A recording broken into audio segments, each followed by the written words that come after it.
Good morning and glorious Sunday to everybody. Let me just make sure everything's going through all right. Come on, Twitch. Make sure you're good. All right, you're popping up fine. OBS. Looking good. Audio's looking good. All right. Oh, I forgot to set up the new title. 1 second.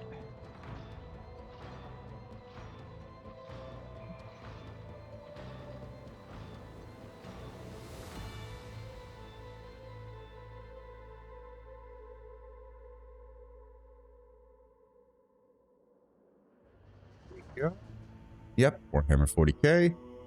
Notification updated, title updated. There we go. Sorry about that. I will admit that I woke up about 30 minutes ago, so I'm still a little out of it. I just chugged back 2 servings of gamer subs to wake myself up and wanted to make sure that I got on as quickly as possible so that we could get our long stream in for today. It's going to be nice. It's going to have a good time. And as I pointed out on my Twitter post, and I pointed out earlier last week, this will hopefully, unless something goes wrong with the installation process, be our last Rogue Trader stream for a little bit, as we will be switching over to Space Marine 2 starting tomorrow. I know a lot of people have already pre-ordered it, and a lot of people have already had access to it. You've seen probably 1,000 different streamers all on Twitch playing the game over the last few days, but I have not pre-ordered it on a matter of principle. I do my best to avoid that nowadays. I do think it encourages the worst aspects of the gaming industry, so I try to avoid it as best and much as possible. That said, Focus Interactive, the guys who made it, included a tribute. This I did see on Twitter. They included a tribute to John Bain, aka Total Halibut, aka Total Biscuit, who was one of the, I would call, foundational entertainers that I grew up, might be the wrong word, but as I started to become somebody who was only interested in online entertainment and kind of just stopped watching traditional entertainment, he was one of the first people that kind of convinced me that you could do that.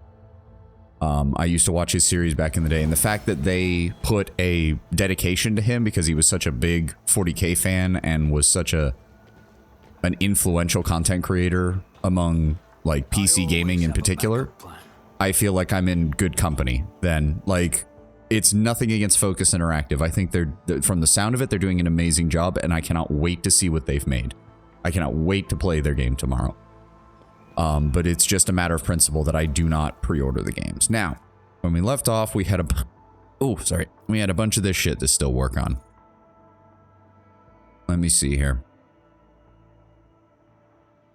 Damage dealt by intimidated enemies is reduced until the next turn. Nebula effect is doubled for enemies with less than 3 times int bonus % armor. Interesting.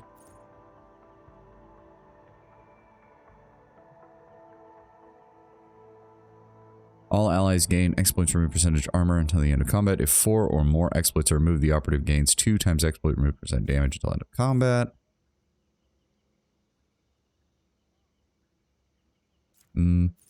We'll go with intimidation. And just give her some more Lord Xenos.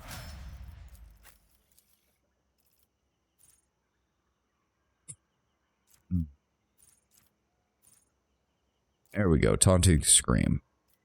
That's the one I needed to pick up for him. We've got athletics. We've got carouse. I don't think he really needs anything else.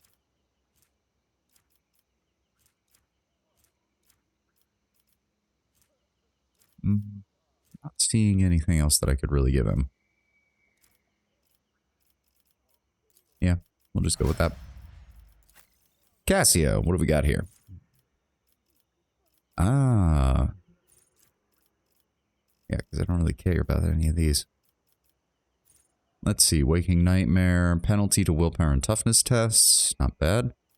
Touch of Anger. All enemies in a 1-cell radius around the target pass a willpower resistance test. Those who fail, even if they're stunned or mobilized, immediately gain an extra turn where they attack their allies.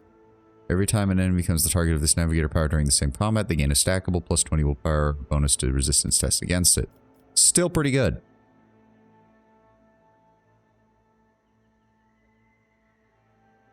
Apathy. Creates a circle with a 3-cell radius. Okay. Any creature that is inside it enters it or ends their turn. Inside, not under the effects of apathy, must make a willpower resistance test. Failure applies the apathy effect to the target. Yep, target is immobilized. So it's an AoE immobilized ability.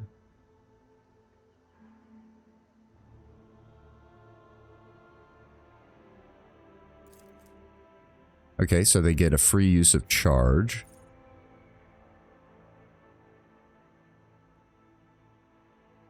Suffers from 1 plus the Navigator's willpower bonus to 4 plus 2 times the Navigator's willpower bonus damage. Zone remains for 3 rounds.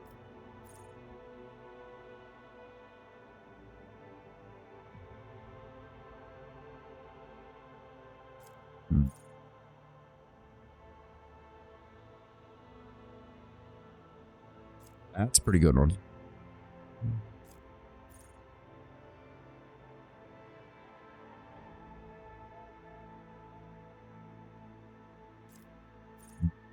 A lot of these are the more expensive ones, but we'll go with Touch of Anger just because it's too useful. Especially if I can get it to work on an enemy boss.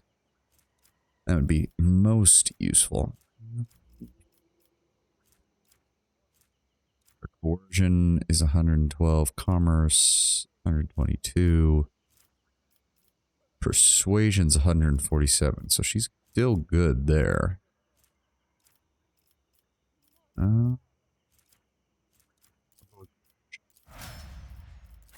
Pascal.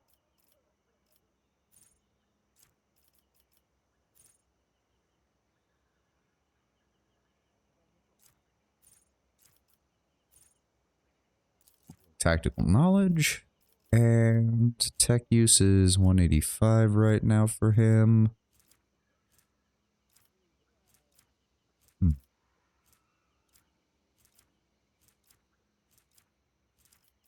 Logic is 132. You know, we're going to go ahead and give him a point in Medicaid because he's actually one of our better Medicaid users right now. And as for you, Adira, let me see here. All allies gain psi rating times 2 plus 4 dodge, and their dodge chance cannot be brought lower than perception bonus plus willpower bonus.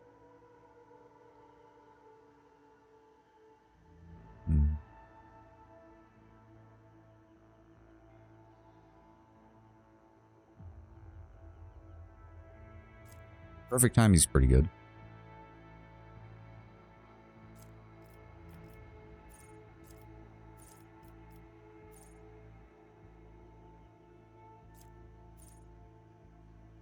Test fails, target immediately attacks its allies after the target suffers psychic shriek damage and their willpower is reduced by 10. This target succeeds, the target just suffers psychic shriek damage and their willpower is reduced by 10 minus, or 10 plus 2 times the psi rating until end of combat. Both of these are 2 AP. Yep. Well, we'll grab perfect timing.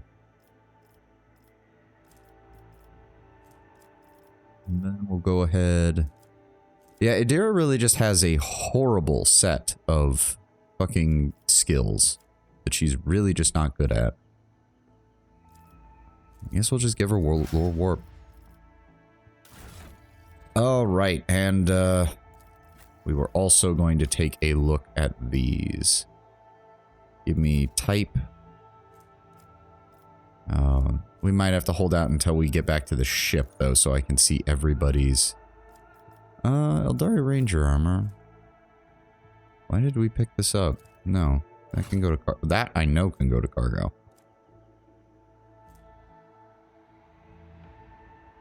No. Her agility is not quite high enough. Otherwise, it's the same. Okay. Do you still have anything to say? Hold on. Let me get some water.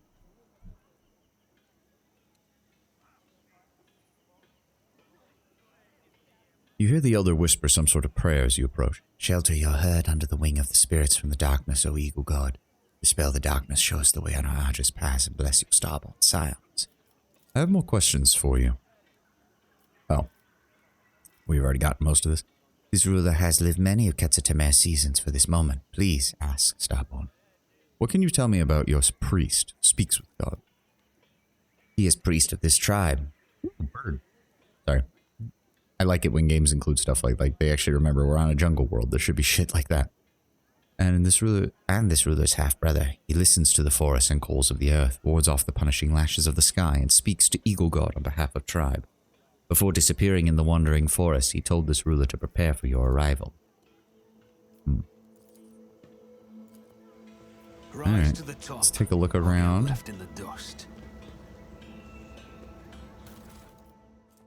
Yeah, I have to imagine these people have no idea what this stuff is, and either it was left by... it was either left by Caligos, or it's just been sitting around because none of them know what it does. They might know what that is, but a lot of the rest, they wouldn't have any goddamn clue, would they?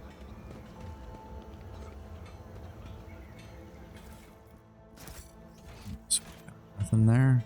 Okay, swing back this way. Is there money to be made? We got... Oh! Hello. Lore dump. Monograph by Carl Emanuel, Cherubian Doe of the Culture of the Imperium's Far Worlds. Analysis of the canvases made from wood-bast fiber showed the chronicle been recorded for at least 500 years. The older chronicles tell of a bleak historical period of the tribe's decline due to an unknown virus. Symbols on the canvas resemble High Gothic letters, but the inhabitants do not know the origin of their meaning, claiming that the sacred knowledge that was bestowed upon them by Quetza Temer himself. This character, revered as a god, obviously originates from the Imperium that we know. His exact name either lost or adapted in accordance with local phonetics. The only other sacred symbol the tribe reveres is the Aquila, the two-headed eagle god. A group of the most interesting canvases depicting tragic yet heroic deeds was confiscated and taken on board for further investigation. Many of the words are made up from scrambled Gothic symbols that were easy to decipher, such as banish, sacrifice, valley, or land/lands, as well as death, incomprehensible, and merciful. This part most likely talks about some sort of sacrificial pilgrimage. A priest has confirmed my theory. Any tribesmen who have committed an offense can atone by sacrificium, a journey into the Deadlands full of unknown deaths. The adepts that I have sent to investigate the Deadlands have not yet returned. Ah, so that must have been one of Caligos's men checking things out. Oh, what's... Wires braided with vines run through the inside of this cogitator. Its wooden components somehow supported its rusted gears and prevent the mechanism from shutting down completely. That actually... I wish that the game's art style was capable of portraying that, because that sounds hilariously amazing. They had managed to jury-rig a cogitator to work while a vine is growing through it. Anything up here? Always keep your eye on the prize. Interesting. Nothing? No? Okay. Swing back over this way. Brother of the Forest. Nobody had any other name. Oh, wait. Lush overgrowth has sprung back up in seconds, blocking the way. The trail is... No, we can't go that way. Wait a second, what's... There's no way out. What the hell's going on?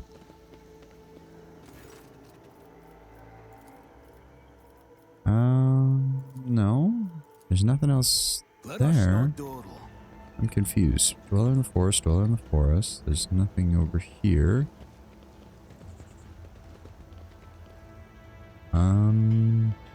Do we go back this way?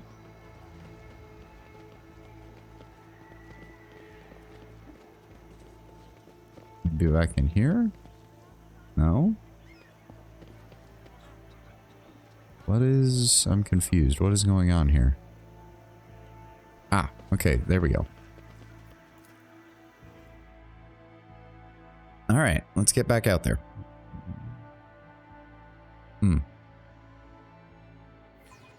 I still got crust in my eyes. Kind of a... The forest hike lasts an entire day. In the golden rays of dust, the road trip over the hill. Okay, we've seen this one. We've seen this one. We've seen this one repeatedly. Have a backup plan. So we've got more dead Eldari, destroyed cogitator bank. That Nomos thing was talking to me. It's weird. Kind of creepy. But it's harmless enough. And very curious. Idira, for throne's sake, be careful with that creature. We do not even fully understand what it is. Until we do, you would do well to treat it as you would any other dangerous Janus, for your own safety. Aw, look at Abelard being the team dad still.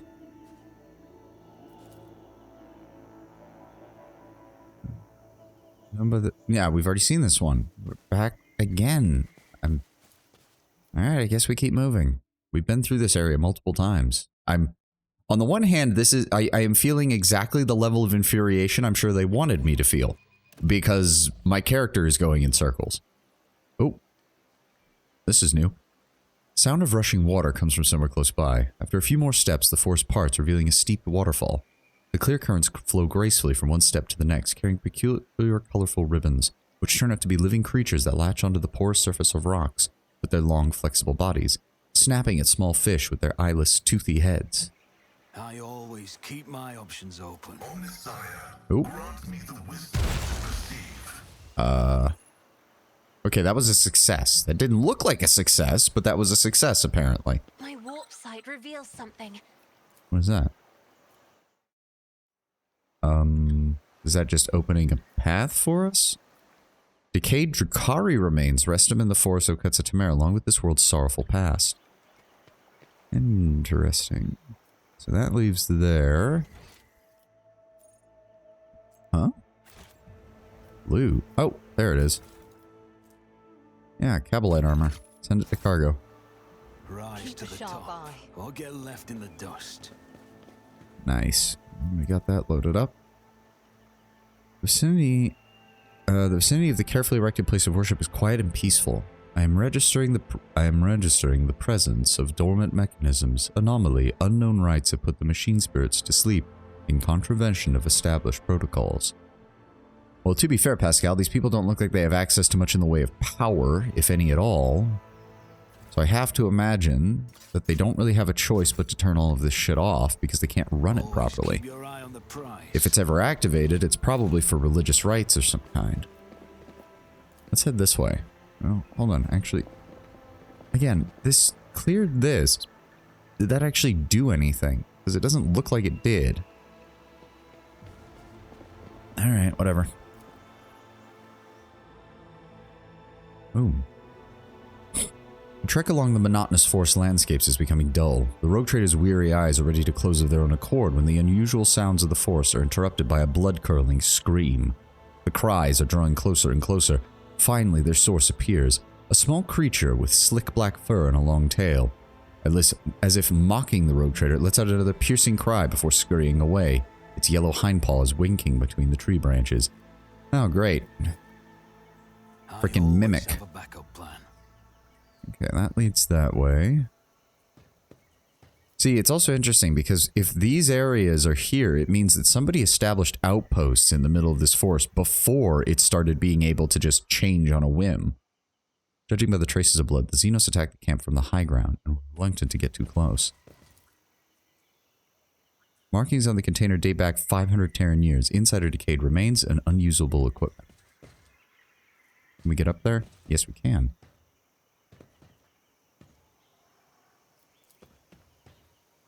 Caligos Winterkill set up camp amid the remains of ancient military encampment. And to be fair, Quetza Temer is within Caligos' realm, so it's entirely possible that these... Ooh, Crucible of Torment. Don't we already have one of those? Huh. Take it with us. Why not? My house would be proud of me. The body of House Winterscale's seneschal has been picked clean by wild beasts, but the marks on his spine and its split skull suggest the man was sliced in two with a power weapon. Huh. Wouldn't that mean that Caligos killed his own seneschal?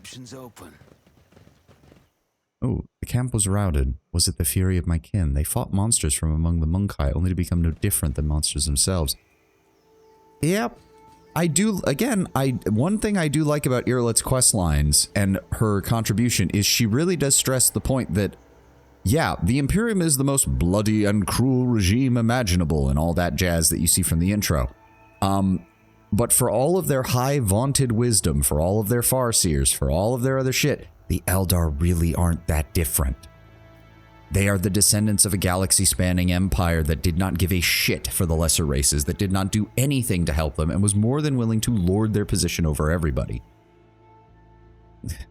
It's one of those horrible moments. The Imperium and the Eldar really deserve one another. They're the only ones who can really help one another in the grand battle against chaos, and in many ways, they are equally horrible to one another. The putrid stench of decaying flesh comes from the Enforcer bodies that have not yet been torn apart by local wildlife. Is there money to be made? Oh, Pascal, get that door open. Thank you. Ooh, Tempestus Carapace Elite Backpack. When the wearer's weapon has 4 or less base rate of fire, the weapon's rate of fire is increased by ballistic skill divided by 3, and its recoil is doubled. While the wearer's weapon has 5 or more base rate of fire, hit chance of the wearer's burst attack is increased by 3 times ballistic skill bonus, and recoil is negated. Nice!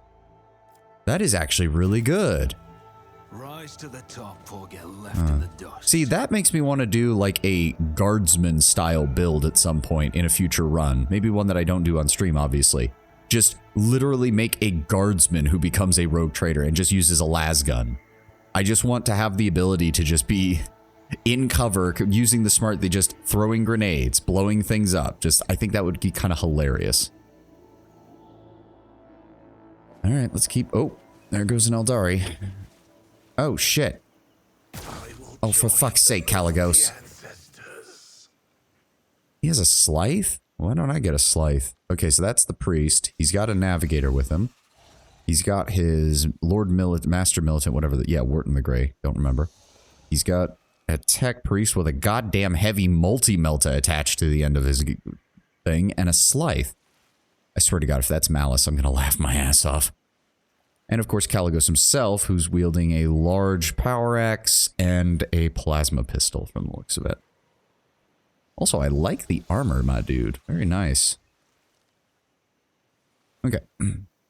Don't sheath your axe yet, my lord. More game rear their heads, eager to lose them. The mountain of muscle next to the laughing rogue trader mechanically rolls his shoulders, or menacingly rolls his shoulders. You recognize the hulking man as Wharton the Grey, arch-militant to Caligos Winterscale, who accompanied his master to your Magnaia Cassio. Caligos briskly turns on his heel. The blade of his power axe shines threateningly in the sun, covered in fresh blood. Upon seeing you, he breaks into a bloodthirsty grin. You repeat yourself, Xeno scum. Oh, do you really believe that I'll fall for that trick twice? Starborn, graciously allow this priest to speak. The one before you is not... Silence! Caligos barks at the old man, his eyes blinded by blood and rage. I did not feed you to the forest beast for one reason and one reason only. You may still be of use to me. If you don't want to die with these Xenos, shut your mouth. Lord Caligos must have lost his mind. How else could he mistake the Lord Captain for an enemy of humanity? Abelard lays a hand on his weapon apprehensively. Do not make me kill you. Easy. I came here to solve your Xeno problem, not become part of it. I would gladly do battle with you, but I fear I may accidentally swat that tired old man. Caligos, look at me. It is I, Savani. So much for a reunion of old friends. I'm here to return speaks with gods to the village and pacify this forest. I feel like Caligos responds well to people showing strength. Well, I would gladly do battle with you, but I fear I may accidentally swat that tired old man that you call an arch-militant. Caligos blinks in surprise and suddenly bursts into laughter. Oh, careful. I'm as ready to do business with hotheads as I am to heckle them off. Winterscale looks you up and down again, recognition beginning to dawn on his face. Oh, is that you, new blood? Fancy meeting you here. What in the void are you doing on my world and in such company? Xenos hunt. Your servants tearfully begged you to return to your worship. He magnanimously agreed. I'm here to resolve your conflict with the Eldari, preferably as quickly and with as little violence as possible. Then you are somewhat late, Savani Differenze. As you can see, the hunt has already begun. And this time it's not even my doing. The prey came to fill my hunting ground by itself. How could I resist? Caligos laughs without a shred of restraint. You know your lordship von Valencius. Why don't you join in the revelry? I'm not greedy. The world has more than enough trophies for the both of us. Assessment, winter skills condition. Damn! Damn it. In your first meeting in Dargonis, Caligos winter scale appeared before you in a much more favorable light. Brilliant, collected, steadfast. His hair is tangled, blood and dirt cover both his face and hands, and his armor has been tarnished by the humidity of Quetza Temer's forest. Instead of a dazzling smile, the rogue trader's face is darkened by a sinister grimace. Inspect his retinue. Speaks with gods looks on with trusting violet eyes, and you notice silvery sparks glimmering from within. His thin, wounded body shivers from the slightest gust of wind, yet you can still sense power contained in his elderly frame. He nods meekly and gives you a small, simple, genuine smile gives you the same simple, genuine smile as his sister from the tribe. A panicked Benaric trill escapes from under the tech priest's hood when one of her mechadendrites goes limp, sparking in multiple places at once. The servant of the Omnicide gently picks it up and wearily wields her combi tool until the manipulator starts working again. Oh dear, it sounds like she's not having a good time in the jungle. The tall navigator... Trevor Cassini's a different house. Interesting. In ragged clothes of silk and silver, proudly wears the coat of arms of House Cassini. Half of his face is ruined by a fresh scar left by acid. Lord Savani de Ferenzi von Valencius. The navigator nods politely as your eyes glance over him. Though he tries to hide it, his voice is filled with pain and suffering. The Sith mercenary looks around viciously, frantically clutching their weapon. Their bodies peppered with wounds, old and new, some rotting, some almost healed. Their yellow pupils narrow when you lock eyes, but the Xenos quickly lose interest. Wharton the Grey has not changed much since your last meeting, still the same brute of a man with bloodshot eyes and a dull expression. However, unlike Caligos' other servants, the Archmilitant does not look exhausted. Neither does Caligos. Both are filled with the rage and thirst for battle, as if the hunt has only just begun.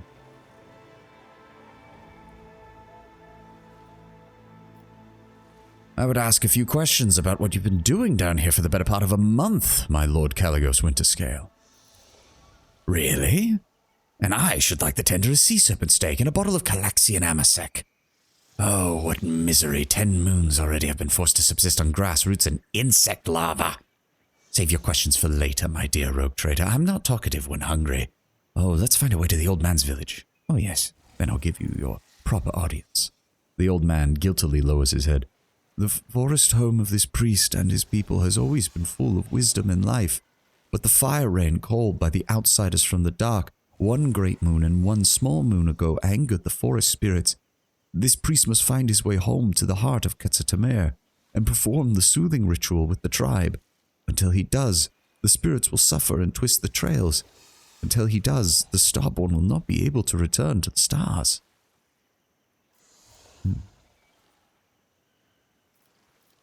It seems then that the first order of business is to return the priest to this heart of the forest, calm its rage so that we can properly move. Well, what are you waiting for, new blood? By the God Emperor, I've wandered these forests for 30 nights and did not find the way to the old Twigs village. Let's see you bring us better luck. Move out! I always have a backup plan. Oh, wow. Oh, dear. Oh, dear. If that psychic effect is actually going off while he's doing that, that's actually a really bad sign. That's a sign that the warp is bleeding onto this world pretty heavily. Let's see here. This explorator is blessed with multifunctionality. Fruit gatherers' bodies have been savaged and gnawed on by local wildlife. They likely were prevented from leaving the area by the moving forest. Yeah. Watch your steps. There we go. Boom. Hey. When the ward attacks a target with any ranged weapon in one cell attack, the attack suffers bleeding 10. Target also suffers 25% critical damage to all attacks made against it. Oh, that's pretty good. That's pretty good. It's certainly an upgrade over the standard bayonet knife. The sweetest smell of decomposition comes from the woven baskets. For whatever the reason, the fruit was left to rot under the scorching sun. Fruit and sweet tree sap used to be harvested in this clearing, but now the branches are weighed down by overripe fruit. What is all this? Look at the size of these things. Oh, there's some stuff over here. What have we got? Just the usual. Alright, we can't go any further this way. Always keep your eye. Man, why does Caligos get a mercenary Slythe? That's cool. He gets a Snake Man.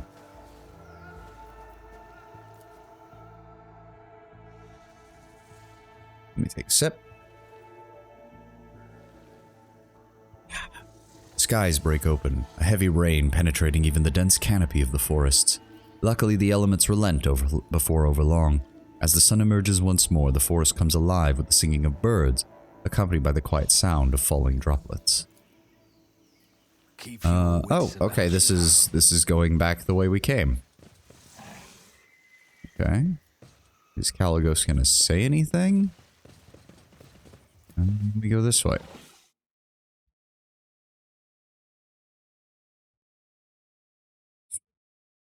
What do we got?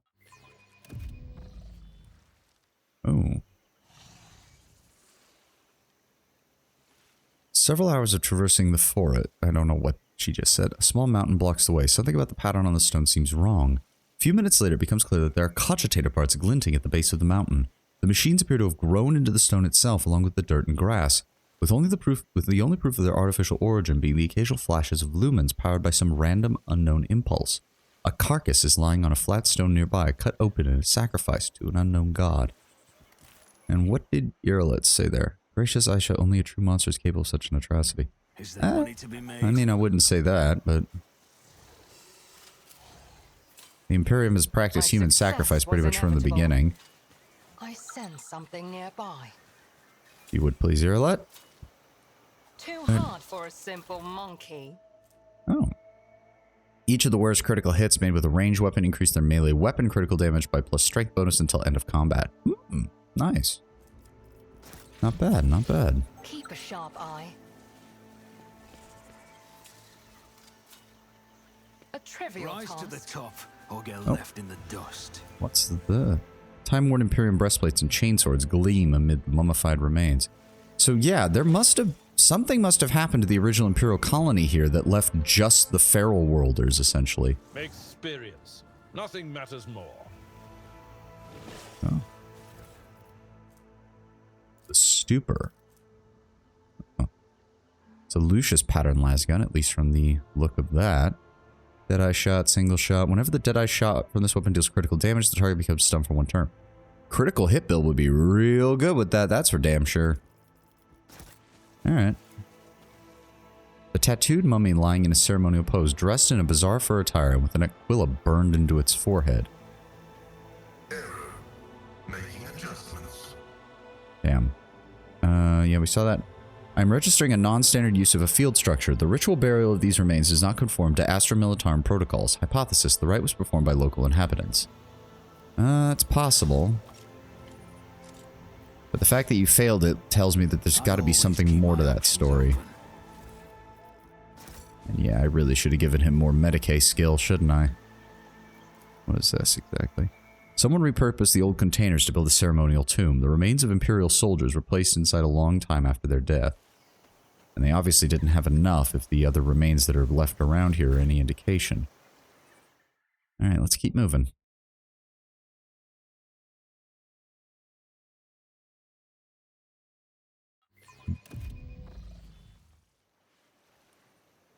Assortment of Dracaria needles, shatter shards, and a splinter pistol. Quite a few hours pass before something worth noticing finally shows up amid the dense forest. A pile of charred human bones lying in a shallow pit, and in front of it, like a standing stone, a broken fire cultivator with melted nozzles is stuck in the ground. Other corpses can be seen in the grass nearby, just as old and charred, but distinctly non-human. Scattered alongside those are Xenos weapons covered in dirt. Some of the weaponry appears to be in working order, so it's still possible to get some use out of it. Didn't we pass this area? But no, it's similar but different. Oh, there's a body over here. He's got an elite blast pistol. That might be actually good on Jay. And a modified crack grenade. Yeah, we already saw that one. Oh, somehow I didn't realize that that's a turret. Is this the same description? Game? Okay, doesn't want to say. Back this way.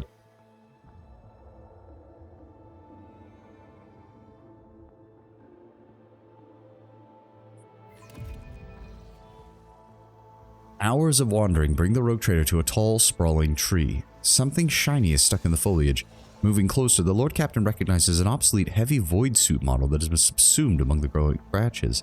A heavily damaged skull bears its teeth from behind the murky glass. At least their death was seemingly quick.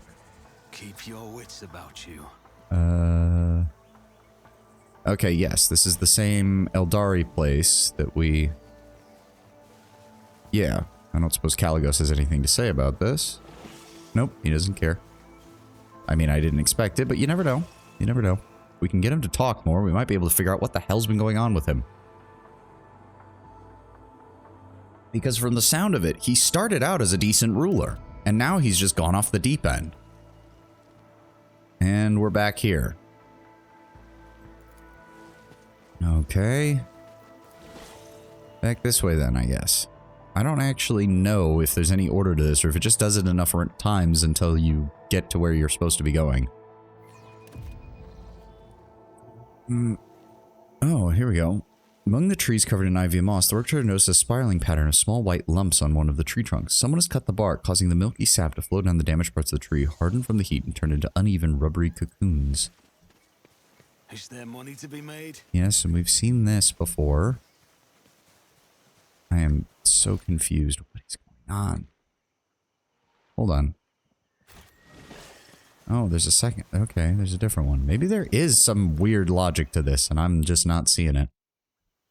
Oh, god damn it. Seriously?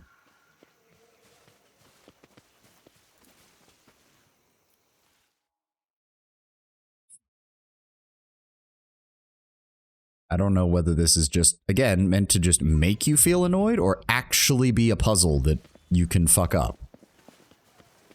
Oh, we made it. Okay. Rise to the top, or get left in the dust. Ah, finally. Now we can figure this shit out.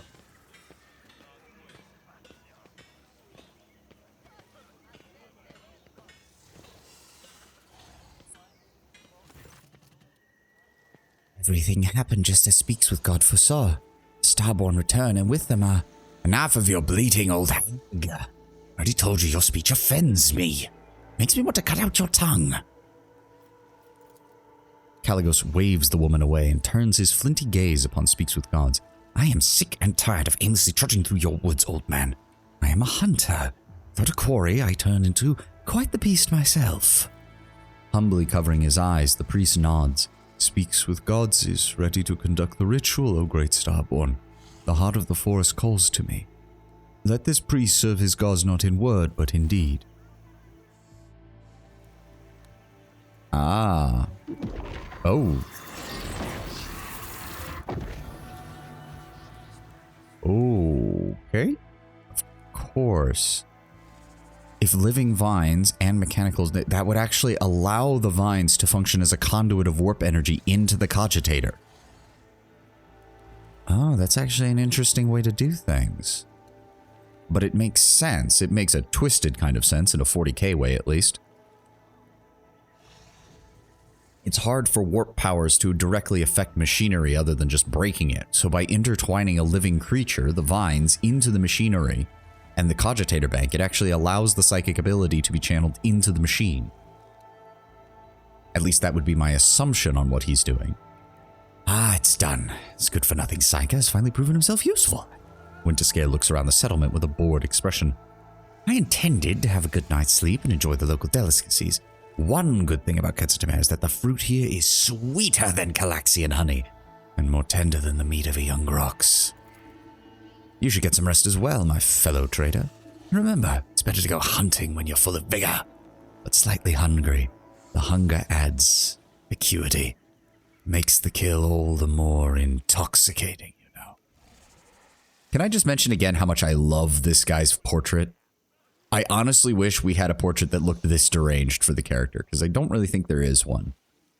This is the look of a man who is enjoying himself far too much. Let me know when you're ready to depart, or if you decide to share a few stories, come sit by the bonfire. It's not often that two rogue traders indulge in confidences away from prying ears. Winterscale sardonically clicks his tongue and nonchalantly salutes you farewell. Let us not dawdle. Oh. I just realized that, yeah, that looks like the remnants of an Imperial Guard cap she's wearing right there. Can we talk to each of them? Identification, greetings, regret, communication function error. Okay. Mercenary. This mercenary already has a master. House Cassini greets you. Yep. Master gave orders to be prepared. We're moving out soon. Wharton is prepared. Killing Xenos is what Wharton loves to do. I always keep my Yeah, I'm sure it is, buddy. Yeah, nothing new on that. Well, actually, hold on. No. I have questions. Okay, no update there. Can we... It was Speaks with Gods. There we go.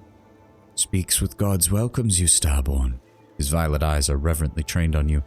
How can Speaks with Gods help you this time? Did the ritual truly make the forest safe? The spirits from the darkness brought fire rain down on Quetza Temer, killing many of the tribes who had cared for the forest young and ancient. The blasphemy enraged the guardian spirits, but as soon as the servant of the wind, rain, and sand soothed them with the ritual sacrifices and divine sorcery, their wrath gave way to mercy. Did you not foresee something like this in your visions?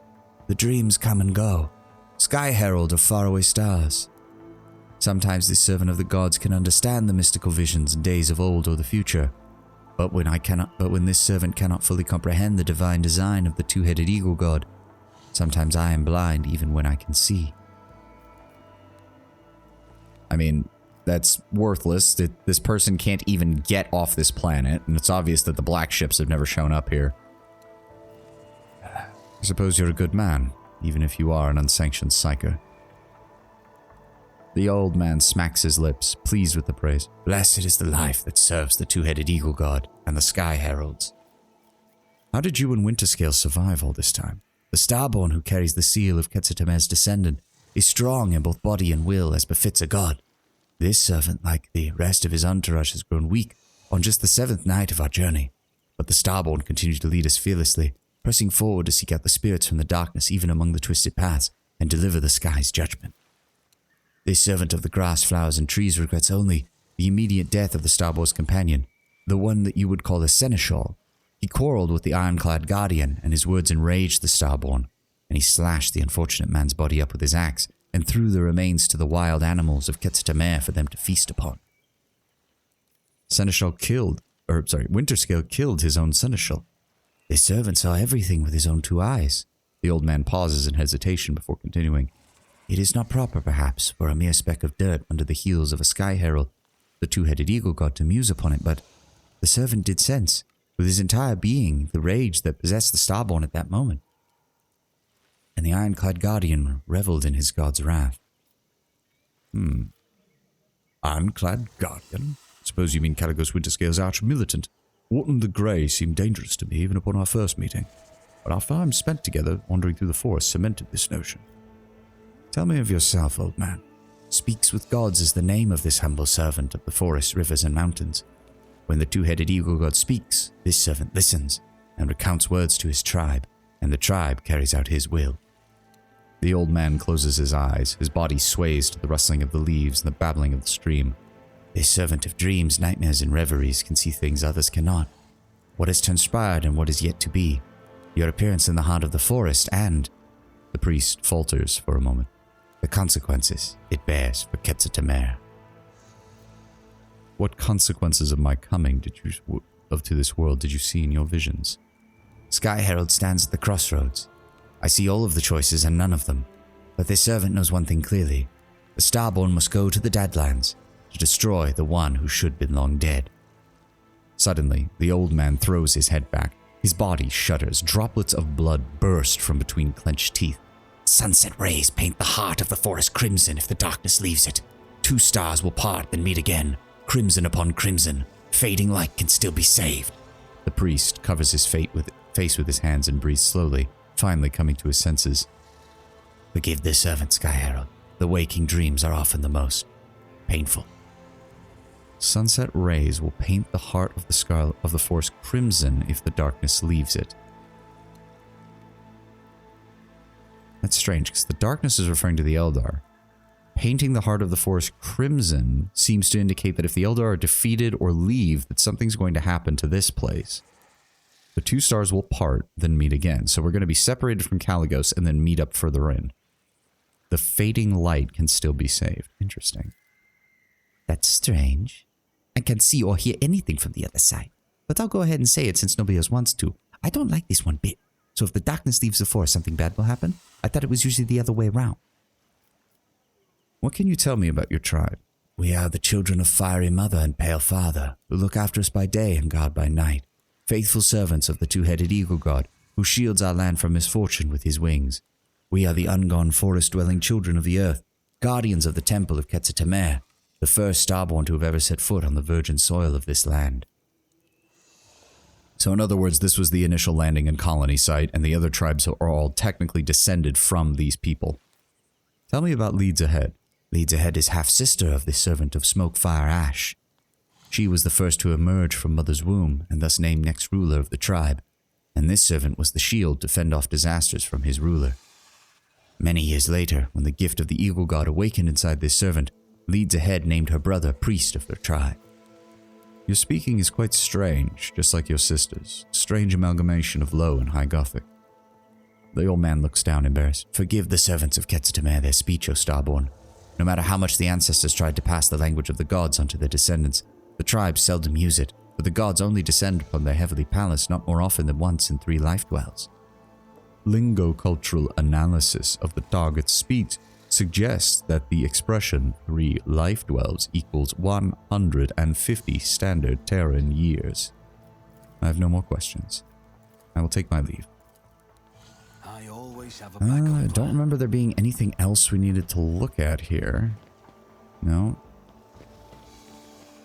Alright, time to talk to Caligos.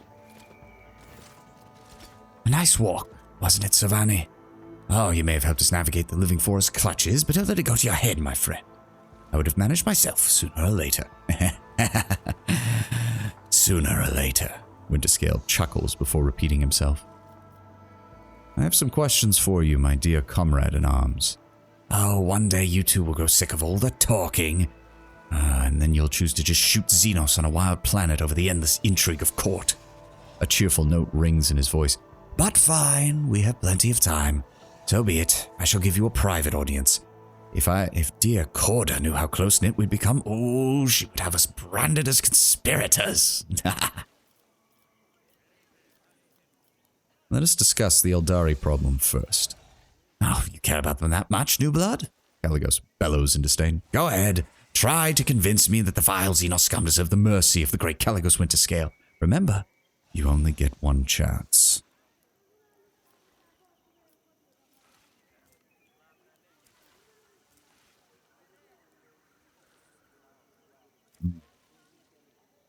So hold on. Ebergaf Dave made the promise to you, Dynasty, will fulfill any request from me if I led you off the force of Quetza Temer. That's a decent angle. Their craft will perish at the hands of my dynasty. I wish to make amends for Theodore's mistake. There's no way in hell he's gonna go for that one. He's gonna look at that one and just be like, I'm sorry, why the fuck should I give a shit? Would you perhaps agree to sell those Xenos to me? That's the hardest one, which tells me it might be the one that would work. But at the same time, Caligos doesn't strike me as the kind of guy who respects basic bartering. Like, that's just... Sure, he's a rogue trader, but he doesn't exactly strike me as the mercantile type. Interesting. The Winterscale I've heard of would have never thrown his protectorate to Corda so easily. That one might be more angle, but I'm worried that if I pick that one, and then we manage to bring Caligos back into the fold of the Imperium, it will cause more issues with Corda later down the line.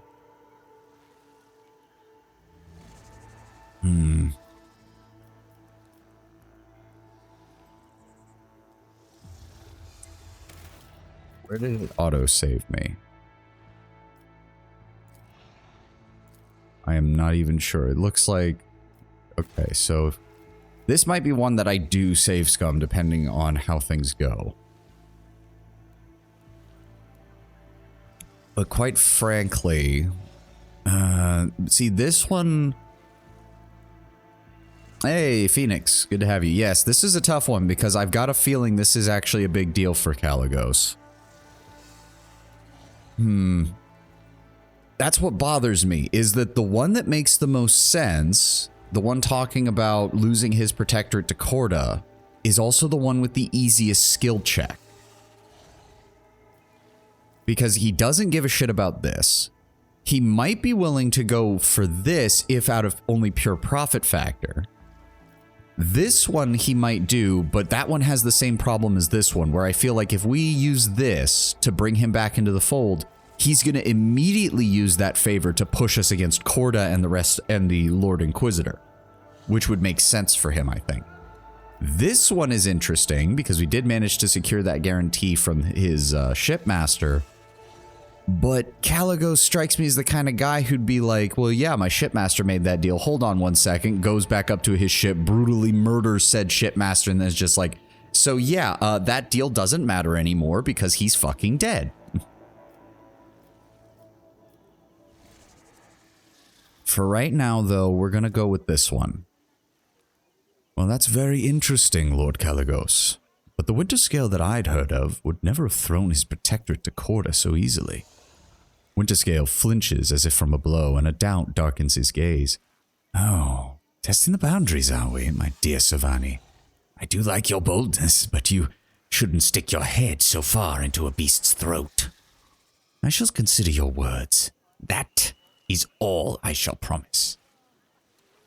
Oh, now I'm already... The way he says that as well makes me think that if I try to tell him to leave this world, he's going to be like, no, Quetza Temer's part of my protectorate. Didn't you say that that the real Caligos Winterscale wouldn't abandon his protectorate? Huh? Oh, great. This is... Ah, fuck. I'm already... Well, shitballs. No, it's still the best choice, honestly. We're going to stick with it. I'm not going to save scum. I'm also going to ask that you stop calling me New Blood, Lord Winterscale. Caligos laughs openly. Well, maybe I will and maybe I won't. Wait around for a couple of decades, New Blood. Let the others get used to you. Take your first rejuvenant treatment. It's not often that we have a fresh, new rogue trader in our circle. I've also heard you decided to oppose both the Lord Inquisitor and the Corda dynasty. Yet you've remained out here, leaving much of your protectorate undefended. I would ask to hear your side of the account, my Lord Winterscale. Avoid cracking me, eat them both for all I care. Winterscale makes a wry face and clenches his fists in anger, acting as if their war on heresy in the Expanse is just starting. I have been living it for decades. I don't need an inquisitorial preacher, and I certainly don't need Incendia's goodwill. What can you tell me of Quetza Temer? Your inquiries are curious, to be sure. Quetza Temer is a planet with a very dreary backstory. A long time ago, it supplied my great-grandfather with, so many succulent fruits and thousands of cargo containers filled with special building fiber that was processed from the local trees. The population all lived in large cities, a safe distance away from the tangled paths, and then that quiet life was dashed by the massed Xenos raids. They burned down the cities, they shackled our people faster than our ships could ever help, and in the end, the local governor ran away, leaving the remaining people at the beast's mercy. And in the end, in turn, fled the big cities that attracted the Xenos. And that is how the forest that the rabble feared became their salvation. The planet fell into decay, there was no one to populate the cities, and no one to extract the resources. Quetza Temer expected 3 new arcs filled with settlers to arrive from the Imperium, but in 500 years, not one of them has reached the Expanse. Do not turn your gaze to me, Alantak. It was not my kin who desolated this world. Yes, the evidence we found seems to indicate this place got hit by mass Drukhari raids. And from the sound of it, it had maybe not full-blown hive cities, but at least fairly large cities. From the sound of it, it was a full-blown Imperial-level world. That means Earth-like levels of comfort with Imperial-level technology. So, servitors, lasguns, that kind of thing. Which, honestly, are usually pretty safe worlds. They usually have a strong enough PDF to handle basic raids.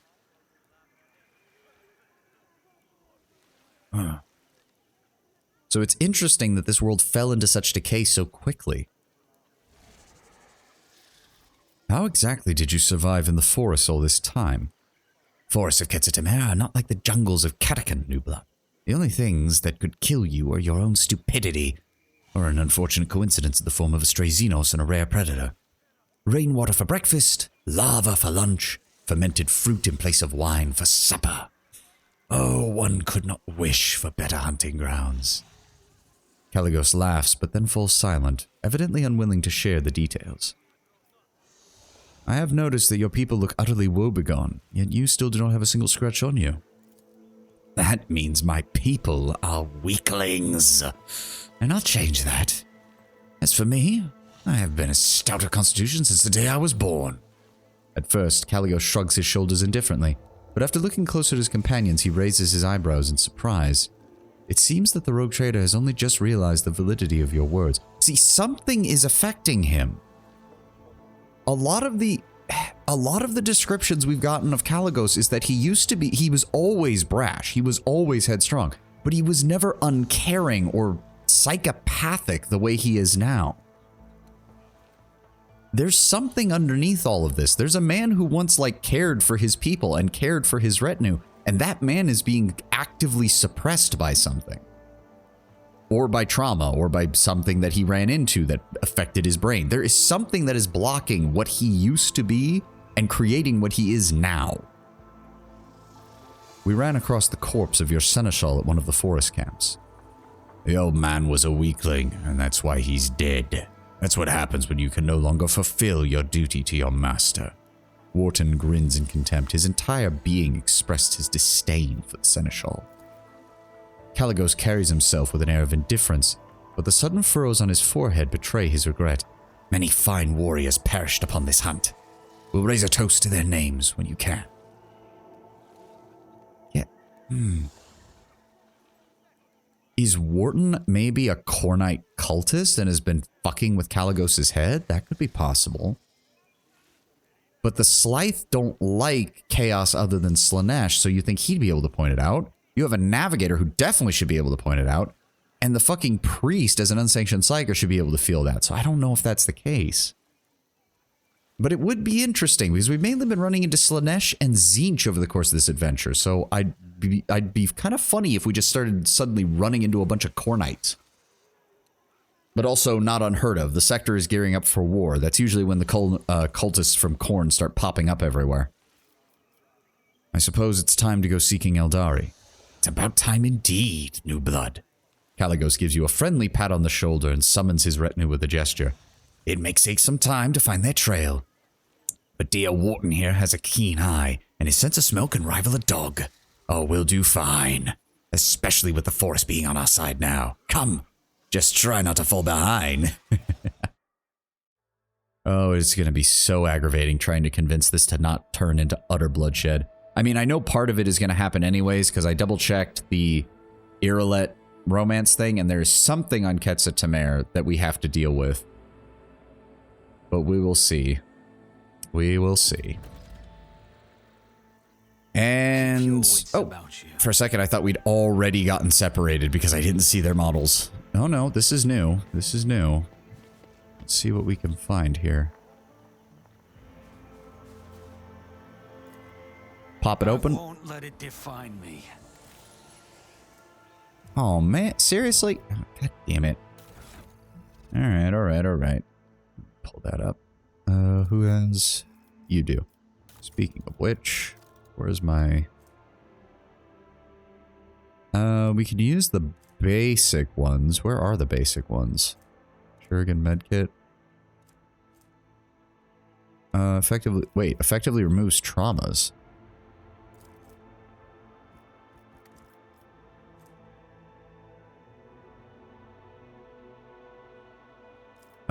Hold on. Where is it?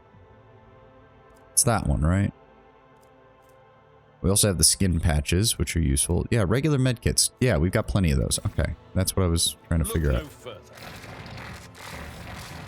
I suppose we can also go ahead and throw that on there and put the skin patches there. Pascal, if you'd be so kind, go ahead and use that on Cassia. Thank you. Grateful. Go ahead and remove that. Bioreformation protocol. Is there money to be made? What have we got here? 2 melt charges, 2 resonance grenades. Deals 2 times the target's deflection plus the target's armor divided by 2 direct damage. Interesting. So it's a grav grenade, basically. The planet had access to that kind of tech, which is not common in the Imperium, and still got fucked over by the Drukhari. Just how hard did the Drukhari hit this planet? I mean, don't get me wrong, a full-blown Cabal can do some serious fucking damage, but an Imperial world like this should have had the defenses to deal with them. Oh boy, here we go. A stately Eldari. Okay, hold on. Oh, hello. And a Benar. Good to see you. We've got 2 here. I don't see anybody else. So, oh no, there we go. There's a ranger back there. And another one over there. Also interesting that I expected the world was anciently Eldar, but a lot of these ruins are set up on top of the Imperial, or not ruins, but these Wraithbones constructs are set up on top of the Imperial stuff. So that means the Eldar really didn't come here until much later. Though the locals aren't going to be able to distinguish between an Eldar Guardian and a Drukhari Raider. A stately Eldari warrior steps forward, calmly looking at the intruders. His armor and his adornments gleam in the sun, despite the traces of dried mud and caked on blood. The Farseer instructed me to send you away, Monkai. The smooth voice of the Xeno sounds out of place in the rough wilderness of Quetza Temer. However, I recently stopped meekly heeding their counsels, and there is the matter of my sister being among you. I am curious to hear the outcast's tidings. Yep, it's the same one. I was wondering if it was the same one. Vain rhetoric, a masterful display. Your temper, brother mine, you ought to quell. Bravado has no place within this play. Indeed, the merchant proved this all too well. This actor excellent who did alight. Upon the stage, now will this piece complete, by choosing a final apposite. Who shall survive and who their doom shall meet? Nocturne of Oblivion's mournful horn mask avidly tracks your face. Ah, okay, so he does like us. Oh, I don't know about you, Sovani, but these Xenos bastards always give me the creeps. Caligos shifts his excited gaze from the Eldari warrior to the solitaire and then back. Ooh, this one in the motley. I want to kill him. Now.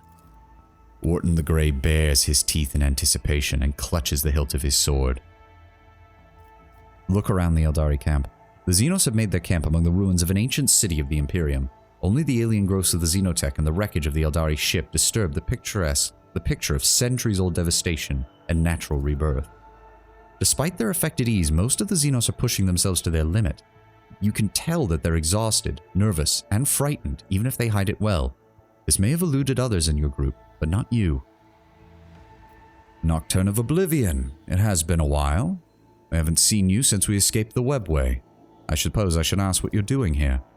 The solitaire bows theatrically. With embers glowing cupped into my 2 hands, I bear them through the deluge to the hearth. The Harlequin's metaphor implies he has been accompanying the surviving Eldari for quite some time now. It's not clear to you what hearth he's talking about, but perhaps he's managed to find them a new home.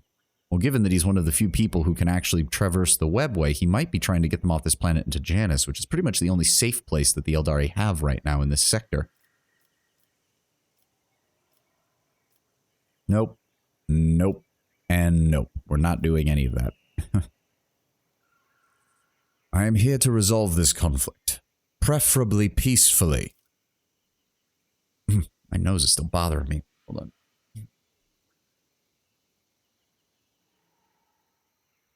on. Sometimes it just randomly stuffs up when I'm trying to talk a lot. A tapestry complex is piece in one, that many threads demands for warp and weft. For this design 3 wills together spun, its greed will sate in hands of weaver deft. The gruesome scarves of past distrust bewailed, with combat subtle gauze shall now be veiled. Oh, playing with your prey like a cat, new blood, fine. You're still young. Just remember that patience is not my strong suit. I will also admit, I like just how Caligos acts aside from the bloodthirstiness, which is why I partly want this to be done well so that we can get him back on our side. The Eldari watch Caligos closely. After everything the Alantak has done for my people, I am willing to answer his questions. But you had better not make any other sudden moves, Monkai. The warrior looks at you, his tired expression very much apparent. We did not attack this world, Alantak. The last of Krudarak's children assembled once more to scour the master of flesh Tavantius from the memory of the universe, the homunculus who abducted and tortured the Farseers of our craft world. How did he find out about that? It must have been from Elantane when we left him off on Janus, but they would have had to work fast, and those Eldari ships could not have gotten here that quickly. We learned that he's hiding on this world. Something is preventing our Farseers from discovering his lair, so we were forced to act decisively. The Master of Flesh from Comora is here. Erlet ignores the veiled confession and inhales hungrily, doing her best to remain calm. We must destroy him. This is what we are here for, outcast. Stretch out your hands, sister, and grasp the spear of vengeance together with us. Plunge it into the dark heart of the architect of our torment.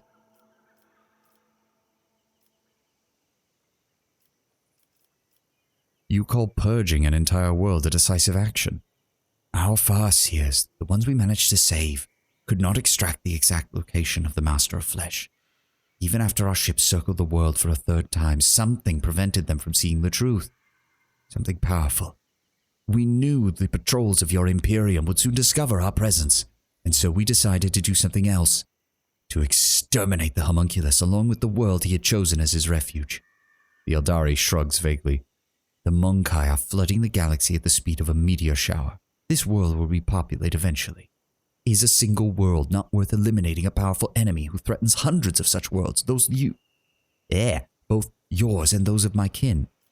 Well, yes, but that obviously means that you had the manpower to actually go down and search for him. Hell, the locals might have even assisted you, given that they don't know the difference between anything and the Imperium.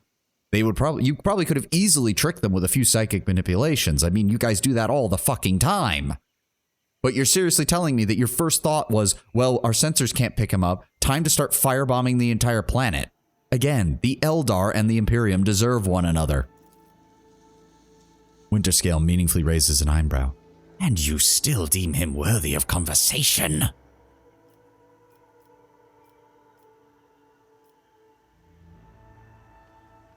Address Irlet.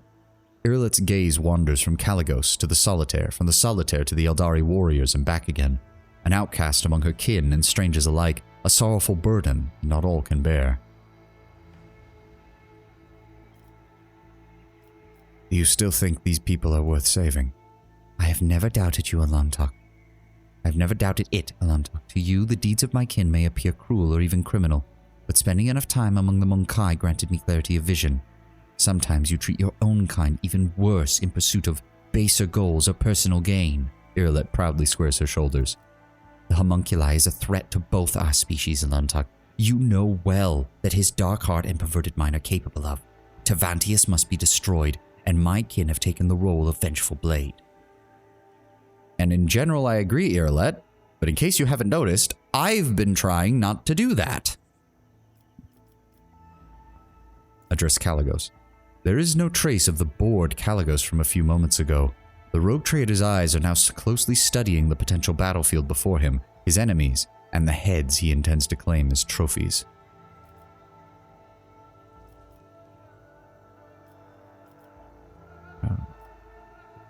Kalagos? I say this as your fellow rogue trader. I say this as your comrade at arms. I say this as your equal. You will not kill the Eldari. What? Why? Taken aback by your statement, Winterscale lowers his power axe for a moment, utterly baffled. Good choice. You can only see profit beyond the thrill of the hunt. You and the Xenos can help one another.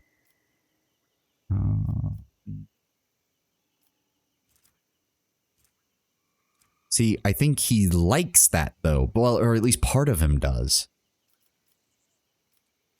We're going to stick with it. Just look at yourself, Kalagos.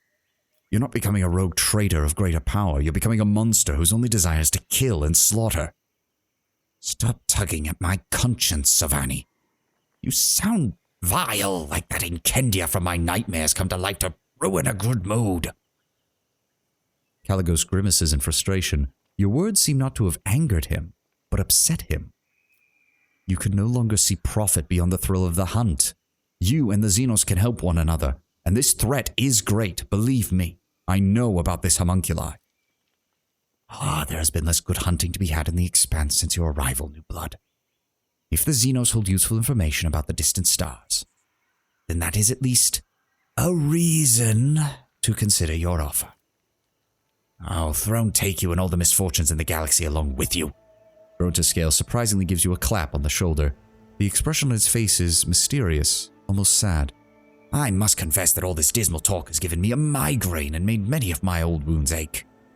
You want to save these Xenos? Fine, suit yourself. By my grace, I entrust you with the lives of the enemies of humanity upon my world. Have fun.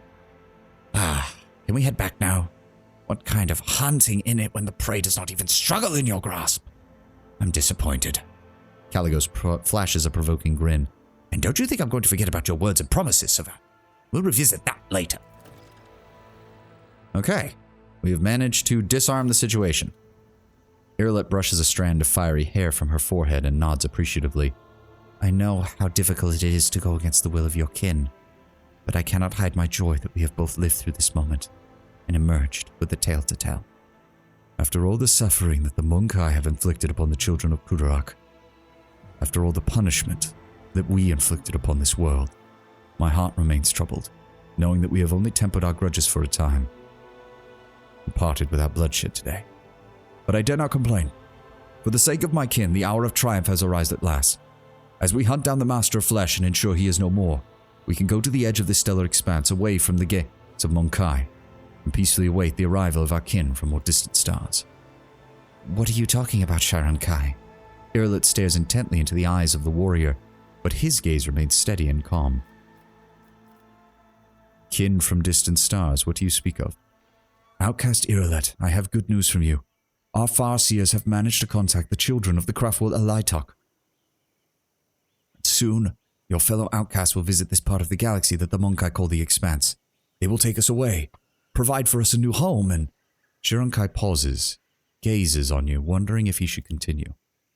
Well, I mean, that makes sense. Alaitok is one of the more altruistic craft worlds, and they're more willing to take in outsiders from other Eldari groups.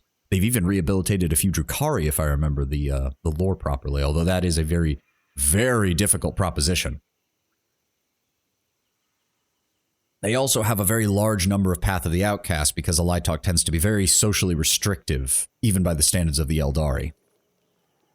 It also doesn't help that the majority of their military is Wraithbone constructs now, so they kind of need as many Psykers as they possibly can on the battlefield.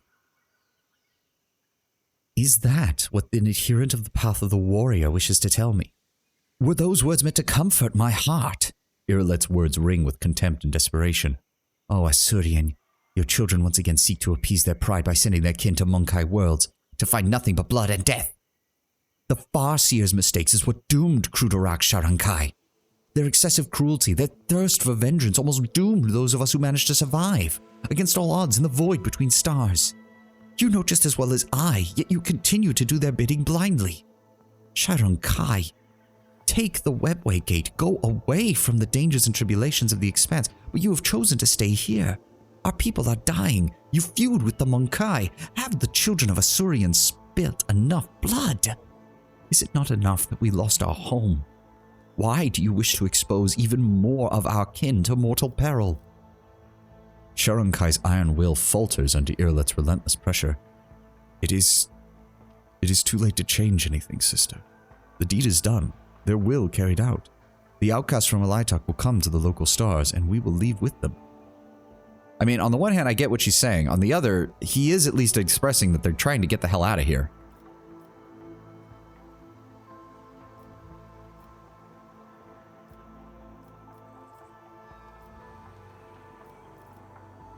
Are you saying that another Eldari craft world is heading for the Expanse? Asurian, save us from such woe! Sharankai folds his arms on his chest in a graceful gesture, but the horror is obvious on his face. No, I will not allow another of our worlds to perish at the hands of Monkai, even if that means forsaking our soul. And I am not going to reveal all secrets of my kind to you, Elantak. You may have helped us in our hour of need, but I trusted you at the outcast's behest. But I will say this. The warriors of Alaitok are coming to your stars, and that is an unalterable truth. Irilette, your kin's plan is insane. Can we please convince them to relent before it's too late? It will take the warriors of Alaitok many years to fully discover the Webway Gate capable of bringing their forces to the Expanse. Most likely you will be too old even by then, and only on your deathbed will you hear the news that the children of Asurian have come for vengeance. For some reason, though, your words bring a faint smile to Irilette's lips. Worry not, Elantak. It is my turn to rescue you and your people. Rescue me? How? Like a forgotten shadow, the solitaire steps back into the light, leaning forward with great interest, a spectator watching the culmination of an exciting performance. During my exile, I met many companions who temporarily joined me on my endless travels. Irillet closes her eyes. One such companion was a fellow outcast who had already completed many paths of the Eldari. It was he who told me about the ritual of unity, a great opportunity for one's spirit to reach out and touch the infinity circuit of the craft world known to the Farseers who perform it. Sharon Kai said that the Krudarak Farseers have already contacted Alitok, and this means that I can too. Did the darkness of space drive you mad during your exile, sister? Sharon Kai recoils from Irillet as if a scorching flame had been pressed to his skin. Even those who walk the path of the seer balk at joining souls with the ancestors inside the circuit. And they are wise and know that the ritual is perilous to the spirit. Your chances of success are simply non-existent. You would die without achieving anything. And even if you did not die immediately, ask yourself honestly, why would the ancestors listen to a basic, simple outcast? Wait a second. What do I have to do here for her romance path? Choose to side with the other and convince Rose to stop his hunt. Yeah. Let them. How do you do it? Okay. Alright, so we are proceeding as that. Alitok is a world of many of my fellow outcasts. They would not wish harm upon me, and that gives me wings to my hope. Look me in the eye, Cheronkai, my brother. Do you wish to end the suffering of the kin of Krudarak? I can see the answer in your heart. Accept it. Help me. Though Irillet's words are addressed to her kinsman, she is also watching your reaction closely.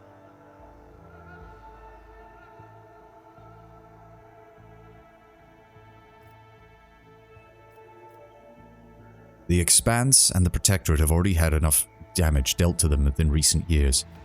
We do not need trouble with the Eldari now or in the future.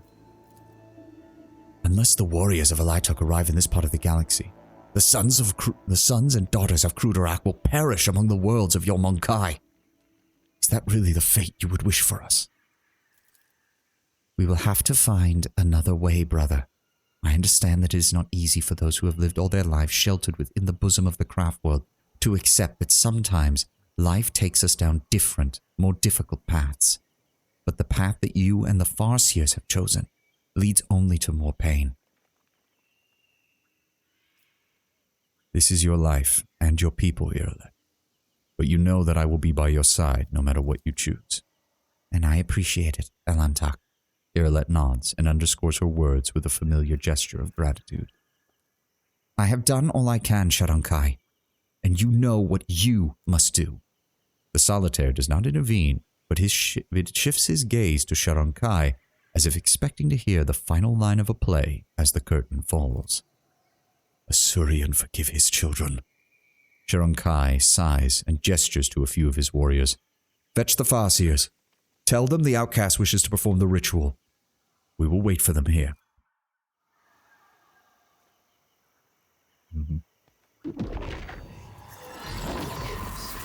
Oh dear. Oh. My water bottle almost fell over. Jesus. Irillet is on her knees, clinging to her spirit stone like a lifeline with both her hands. Her eyes are dim, breath uneven, body trembling. Something has gone wrong in the right. Do we have to do anything here? Hold on.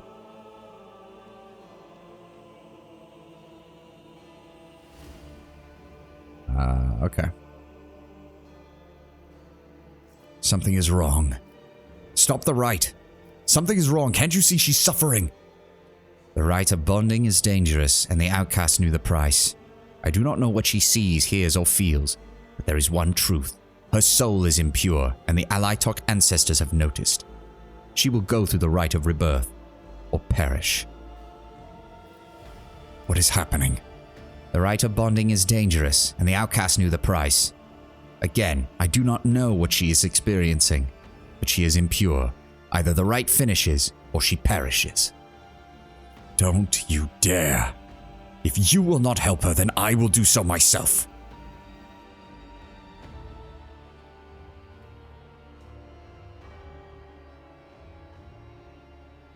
And it looks like we've just delved straight into Irillet's mind.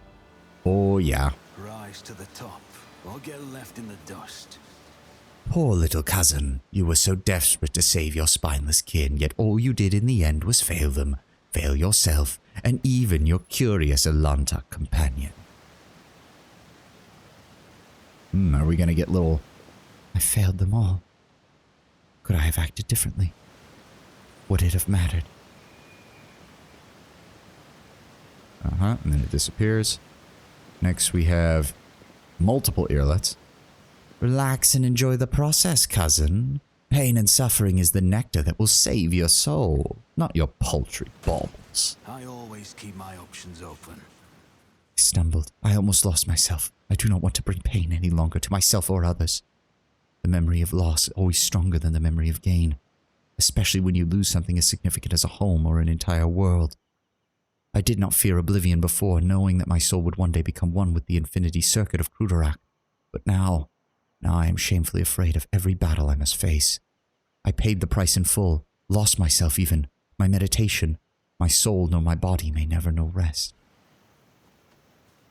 The home that I have lost, the kin who I could not save, the Alantak whose predecessor was to blame. Fear, despair took hold of my soul. I had to do something. Anything. Alright, game. Figure out... Yeah, there we go. One by one. Let them... Oh, dear God. I knew the Monkai would not have believed me if I told them about the treachery of their loyal watcher of outsiders. Wait, what? The Monkai would not have believed me if I told them about the treachery of their loyal watcher. Oh, shit. Achilles, right. It would have ended my path, my life, and the children of Kurok would never have learned the truth, but would the Alantak have believed me? Assyrian, why would the Farseers do this? The Monkai are not the only ones to blame for the death of our home. Our own leaders condemned thousands of precious souls to suffering. Oh. She's shooting herself. Interesting. Let us not dawdle. Okay, that one fades. I paid the price in full. Yeah, we read that one. Okay. Game. There we go. It's her spirit stone. And it looks cracked, which is not good. Alantak, stop. This is the very heart of my world, too fragile for you to touch. You cannot come here. You should not even be here. Alright, double check. Yep. Ask, and then comfort. Hook up. You called my name, Irlet. I came because you needed help. Alantak, what have I done? Irlet shakes her head in regret. I am still connected to the souls of my ancestors. It is insanely dangerous for you to be here. You must leave. Do all Eldari souls look like this? The inner world is just a reflection of how we see ourselves. Everyone shapes it differently. Each is unique. Nonetheless, it is beautiful here. A stark contrast to what you showed me of my own. Do not compare our worlds, Alantak. Mine is a blossoming garden that has been tended and cherished for years, and yours is still young and ungraceful, but as it should be. I don't even know how I got here. Irlet anxiously looks around. Shadows of doubt start to weave their way into the corners of her beautiful words. Do not worry, Savani. I will protect you, whatever happens. Protect me? From what? My ancestors beheld the wounds inflicted upon my soul during the search for Krudorak and the Jukari's torture. The wounds that did not heal for many weeks while I was unable to meditate or immerse myself in my world. And they are somewhere here now, working to heal, patch, and mend. And you, Sovani, they also think you are one of the wounds bleeding into my soul. Irlet looks at you with a gloomy, guilty look. We must try to do as we've done before. We'll try and pull you out of my world with a proper meditation, and you feel a strange, prickling sensation, starting from the tips of your ears all the way down to your toes. A wave of warmth and calm crushes into you, giant and inescapable, and with it, a sense that someone or something is watching you. As if thousands of eyes are trained upon you at the same time. You do not belong here. You should not be here. Kaimarag, They're already here. Run. Run now, Sovani. Oh dear.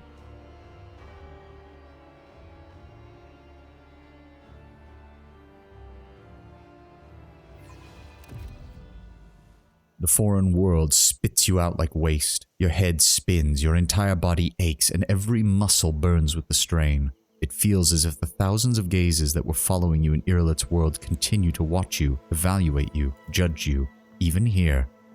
The Krudarok Eldari, shocked by your sudden return from the depths of another's world, approach slowly, observing you and Irlet, who is also just awoken. Sovani. Sovani? Are you alright? Irlet kneels over you, peering into your eyes with a worried expression. Yes. Yes, I see. You are unharmed. Irlet, your spirit stone. Irlet looks down at her breastplate in astonishment, seeing the shattered stone. Oh, merciful Aisha. I do not understand. Why? Why would Alaitok's souls do something like this? The Farseer stumbles back in horror. This is your punishment, outcast, for your betrayal of your own kind. Why are you standing there gawping? She's one of your people. Fix it! There must be a way. Even if we wanted to, Monkai, it is impossible to recreate a spirit stone so easily. But I will not let you into the secrets of my kin, for you are also at fault for what has happened to her. Irlet, what will happen to you now? I don't know. Sovani, I don't know. Irlet's gaze absently travels over her kin's faces. One by one, they turn away from her in fear and disgust.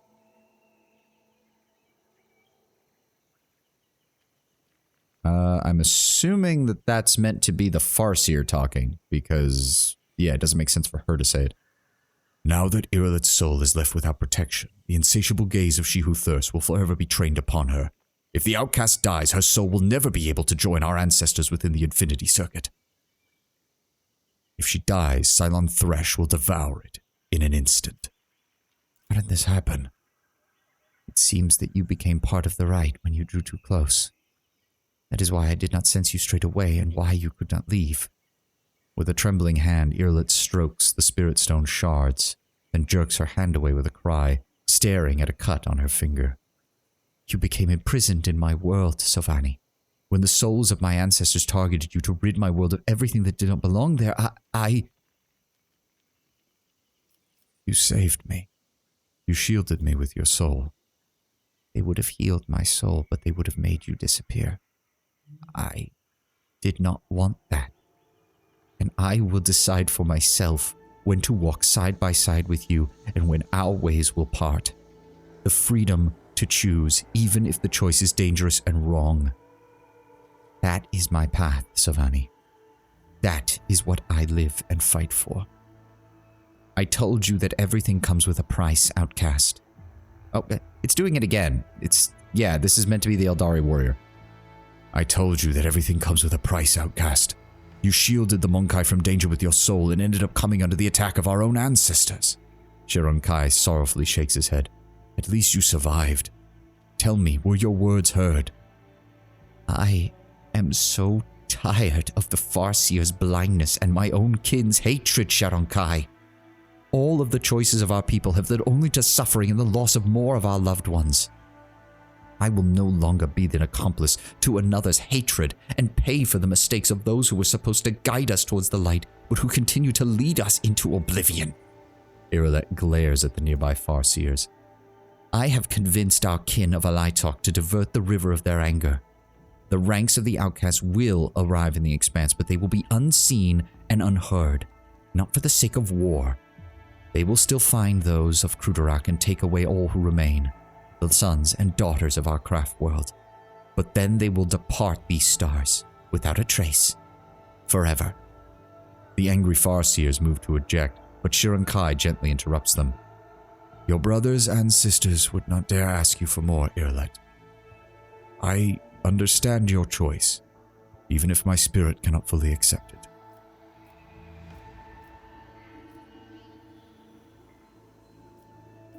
You still hope to find the homunculi. The Eldari produces an unknown Xenos device. The Farseers could not divine where the Master of Flesh makes his lair. An unknown force continues to hide him from the gaze of the Wise Ones. The children of Asurian have never encountered anything like this before. Having circled the world several times, we have failed in our search. We ventured to unleash our pent-up fury on the planet in hopes that we would be graced with a fortunate accident. Alas, the fate of the Master of Flesh remains unchanged. The Farseers could feel the beating of his black heart, but were powerless to do anything. And that was when our rangers began to deduce the coordinates of his lair based on the readings of the Wise Ones in the lands untouched by the fired weapon. That was my phone going off. Oh, it's an email. Sorry about that. They would have succeeded had the Monkai not attacked our fleet. The Eldari device thrums, and a holographic projection of the world with several marked coordinates appears in this palm. I will share the information we have gathered. I hope even a Master of Flesh will not be able to elude two pursuers at once. Our ways part here, Outcast. I agree, Phoenix. This has been really good. I'm hoping that we still get good results out of Caligos, because I actually do like his character, and I want to find out what the fuck happened to him. But this is a really good way of showing that, again, as I've reiterated multiple times already in this stream, the Eldar really are, in many ways, just as bad as the Imperium. Because I know people, you have some Imperial fans out there who will do the whole, oh, the Eldar would gladly sacrifice 1 billion humans for the sake of a single Eldari soul. Let's not kid ourselves. The Imperium does the exact same calculation for the vast majority of its military conquests. The only difference is the Imperium is at least nominally the actual rulers of humanity. But it really does show that it's not just the Imperium that makes short-sighted, horrible decisions. The Eldar do too, and in some ways, I would even argue it's even more ridiculous that the Eldar do, because the Farseers are supposed to be above such things. They're supposed to be better than that. I mean, you do get some, like Eldrad Ulthuan, who does a pretty good job of actually trying to make sure that the fight against Chaos always takes priority. Or you have the Farseers of Bieltan, who, for all their warlike demeanor, are at least totally on board with the idea of protecting other Eldar. If that means fighting the Imperium, sure, they'll do that. If it means siding with the Imperium against a greater foe, they'll also do that. But so far, the Krudarok Farseers have just been utterly baffling. Either they're being purposely blocked by something in the warp, or they just suck at their jobs. Shiran Kai signals his warriors and they start together. Our ways part here, Outcast, sister. Avoiding Irlet as best they can, the Eldari begin to scatter across the meadow, disappearing into the shadows of the forest. She watches them leave, her fists clenched so hard her knuckles have turned white. So ends the path of the outcast. Wow, you have the option to just, wow, oh my god, that is dark. After being inside of her soul, after basically 99.9%ing her romance path, you can then totally fuck her over at the last second. Wow, game. Wow. It's nuanced and highlights the truth in the Grimdark. Yes, yes. It shows that it really does show the Grimdark is not something that just the Imperium is part of. The Eldar have it. The Necrons have it. Like pretty much every faction except basically the Orcs have it, because the Orcs are living their best life at all times, pretty much. They're in a universe of war. They are perfectly content with everything that is going on. But some people do forget that, yeah, sure, the opening trawl to 40k goes on about how the Imperium is the bloodiest and most cruel regime imaginable in human history. And a lot of people focus on the Imperium, like Imperial fans and people who despise the Imperium out of universe, all focus on the Imperium. And they forget that the Grimdarkness is supposed to be all-consuming. The Grimdarkness is the whole universe, partially because chaos is affecting the whole universe, and chaos is kind of the source of a lot of that. Yeah, in human history, yeah. It's good to remember that when it comes to the Eldari, because then you have to remember the Eldari have been around since before humans evolved. And it's like, yeah, they've made their own screw-ups. Don't forget, the Drukhari, the Dark Eldar, to this day still maintain that they are the proper inheritors of the Empire, and they very much resemble how the ancient Eldari used to be on a common basis. Like, nobody gets out of this unscathed. Nobody's out of this without a horrible, horrible history.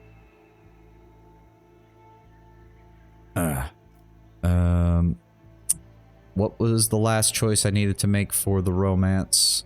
Comfort, okay, yes. Jeez, I love that two of these are just like one is bad enough. given how she's gone, she starts off the as your companion doing the whole, oh, I am not your pet, Monkai, and then like telling her this, and then the last one is just, that is so dark.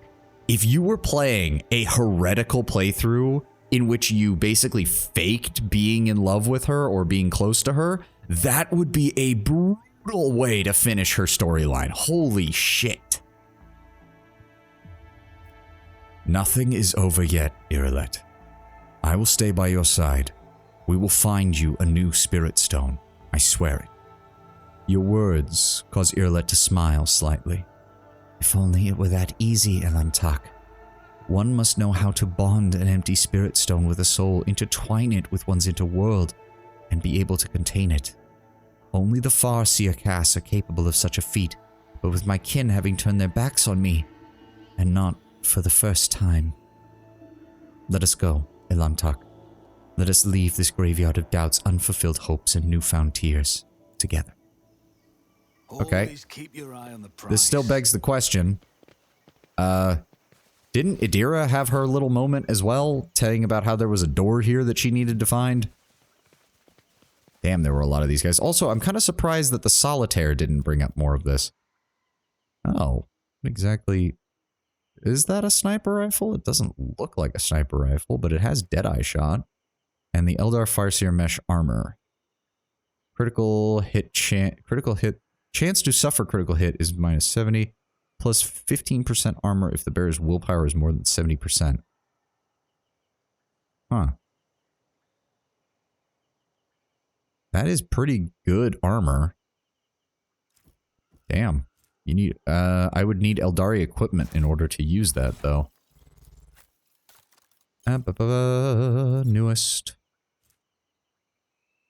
28 to 42. So 2 lower minimum damage, 3 higher maximum damage.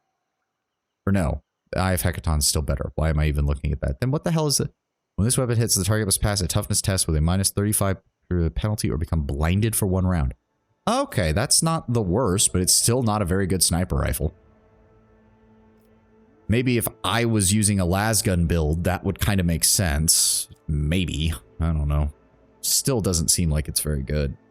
And that just matches it, so quite frankly, those can both go into cargo. We don't need to worry about that. Is there money to be made? So how many did he even have here? I see 1 ranger, 2 rangers, 2 guardians, plus her brother, well, the named one, the Crudark Farseer, Nocturne of Oblivion.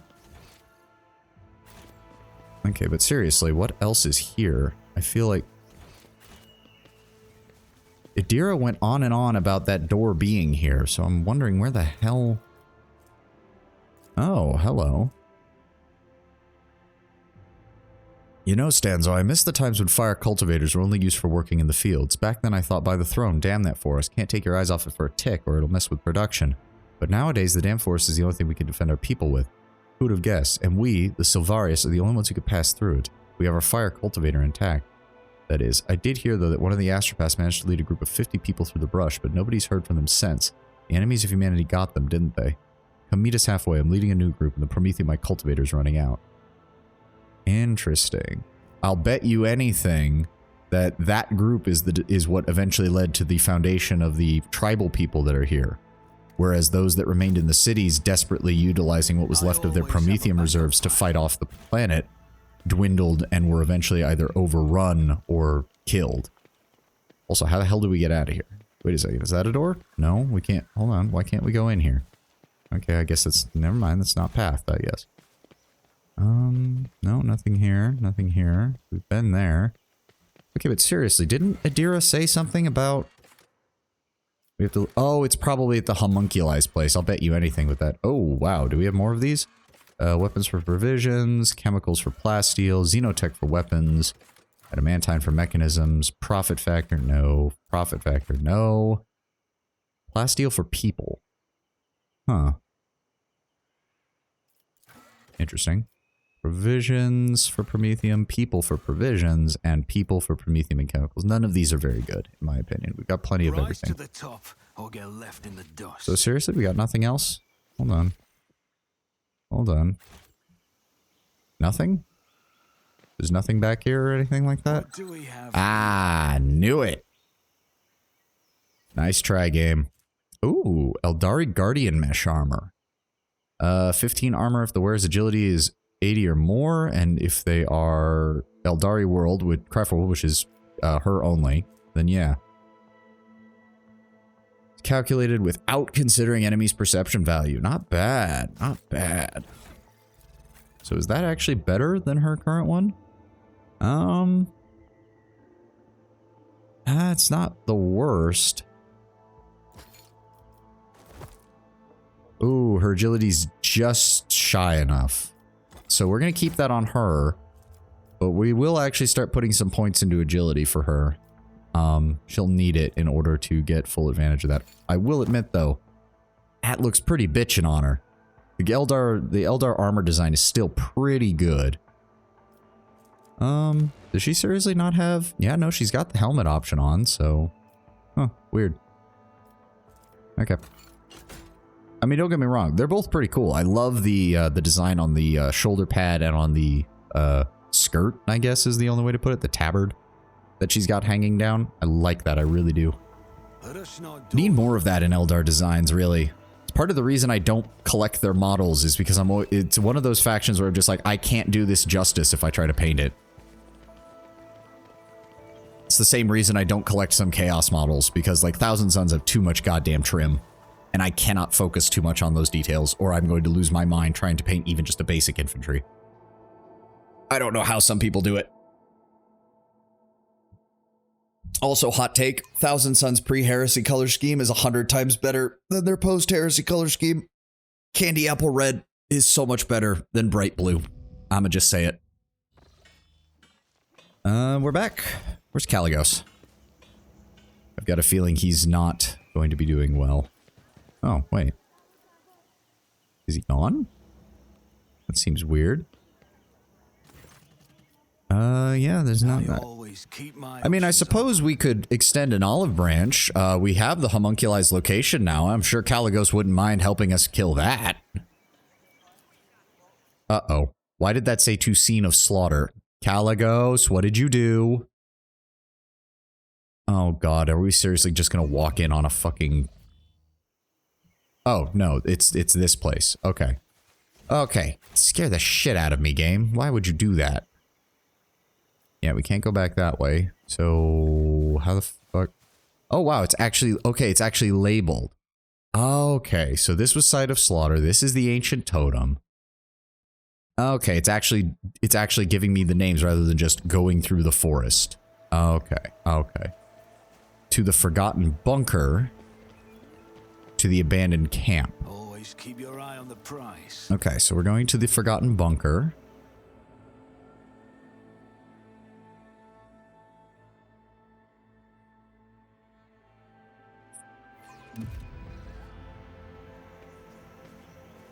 There's nothing else we can do here. To the scene of slaughter, the abandoned camp.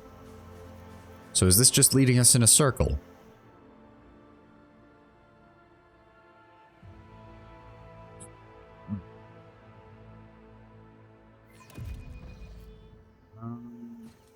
Yeah, this leads here, but there's only one way through here if I remember correctly. This leads to the rendezvous point. Oh. Oh, this is... Wait a second. Oh no, we've been here. To the Von Valencia shuttle, to the abandoned camp. So these... It's clear, but it doesn't lead anywhere. I'm assuming it's the same over here. Yeah, there's nothing up here. Okay. We want to go down here. And this will get us to the shuttle again. Okay. Okay.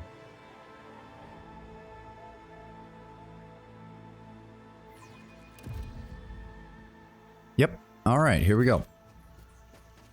That leads to the rendezvous point. That leads to the Xeno... Wait, what? That's a different one. Oh. Okay. Forest settlement... Oh, we could have gone straight back to our shuttle from there. Okay. Fair enough. Fair enough. Yes, we already did all that. Oh, and there's... Yeah, Caligos is shut off. Doesn't that mean he's... Okay, Alright, let's get back up into space.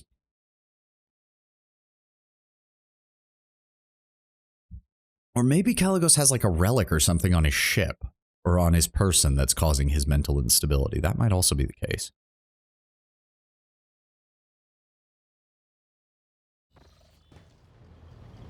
Okay, I suppose we should check in with Iralet real fast.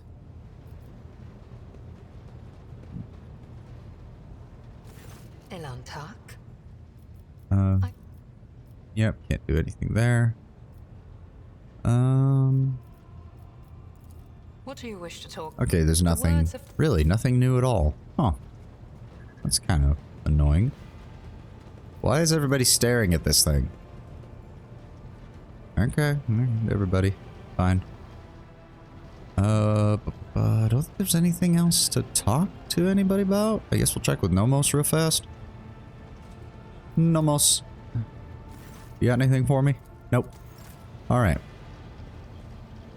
Does seem kind of weird that we got such a huge payout in Iconoclast points for sparing Tervantius in the webway, but now... Where is that? Homunculi Laboratory, Force of Quetza Temer. Yep. You can hear the anxiety in Adir's voice even over the Vox connection. Lord Captain, we found it. The door is so close I can practically feel the handle in my hand. The voices are whispering over each other in both my ears. I can barely make out what they're saying, but please, please take me with you. They keep telling me I won't get another chance. I believe them. It's now or never.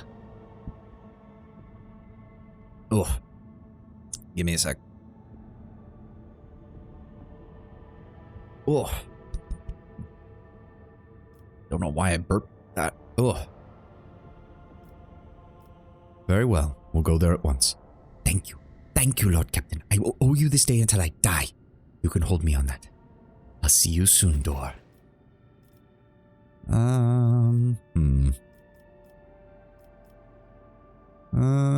Do I want to bring anybody different? You know what? We'll bring Ulfar this time.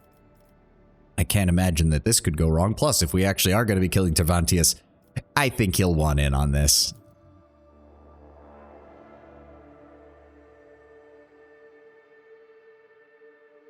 I think he'll definitely want in on this. Oh, we need to reorganize again. God damn it. Yes, you in the back. Like that I can't. There we go. Cassie in the middle. You in the back for support. Speak, et vater. Let's go ahead. Maybe.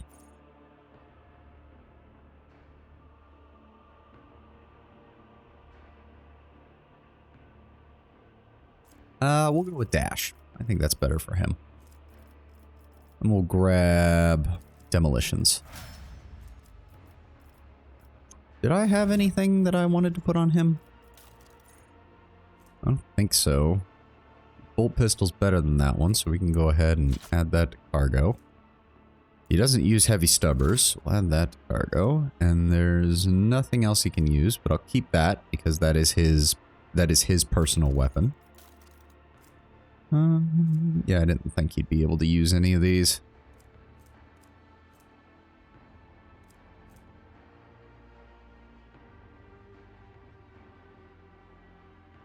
Huh. Interesting. Yeah, none of that really helps him, though.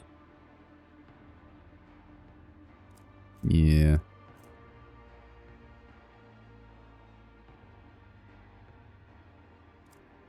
Yeah, none of that's gonna help him. Nope. Nope.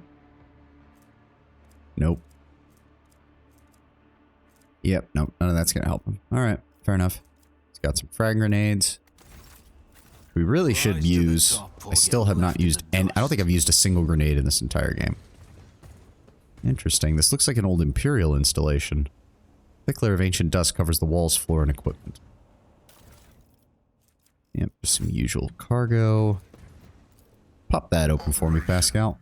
Good. Successful. Basic stuff.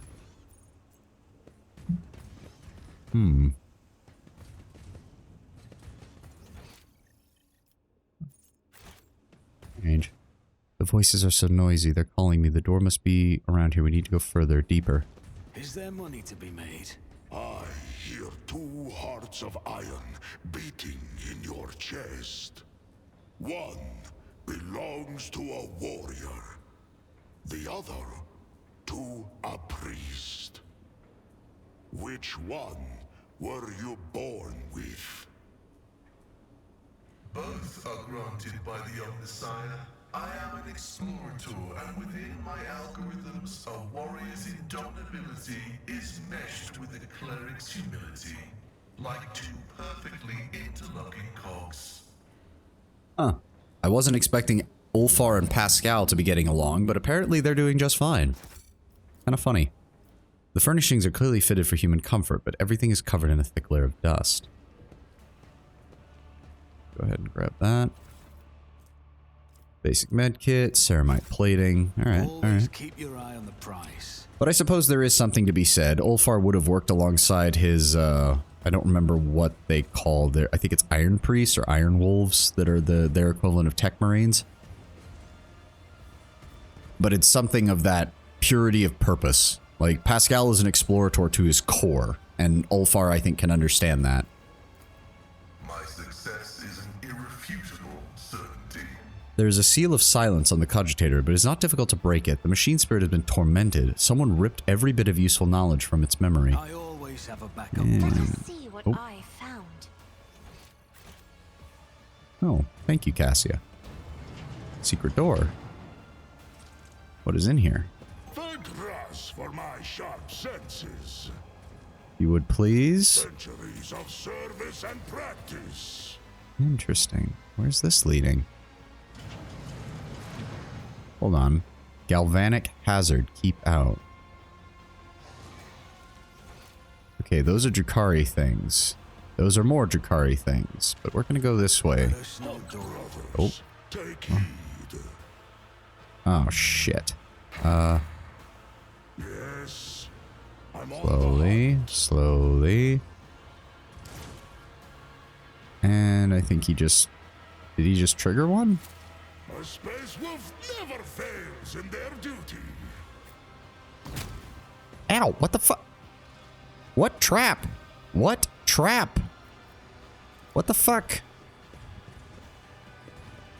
Okay, apparently we didn't see any of them. Toxic flamer. Interesting. Also inflicts toxin at the same level as burning. Not bad, not bad. Antitoxin. Okay. And toxin grenade. Each unit within that zone is dealt 50 toxin damage. That's actually pretty good. That's actually pretty good. Keep my options open. Stop. Up. Shit, fuck. Okay. So yes, you were meant to fucking go around this way, I'm guessing. So what did that say? The cogitators are deep in dreamless slumber, and the sacred unguents on their connection ports have long since dried. Hello? Notebook contains detailed observations, formulae, and diagrams. It's thickly covered in a viscous green liquid. Almost all the pages have been firmly glued together, but their contents turned into blurry stains. Experiment number 78, outcome failures, subject capable of maintaining minimal vital functions, probably. Fall short of every requirement, degree of physical abnormalities and deformities unacceptable. Failure, upon being removed from the capsule, the subject's vital processes ended in extreme manner following a brain hemorrhage and multiple internal bleedings. Experiment number 13, outcome partial success, specimen capable of maintaining basic vital processes, but only if continually neurally stimulated by means of drilling through the elbow, hip, and knee joints. Experiment number 21, outcome success, I would guess, from the last something subjects conform to the minimum requirements. Their capabilities are limited. They're incapable of learning, no capacity something of the original organism. Is there money to be made? Ulfar, please. Thank you. Both strong and wise is Ulfar. Okay, so... Whoa, what did he say? Oh, it's not saying it. Foul aberration, beta grotesque, alpha grotesque. Okay, we'll have to deal with them when we get over there.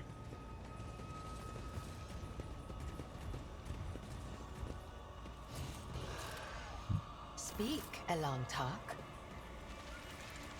Is that Experiment number 4311. No, 17. What kind of experiment is that? Interesting. Are these clone bodies of Tervantius? Or something? Just his assistants? Seems kind of weird. I would appreciate it. Hold on. If we do this, I don't know if they can... I know those guys can climb up the ladder, obviously, but I don't know if the grotesques will be able to, or if they'll have to come around the side. I would rather get a shot off now. This tedium is Especially on this thing. Go ahead and pop that for me, Irlet. Thank you. You don't belong in this galaxy. You'll suffer exquisitely. We got 8 enemies. 1, 2, 3, 4, 5, 6, 7, and 8. Okay, the foul aberrations are pretty weak. Ulfar, I want you here. Irlet. Go ahead and set up shop here. I have no idea what she just found. Pascal. Go up here. Dira here. Me here. Alright, start battle. Alright, the usual thing. Let's go ahead and point of curiosity. Draw all of those guys to a singular point. Thank you. Then we're going to buff. I'm a navigator, not a servitor. Thank you, Cassia. Boom. Boom. He's got 3 left, so we're going to do Held in My Gaze on you. That creates a burning effect.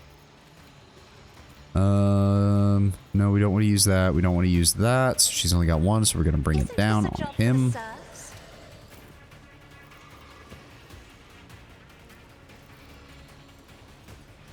Then we are going to Firestorm, centered on the grotesque. It's as good as done. Glorious. That's 3 enemies down. Let's set them on fire. Then we are going to... Ooh, I mean, we can do it again. We really want to. Hold the phone. Do we want to do that? Until end of combat, all burning conditions deal an additional 34 more damage. Every burning creature in combat immediately suffers damage. No, this will do more. Glorious. And I guess we'll just mark them as prey. Why not? Alpha Grotesque, Beta Grotesque. Oh shit, that's a lot of health. Okay, Cassia, go ahead and also do this and force him back. Zone of Fear, force him to move. That's fine by me. Irlet. Those guys look pretty weak. We should be able to handle them. Ulfar, if all else fails, can take them down. Go ahead and... Okay, perfect spot.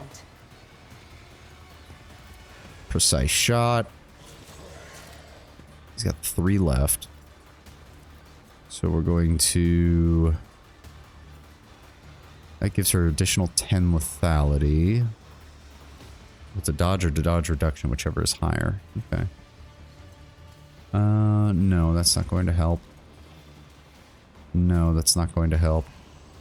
Aim for the opening. That gives me an opening on this side. Then we're going to Killing Edge. If I must. Good. 364 damage. Then we're going to Death Whisper. I am not your Xenos pet monkey. Good. Inflict a hemorrhage on him, so he's dealing more damage. Then we're going to Analyze. Then we're going to mark him. Not your Xenos pet monkey. Ulfar. Go ahead and get me over here. Challenge you, damned.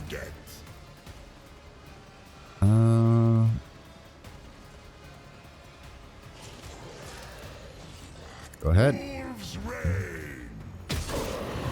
Nice, very nice. And we're going to slice. Dead. Then we're going to rapid shot. Good shooting. That takes them down. And that's all he can do. Alright. Beta Grotesque, he's going to open fire. Ow! Oh god, that hit Pascal hard. Okay. Shit.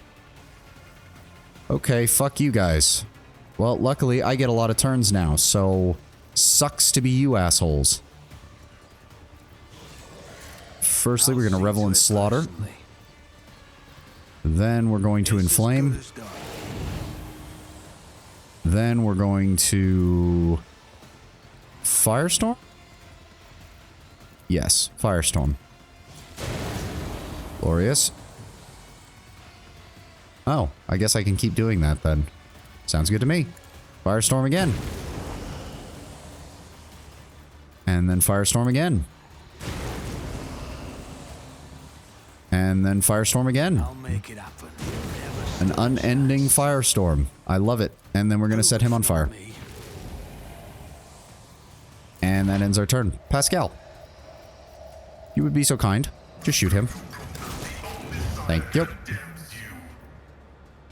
And then... I'm going to go ahead and precise shot. Mark him. Then we're going to 8% armor penetration. Tactical knowledge, no. He has 6, so that would be 34%. Just shoot him. Thank you, Pascal. Okay. Rise to the top. I'm All right. still new Left to in the the art dust. of exploring. That went pretty well, all things considered. Thank God for the Warp Surge Brooch. It turns my frickin' Psyker into an absolute monster the second he gets a turn. Go ahead and collect that.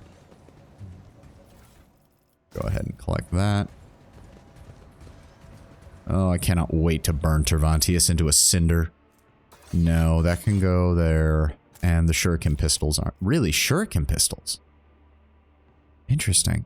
Not splinter pistols. I always have a backup plan.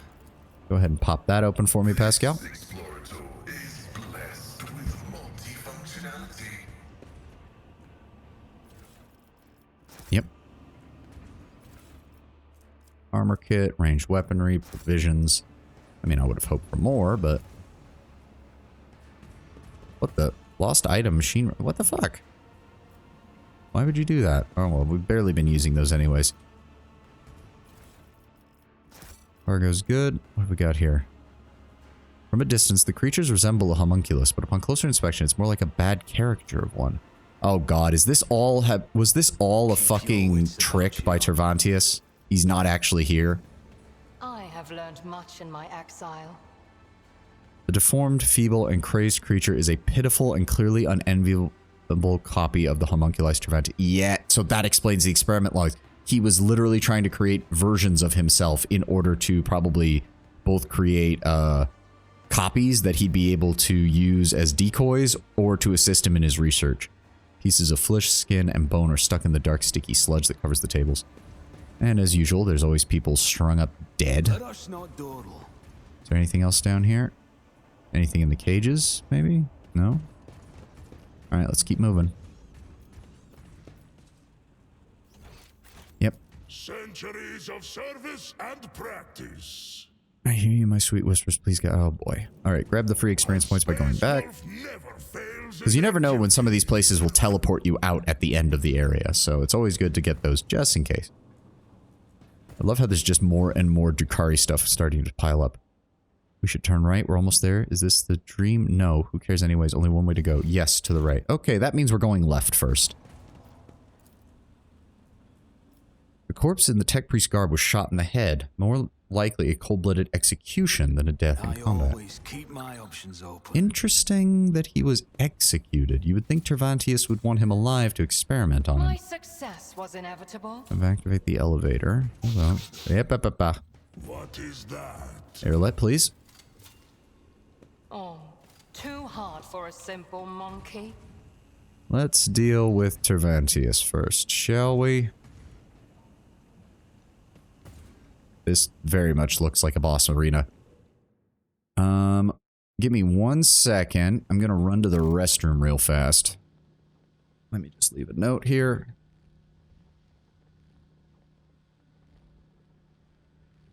I will be right back.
All right, I'm back. Oh, Sint. Good to see you. Sorry, I just took a quick bathroom break real fast. Sorry about that. Okay. Where were we? Is there money Yes. to be made? I imagine Cervantes is... Oh, he's got to be here. This is looking so much like a boss fight. Which also means these things are probably going to pop out of their containment cells the second we... Yep, Cervantes... Oh.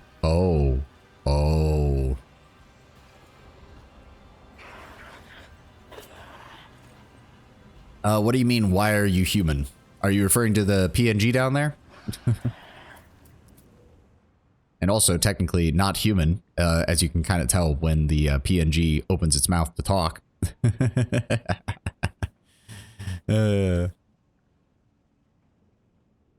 Okay, so the Anguish Prospector, so that's going to be fairly difficult to deal with. And then we have 1, 2, 3, 4, 5. Okay, we're going to hard save here. This could be very bad. I was like, oh, something's going to pop out of these. No, he doesn't even need that. Oh, God. How much in the way of health are these fuckers going to have? Oh, you're just memeing on the break thing. Fair enough. Yeah, sometimes people forget. I do try to limit having to go away from the computer. Just because, you know, people are here for the stream, not for me going to the restroom. God, I hope not. Oh, here we go. We even get a cutscene and everything. So, Cervantes, funny seeing you here, buddy. But, I don't think our little temporary truce applies anymore. Yep, he's still stabbing people. Yeah, he's quite literally created a bunch of copies of himself. I was really not expecting to have to do this guy's voice again. You are looking at several completely identical homunculi at work. A disturbing sight. The indistinguishable and familiar faces turn their attention towards you, morosely and almost indifferently. Oh, and I bet you this also means that even had we killed the one in the webway, even if we killed the one in the webway, that was probably not the only one. These guys were already here. So even if we'd killed that one, he still would be here. We love the... Oh, I love doing the voices. I was just not expecting to have to do this guy's voice, because in order to do it, I clench my jaw shut and kind of speak through closed teeth to try and give him a bit of an air of menace. And it's just kind of annoying, but hey, he's back, so I'll do it. One of the homunculi begins to talk, with all the usual arrogance. Ah, specimen. We meet again. Your escape from Comora was both a statistical anomaly and an act of abject cowardice. You should have died in the Dark City instead of overstepping the limits of your usefulness. You caused too much commotion. Interesting. You decided not to... Yeah. The monster falls silent. Barely perceptible electrical charges run through the homunculi's bodies. Then the one who spoke continues. So you're here. Now what? Are you going to bore me with your questions, Monkai? Their colors. Horrible, frightening, tattered shades. Only a madman would do something like this to himself. Cassia looks away horrified. Don't worry, Cassia. We're gonna get revenge for him having stuffed you in a goddamn box. Observe the homunculi. The homunculi are twitching slightly, as though from invisible electrical impulses. They look virtually identical, yet each seems to be missing something. A limb, an implant, even a facial feature or two. The single gaze of the many faces no longer seems full of haughty superiority only. Some kind of shared defect also shows in it. Interesting. Fitting voice. Yeah, thank you, Sint. As I said, I try to provide a little bit of differentiation. The Dark Eldar do allow me to play around with just kind of doing very weird voices because, well, I mean, look at this guy. You really think he would sound like a normal person? Like, at all? Let me see here. Meeting should be our last. We'll start from the top. We'll start from the top and work our way down. Well, I must say, Cervantes, what exactly is this place? Doesn't exactly look like a Drukhari laboratory, at least not one that I'm aware of. The clones look around them in a movement that is almost synchronized, and a disembodied voice answers, This dreary vault is lacking in practicality and function, but it has served as a possible refuge for me and my research. And why are you here and not in Comora? I am obviously here because this is my laboratory containing my research that requires my attention. The familiar voice is one of the Xenos. Sounds as though he is lecturing a child.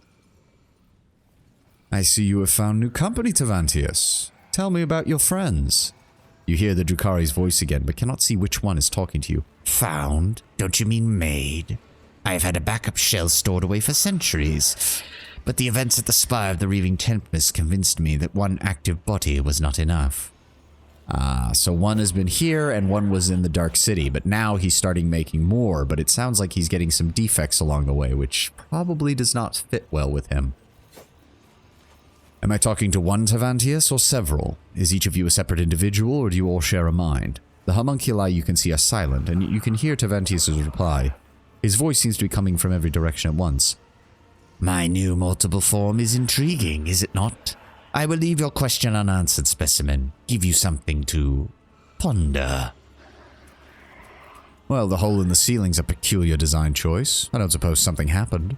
The identical faces look annoyed and spiteful. For a moment it seems as if they're about to reply in unison, but a barely perceptible electrical impulse stops them. One of them scoffs and mutters through his teeth. Just more proof of how unreliable partnerships with lower life forms are. You notice one of the homunculi glance at the hole in the ceiling. Fury contorts the Xenos face. Tervantes is unable to hide his anger at what happened. Whoever did it, and whatever it was they did, it enraged him. Oh. Has he been working with Caligos? Did Caligos betray you, my friend? It certainly explains some of the issues Caligos has been having. I saw the body of a dead tech priest in your lab. Where did he come from? A broad, repulsive grin appears on one of the disfigured faces. How would I know? I can't tell one Monkai from another. Well, regardless, thank you for the invigorating conversation, but this meeting will be our last, Tavantius. You're different from others of your species, specimen. This time around, I want to study you much, much more thoroughly. This will, of course, necessitate your death. I hope dying once isn't enough for you, either. Your demise is already calculated. Oh boy, so yes, the lesser clones are going to start popping up along the sides. Oh, they're going to start, yeah, they're popping up out of the tubes. Yep. But these guys are fairly weak. They're not the problem. It's the 5 copies of Tervantius that are going to be the problem. Okay, okay. Let me see what we've got here. Yeah, foul aberration, they're weak, but I'll bet you they spawn infinitely until... Oh, twisted creature. Okay, that's a bit stronger. That's a bit stronger. That's a bit stronger, and we're completely surrounded. Okay, Tervantius has 1,000 health. His clones have 200 health apiece. And the Anguish Prospector has 1,200 health. Okay. Alright, I'm going to set up Cassia here. I'm going to set up Adira here. Ulfar, I need you here to immediately start working on them. Iralet, go ahead and set up shop here. I'll set up over here on the flank. Pascal, set up over here, and hopefully we can take these guys down. Alright, as per usual. Oh, shit. I can't see them from down here. Fuck.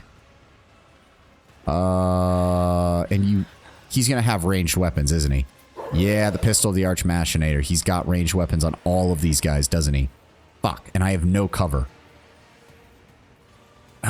Shit. If I move her here, I can get 2 of them. If I move her here, I can get 3. No, just 2. God damn it.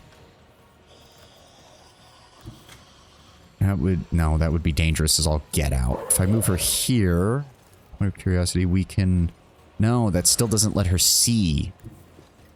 If we move her here... No, she's still... God damn, the fucking... I'm gonna have to move her here.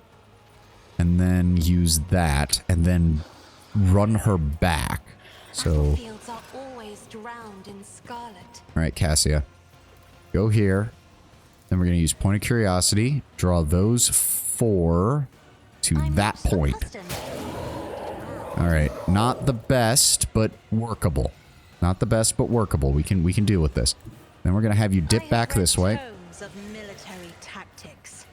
Then I want you to immobilize him. Okay. Mobilized effect worked. Then you're going to buff. If you insist. Yes, Lord Captain. And buff again. Isn't this a job for the serfs?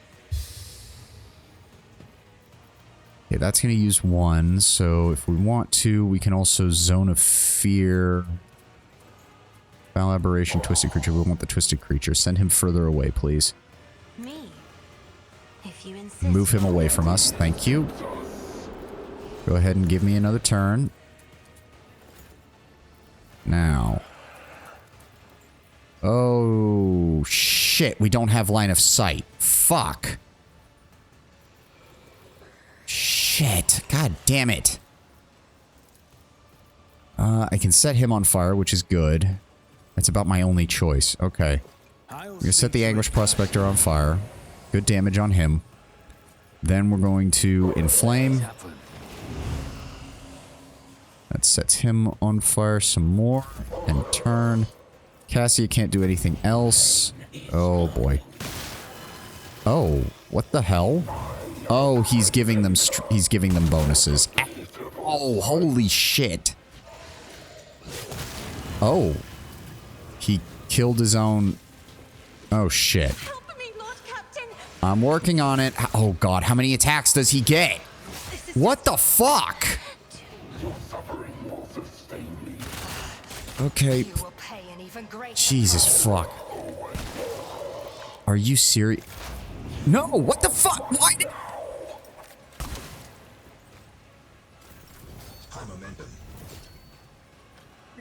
What even was that? Fuck.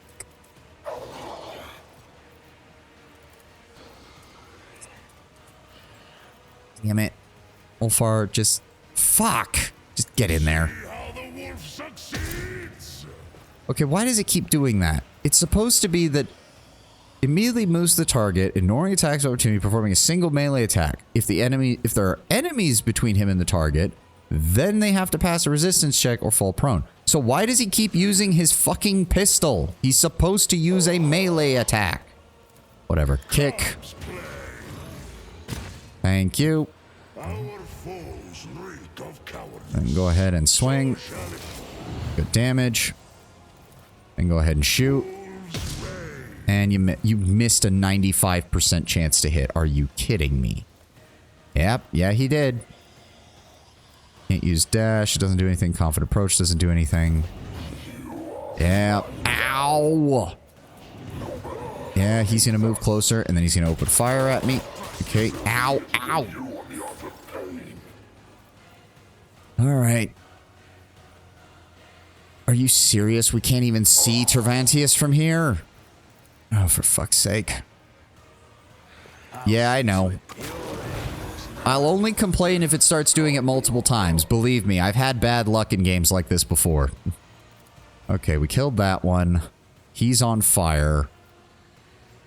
Go ahead and set him on oh, we already... I should have, yeah, set him on fire.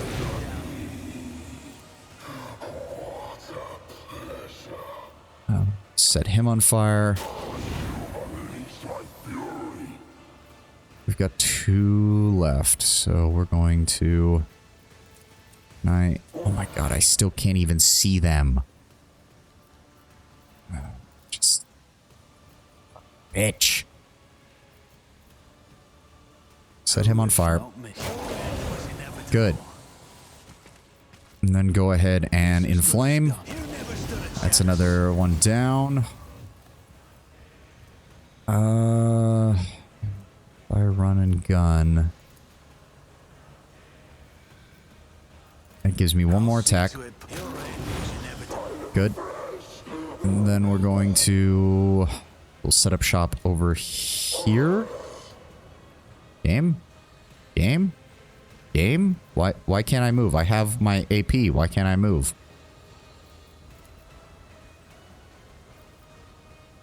Game? What are you... Okay, I guess I can't move. Fuck you, game. Irlet, can you actually hit him? No, you can't. Can you hit him? Yes. Okay, that's better. And there's an opening on this side, so that's perfect. if I must. Go ahead and pop that. Go ahead and pop precise attack. Monkey. Go ahead and pop We don't need aim for the opening, so we can use this instead. Is beneath me. And then we will killing edge. Come on. Perfect. And it went through the target. Very nice. Then I want you to use that on him. Put the hemorrhage effect on him. Perfect. Then I want you to take a regular shot at him. There we go. That brings it down to 5. Oh, and that popped the...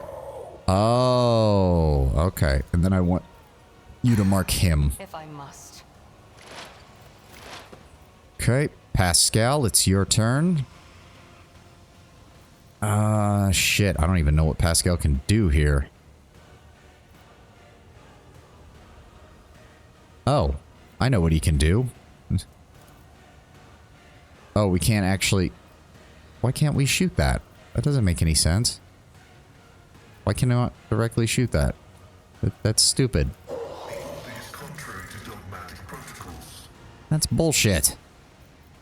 Whatever. There's no real targets that you can hit here, Pascal, so if you'd be so kind as to just blow these open, please. Thank you. Let's try to keep it from spawning more shit on us. There's really nothing else he can do.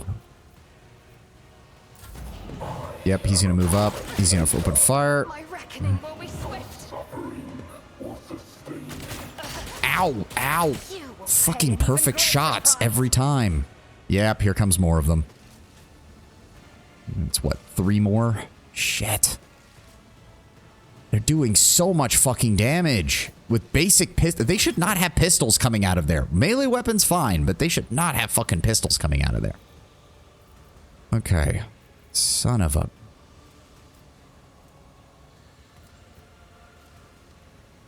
During an extra turn, there is no attack limit. Yep, that's our best bet. That's our best bet. In the name of House Orselio, I shall prevail. Okay, so what we're gonna do is here... Why can't I move? Old injury. That doesn't do it. Immobile. God damn it. That's why. Fucking hell. I thought it was a bug.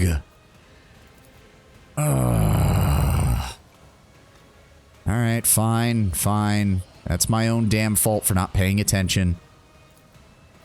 Light him on fire. I said light him on fire. Thank you. Light him on fire. Light that on fire. Oh good, that exploded.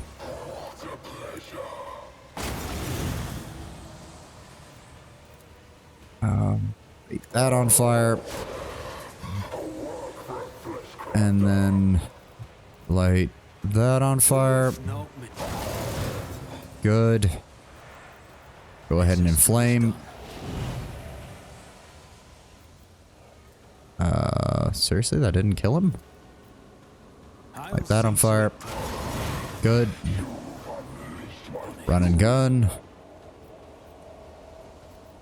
And then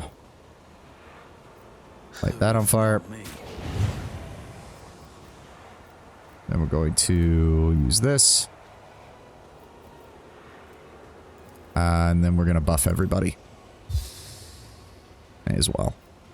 Nothing else I can do. Cassia. I am... Okay, well, we're going to buff Ulfar then. He's also going to need those temporary wounds, I feel. I'm going to do that. Then we're going to Held in My Gaze. Good. Then we're going to...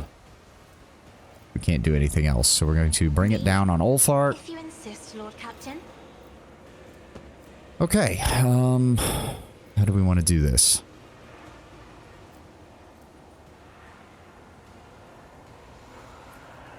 The first attack using this ability, and each turn afterward costs 0 AP.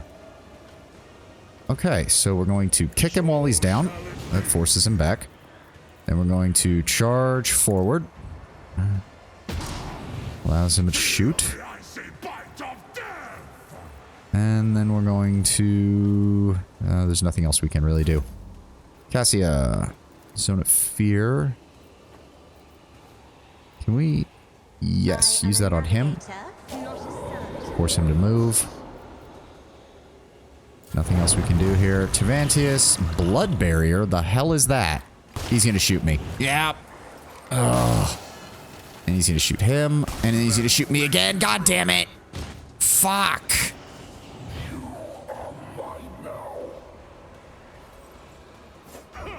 Yeah, I was about to say. No. Okay, Idira. Nice of you to finally actually have a turn. Oh, God. Psychic Shriek is not going to do much to him. Can we... No, we can't even get him back up. Son of a fuck. I don't want to have to use that if I don't have to, because she's not very good at that. Oh, fuck me. Suppose we could... If we come here, and then we use... Where is it? No. Yes, Psychic Assault. That'll get those two. Good. 2 targets down. 3 targets down because of the bouncing damage. Good. Good, good, good, good, good. Forewarning. Son of a bitch. We'll put an Analyze Enemies on him. Then we will put a Sensory Deprivation on him. Blinded effect applied. Willpower test failed. Thank you very much, Idira. Nope, that's a minor psychic power. That's a minor psychic power. None of that's going to help me right now. Can't do anything else. Okay, Ulfar. Let me see here. Let me see here. We are going to kick you. Is that actually going to kill him? It is. Sucks to be you, buddy. And we're going to... which one? Which one? We're going to burst damage him. There we go. Then we're going to swing. Nice, nice. The burning damage should finish him off.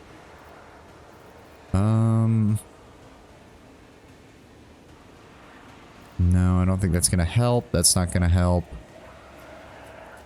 Okay, so we'll end our turn. Irlet. Yep. Instant attack on him. Very nice. Pascal goes next, so he can deal with the last one of these. Irlet. Okay, hold on a second. Aim for the opening on Tervantius. Okay. We're not going to be able to kill him in a single shot, but still. Let me see here. What can we do? She's already got perfect shot. We're going to precise shot as well. Then we are going to lethal. No, that'll use up the opening. Ah, shit. I should have done that first before doing the opening. Shit. No, that's not going to help. Okay, analyze enemies. Give me even more. What exactly does this blood barrier do? This creature gains a bonus to armor equal to the number of creatures suffering from the bleeding effect. This creature also regains 10% of their maximum per number of creatures suffering from bleeding. I don't think anybody is suffering from bleeding, though, which is good. Okay. Okay. So...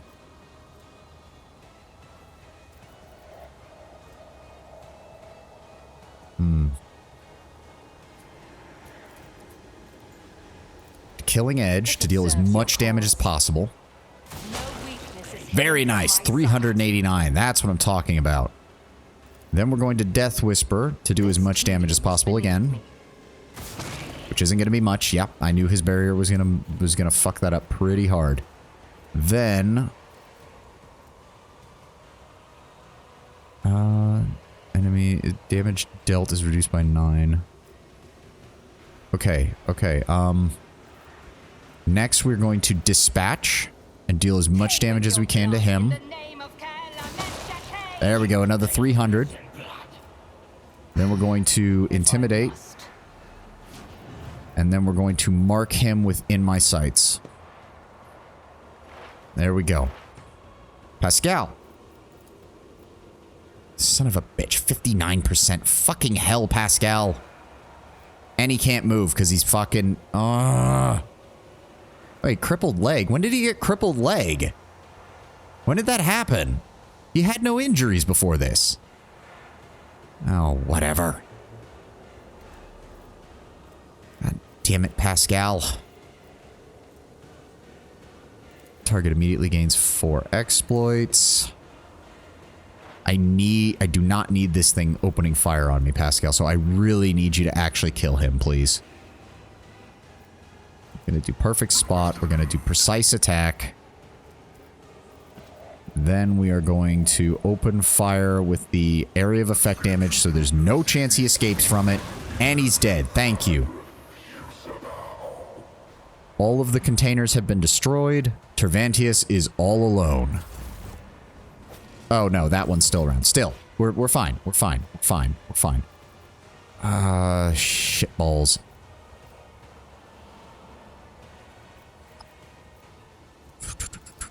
We're going to... Yes, we're going to put it on Irlet. Willpower and toughness, that's not going to help her any. We're going to... Held in my gaze... Hold on. She moves there. Then... Yes. Give me strength. Use the warp curse. Increase all damage dealt to him. Held in my gaze to inflict another thing of burning on him, hopefully. Oh, okay, warp degradation is... Oh no, it went down. Right, her abilities allow it to go down. Then we are going to... 11% damage with all attacks. We're going to go ahead and set that up there. That'll improve Irlet's attack. Toughness. We'll go ahead and give that to Pascal because he's the one most likely to be shot next. Yep. Bloodbearer. Shit. I don't even know what that does. Okay, he missed. Thank God. Idira. Dodge and parry. I don't think any of these are really... She can't see him now. God damn it. Yes. Just do a normal attack. Good. Good damage. We're going to sensory deprivation on him. Blind him. There we go. That should make him pretty much useless. And then go ahead and put another mark on him. Was that you? Thank you. He's almost down. Ulfar. Get the hell over here, please. After all, you wanted Tervantius after all. Go ahead and rush at him. There we go. And then pop this dude. There we go. Oh, okay. Always have a backup plan. Miscalculations Could have been worse. Could have been worse. Broken ribs. That's fine. It doesn't affect my willpower. And I think we're almost done here anyways. Whew. Okay. All of that can go to cargo, yes.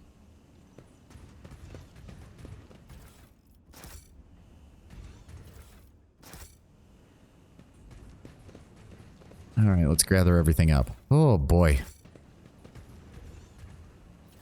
Yeah, I really wish I hadn't gotten... If I hadn't gotten immobilized out of cover, I probably would have been able to survive that, and this would have been over a lot faster. But it's good that Irlet's damage is now good enough to really keep up with everybody, provided she gets all of those bonuses in. That's regular Cavalite armor. We don't need that. Tervantius, the Arch Machinator. Reinforced Cavalite armor.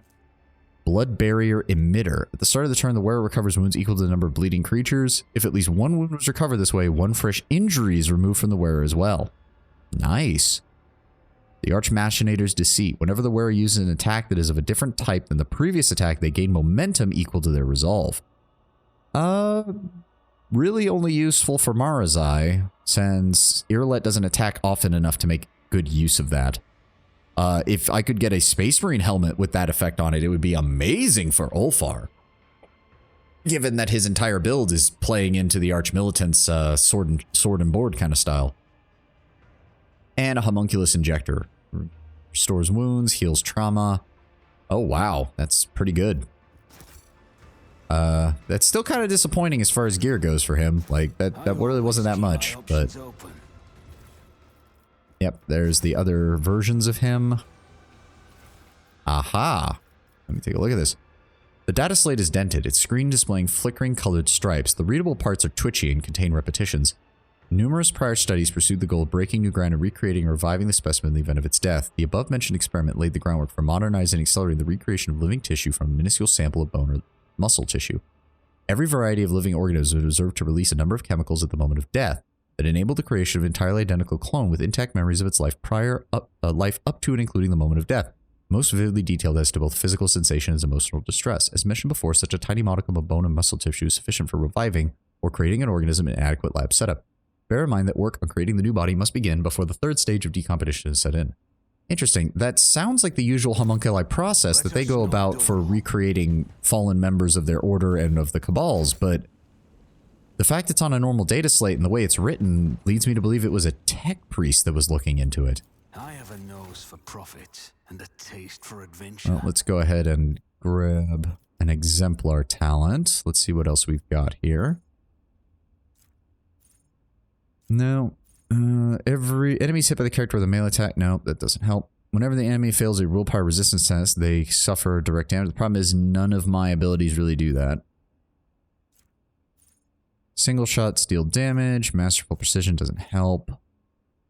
Nope. Nope. That might be good. The +5 to all characteristics still affects willpower, which is not bad. I'm trying to see if there's any other psychic abilities that I... See, why can't I... Psychic Awakening becomes an unsanctioned psych... Features Psyker, pre-work, and... Weird. I don't get why... Oh, whatever. All effects that reduce their P. Needs a bonus to all resistance equal to 5 times their deflection. Means an additional 12 wounds. These wounds are further increased by toughness. Needs an additional thing of that. Melee attack, so that doesn't help. Whenever they heal. Does puncture help? I don't think the fire actually has a armor penetration ability. Right now, Perfection Under Fire is looking to be the best one, but let's keep looking.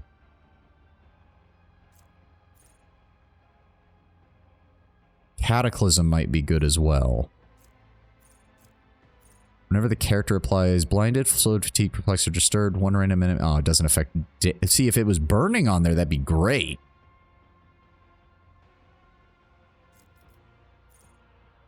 Critical velocity isn't bad. Straight up crit hit chance is not the worst.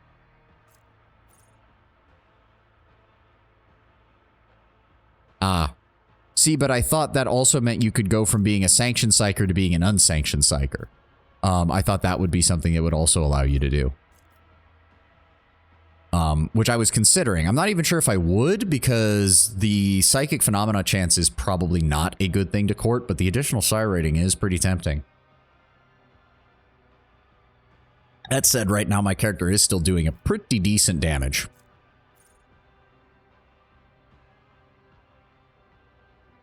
They deal additional damage equal to the number of degraded defense stacks. If that counts my burning damage, that actually might be a good idea. The degraded yeah. Whenever they deal damage to an enemy, the enemy suffers +1 stack of degraded defense. Also, it occurs to me, this is something that I should put on pretty much everyone, because if we go up against big bosses, this can all stack from every single person who deals damage to them, thus further increasing our damage across the board. Yeah, we'll go with degraded defense. I don't use force weapons. Heroic act is decent. No. Yeah, we still have all of that. Is increased, but that's their resolve. Not really that good.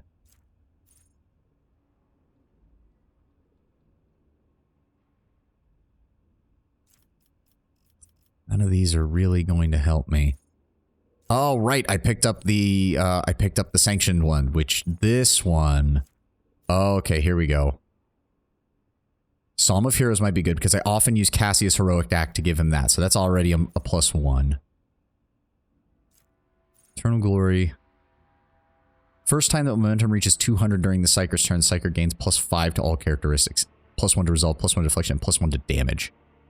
That's pretty good. Enemies adjacent to the Psyker suffer 10% more damage. Psyker's armor increases by 5, and by 5 again at the start of every round except the first. We're going to go with Psalm of Heroes, and then we'll pick up Sanctified Slayer later, because both of those are really good for this build. Zira. Come on. Now, with you, I don't know if there's actually anything that helps her. No. I thought there was something that was good for psychic abilities. Or not psychic ability, but like stuff that causes... No, not that. Oh, right. She already has malign influence. Yeah. That's one of the better ones for her. You know what? Yeah, I'm just going to give everybody degraded defense, because if it all stacks... Like, maybe not everyone will get this level, but it's definitely something I want on everybody's character before the end. Warp Minds, 6th use of a psychic power by the... Yeah, that's just... It's 6... Casting 6 psychic powers just from her? Like, if it was psychic powers by anyone, that would be interesting. And it's just like, oh yes, even if you're facing a bunch of enemies who have psychic powers, this will start going off and give the enemy a stacking debuff. But it's 6 psychic powers from her. That is not really that useful, especially since all of her low-level stuff still increases Veil Degradation by a pretty high amount, which is unfortunate. +10 weapon skill, +10 ballistic skill. Force reality. Ah, Psychic Extreme. She does. Yeah, we want to give her that. Never mind. That's vital for right now. That has to be picked up. Okay, and she's not going to want degraded defense because she does not do much damage. What we want instead is something that will... Yeah, she got Eager Subordinates, which gives them additional damage. That might be useful. Eager for Battle does give 2 additional action points on the first turn. Firebrand. If an extra turn given by the character's abilities or talents grants MP, the target gains +4 additional MP, and if AP, the target gains an additional 1 AP. So yes, Firebrand is good for her. Whenever the Navigator uses Navigator power that has not been used this combat, the Navigator uses +2 perception until end of combat. See, there's just not enough Navigator abilities for that to really matter. Cannot dodge them. None of these really work with her stuff because I don't use them that much. Yeah, I guess we'll just get more of these. We'll get the well, like he said, we'll get Course Untraveled. Any kind of bonus for her is good. Now, he got Know-It-All. That gives him a bonus for everything based on his intellect. In addition to that... No. Where does attack gain an additional overpenetration? No. No. Pinpoint accuracy. Probably still good. We're still going to grab degraded defense for him. Then we're going to grab... Wait, acceleration... No, that's a melee ability. Yeah, none of the rest of these are... Cut to the chase. Gruesome kill. Guidance. Heightened concentration. Bounty Hunter gains 2 AP. Scores a critical hit. They do that. Share the spoils, so that way it'll encourage us to use his prey abilities a bit more often. This, we also want degraded defense for her.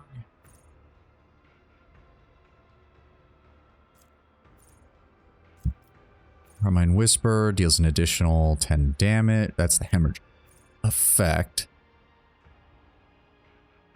That could be useful. Successful dodge. Deals direct damage. The enemy gains vulnerable stacks. The character suffers plus number of vulnerable stacks times 7% more damage from the assassin's attacks. Inevitable Innervation. Each use of aim for the opening on the same target reduces that target's dodge and dodge reduction by 10. That could be good.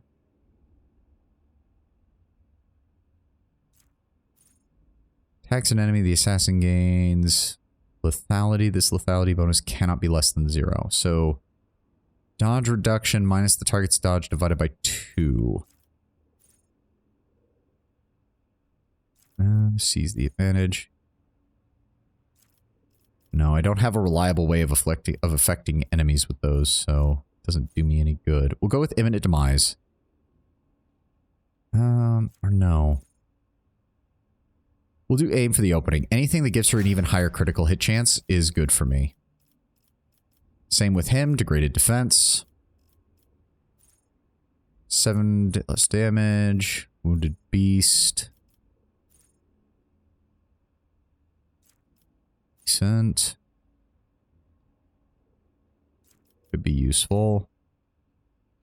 First single target ability used by an ally grants +1 action points to that ally. Gains bonus to dodge. Nope. They're stunned, prone, or blinded. Could be useful. He does have the kick that gives him a very good chance of doing that. Bonus to critical damage. Reduce deflection by 2 and their armor by 7 until end of combat.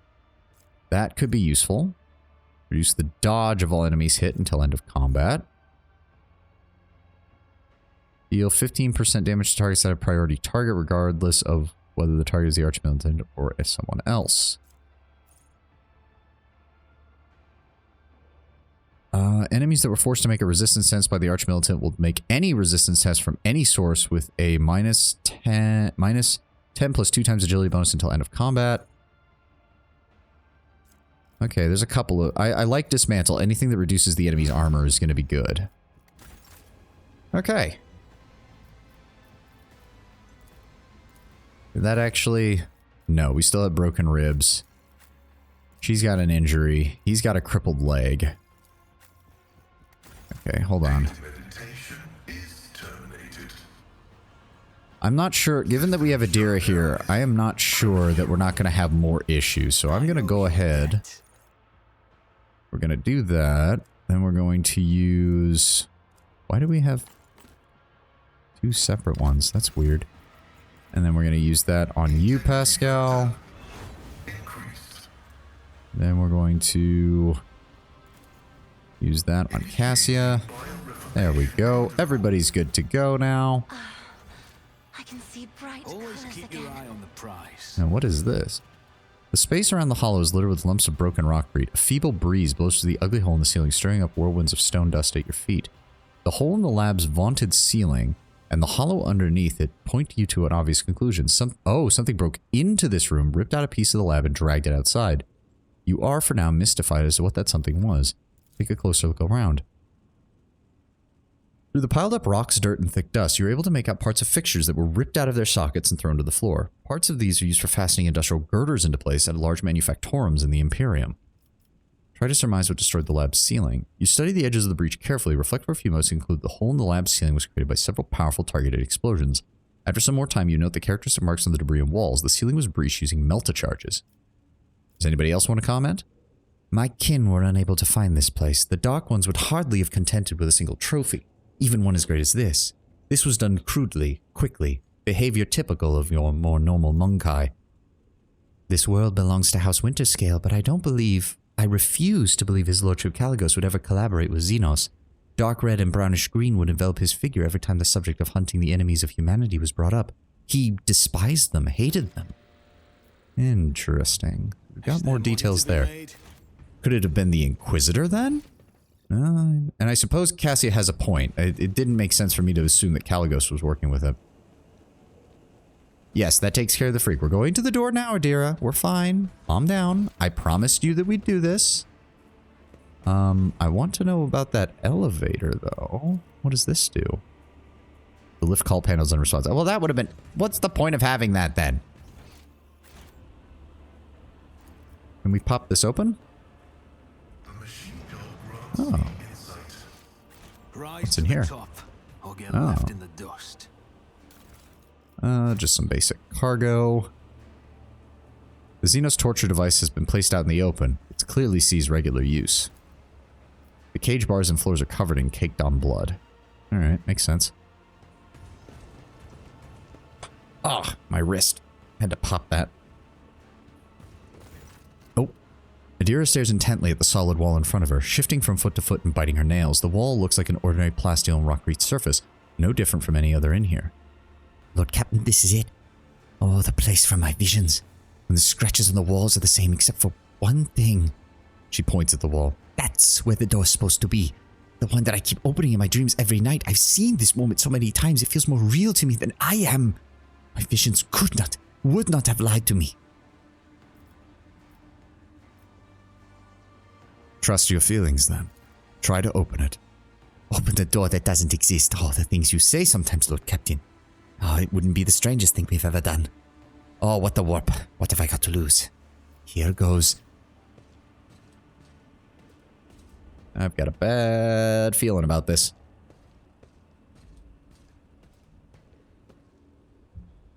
I've got a bad feeling about this.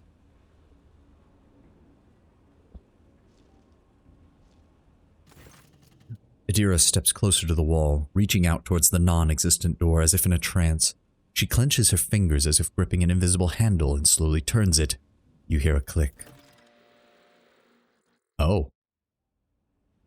A violent ripple tears through the space around the wall. A cacophony of whispers makes your skin crawl from head to toe as an unseen wave emanates from the twisted and broken reality.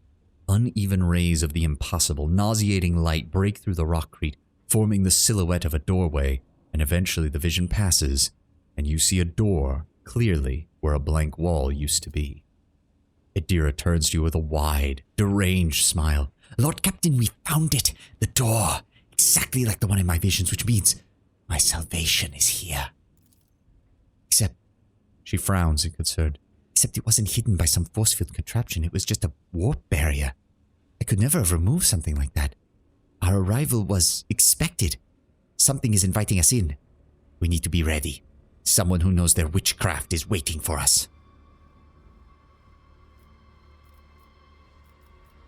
As long as we face this together, we'll get through this. Trust me. Adira looks somewhat emboldened by your words, and she smiles. You're not wrong. We've been through worse. Thank you, Lord Captain. I won't let you down. I always have a backup plan. Time to find out what's going to happen to Adira. I've got a very bad feeling about this.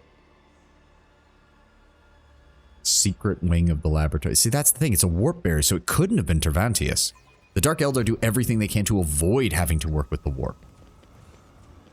Did he know this was here, or did he just ignore it because nothing ever... I was taught that Xenos were abhorrent creatures.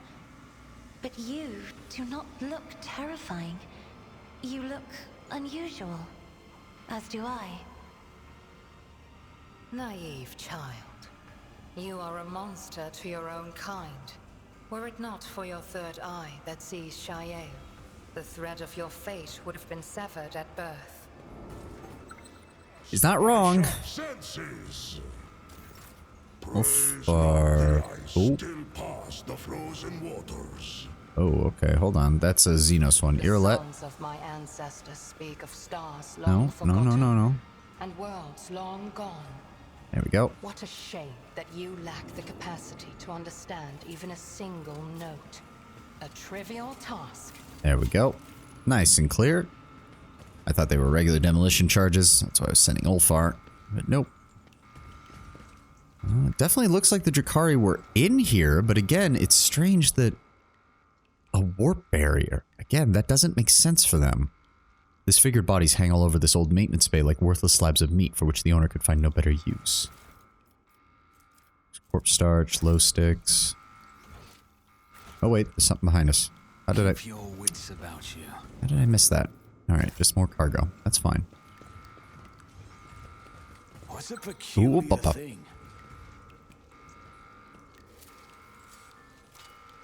My success was inevitable. I mean, this definitely looks like a Drakari place. Maybe one of Tervantius's fellows was down here at one point and fucked up royally, and so Tervantius had no reason to go over here. Tank was shattered inside by an unthinkable force. Oh god, are we gonna have to destroy more of these things to keep an army of clones from fighting us? Because that would be aggravating.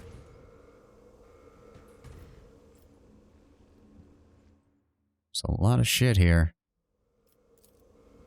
The withered victim's face is forever twisted in a silent scream. Penalty charge. 40% dodge, but gets a -10 penalty to agility, strength, and willpower the next round. What is over here? There's a body. Revolting biomass, some elements of which can be interpreted as human features, floats in the green liquid. Is there money to be made? Oh. Oh. Okay. Hold on. Okay. Disarm that for me, would Too you? hard for a simple monkey. Ah, there's another one. We can't go that way. Yeah, just more cargo, no gears. Go ahead and disarm that. A trivial task. Oh dear. Uh-oh. Wait, why is someone from Cruderak here? Always keep your eye on the price. We'll be with you in a moment, buddy. Let me just pop over here and pop this door open. Supposed to be a challenge. Oh, what's in here? Another door. Grab that. Are those humans or... Hold on, move out of the way. No, those are humans. Not Eldar. Bodies of runaway test subjects. They failed to find a way out and died from hunger and disease. I always keep my options open. Doesn't make sense though. Again, it doesn't... Halls of research desecrated by the Xenos Cervantes, I hereby declare subject to purgative eradication. The sacrilege committed in them should not be comprehended. Fair enough, Pascal. Wasn't one of your fellow believers there? Beware. They are involved with the Flesh Master. Oh, that's true. What if this part was a Mechanicus portion? Barricaded the door in a desperate attempt to escape from a terrible fate, but help never came. Left in the dust. What is here? Is it Wardo Oh. or a trap? Oh, this leads us back out onto here. More cargo. Build a bridge out of the planks. Which will, I'm guessing, allow us to, yes, return back over to the other side, which is where we came from. Okay. Interesting. Also, what exactly did we pick up? Because I was trying to read it when Pascal was talking. Sort from newest. Tiara gains +10 willpower and suffers 50% less warp damage. Honestly. There we go. That'll actually help keep her a little bit sane, hopefully. Or I suppose we could put it... No. That's a better critical... That's better for her. We're gonna Keep just... your wits about you. Takes less warp damage, which makes her more effective against demons and the like. Okay. Be with you in 1 second. We're just making sure that all this is cleared. Yep, nothing over here. Good. Okay, why the fuck is there a Farseer down here? You see a contorted, agony-racked Eldari, or more accurately, something that resembles one. Dozens of scars and sutures cover his face. The sight of its misaligned joints moving under its skin makes your stomach turn, and its singular eyes completely devoid of sanity. And yet as you examine the creature's tattered clothes, you still recognize, albeit with some difficulty, the ceremonial raiment of a Farseer. Alas, my deliverance, Monkai. Oh, the disgrace. The humiliation of falling at the hand of a lesser creature. Enough. The anticipation of this moment is all that has allowed me to retain a vestige of reason. End me now. Irelet takes a quivering breath. Who are you? I do not recognize you but your vestments. A child of dead Cruderak. I do not remember you, but it gladdens me on the cusp of death to behold a spark of the Asayani. Who are you? A hollow shell who has been forced into servitude. Every thread of my being calls out to me, urging me to claim your lies. Only stop by the fading remnants of my former self. Quickly, I demand that you give me the death. Give my death to me and break the shackles of this nightmare. The Farseer's crooked fingers reach for his temples, and now you notice the sinister-looking device clamped to his head. Translucent threads coil in strange, sickening patterns around the Eldari's temples, sinking into the skin of his face, neck, and clavicles. In the dim, cold light of the laboratory, the device resembles glistening carrion worms, mercilessly drinking the Xenos minds dry. Adira gives a puzzled glance. I think that's what we're here for. I can barely see the Xeno's aura in the warp. It must be the work of that thing on his head. What are you? Tervantius' plaything. The Master used me by means of that which now entangles my mind and bends me and my powers to its will. I am the tool that conceals this lair from prying eyes. Ah, so the barrier was his doing at the behest of Tervantius. That makes sense. The energy of the veil. Had the Monkai Seer not heard my pleas for help, you never would have found me. Your pleas for help? The Adari doubles over in anguished paroxysm, his voice ringing like a taunt string. My silent cries pierced the veil and sent visions of this prison beyond its walls. They carried with them all the dreams of deliverance and liberation. Is that not the reason for your coming? Adira bursts out laughing, her voice hoarse and hysterical. Oh, this stuff kills me. What does that mean? That it wasn't my own salvation I saw in my dreams, but some half-dead Xeno's deliverance? Come off it. Don't buy any of this crap, Lord Captain. He's trying to mess with our heads. I have no reason to lie to you, Monkai. Your beliefs are no matter. You're already here, which means I will finally die. I have never been merciful to Xenos. I have no desire to start now. Let him suffer till death claims him.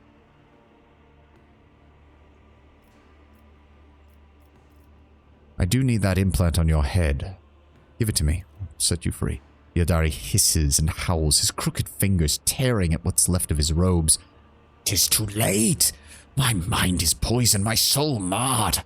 I do not know what purpose you need this cursed machine for, Monkai, but if your mind carries a shred of reason, then destroy it along with me. Adira suddenly leans forward, anger and desperation written all over her face. Not a chance, Xenos freak. That thing, that Thigh Stifler, is going to save my life. You're just weak. That's why you can't handle it.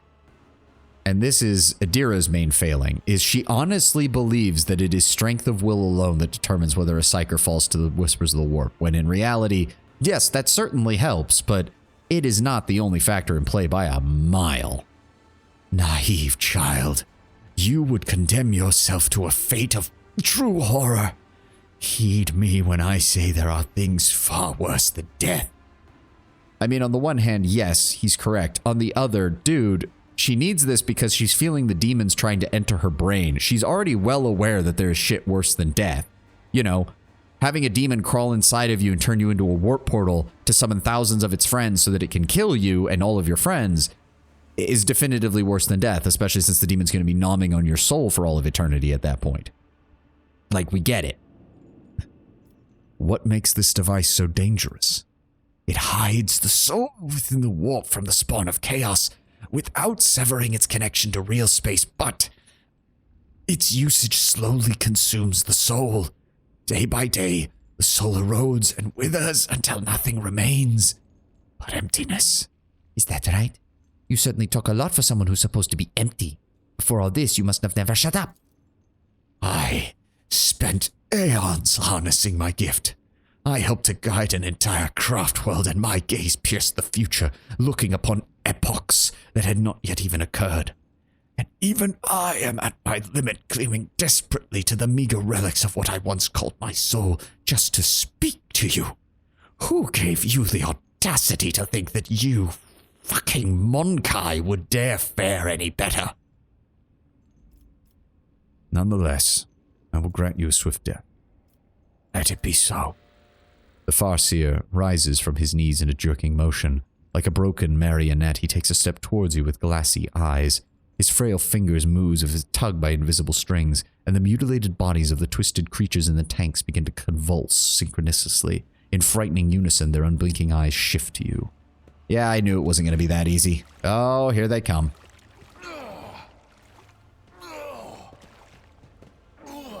Oh boy, here we go. That's a lot of them. That's a lot of them. Oh, that is bullshit. That should not count as an ambush. Are you kidding me? Hello, Justin. Good to see you. Good to see you. We just got done dealing with Tervantius, and now we're dealing with this crazed Farseer. This is not an ambush. I call bullshit on that. We saw them in there. We saw their bodies in there. We saw the Farseer get up. That is not an ambush. At least Cassia always gets to go first. Set 3. Oh my god. Okay. 300, 150, 150, 150, 150, 150, 150. Also, okay, they don't have ranged weapons this time. That's actually good. They don't have the random pistol bullshit that was dealing like 20 damage a shot to me.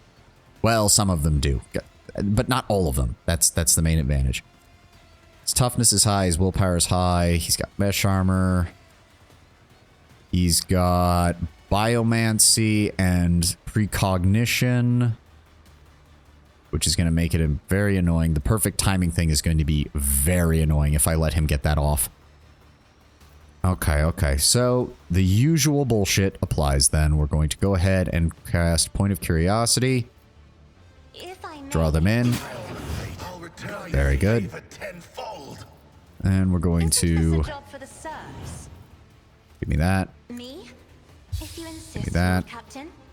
Then we're going to held in my gaze on you. I am a navigator, not a servitor. Good. That set him on fire. Then we're going to... Do we have anything else we can cast for one? No, we don't. All right. Grant another turn to Silvani. And then we're going to Firestorm right out the gate. Perfect spot. Just out of range of the rest of my guys. Good. That one's down. Dealt damage to them. Of course, the Farseer gets a turn. Ow! I don't like that he gets a free turn. I really don't. Somehow I have even more AP. I'm not sure how that works. If I cast that on him, we hit both of them. So... Actually, hold on. We want to inflame first. Oh god, he gets to go again? I don't like this. I don't like this at all. Why does he keep getting to go?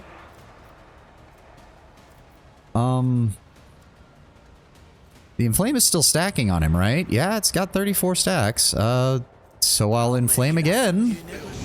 He takes 110 damage there, and he gets to cast again. Are you kidding me? This is getting a little aggravating. Screw it then. I guess we'll... no, we don't want to do that. Shit.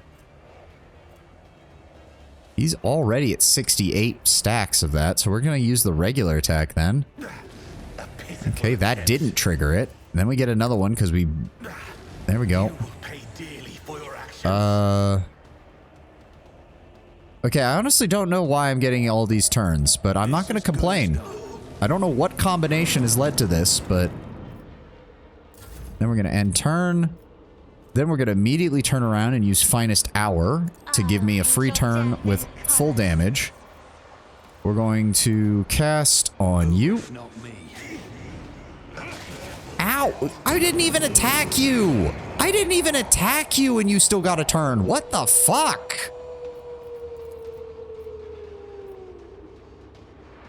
We're going to cast on you. And we're going to cast on you. Okay, this is bullshit. I am really getting pissed off at this thing now.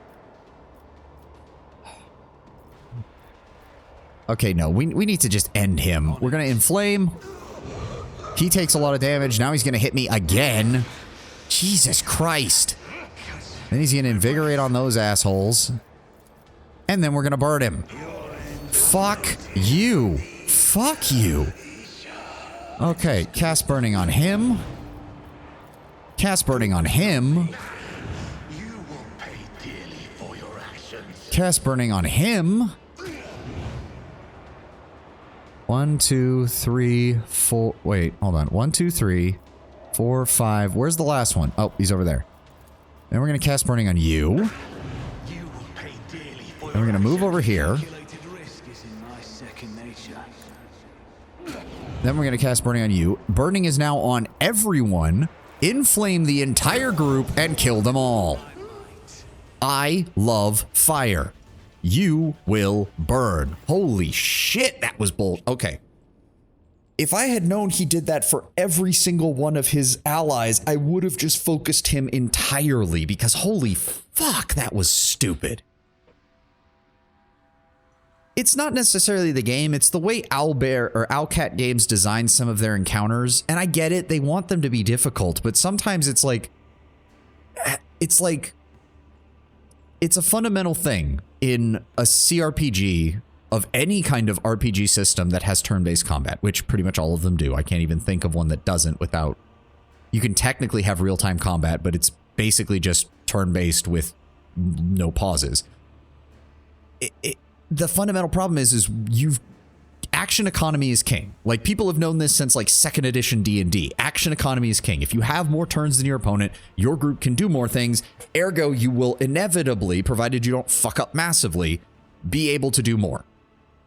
Giving the enemy just additional turns in which he can do whatever the fuck he wants because you did something else, yes, that is one way to help balance the scale somewhat. I think D&D 5th edition has legendary actions or something like that where a DM can give a creature additional actions in order to make it more like a boss fight. But that was ridiculous because there was no limit. He just kept getting more over and over and over. It's one thing if it's like, okay, he can get like a maximum of 2 additional actions in a turn. That would be one thing. You started to play around instead of playing to the objective. Fair enough. I got frustrated and I just started dealing more damage, not realizing that it was the enemies that I was killing that were triggering and giving him the additional turns. I should have focused him down, Sint. You do have a point there.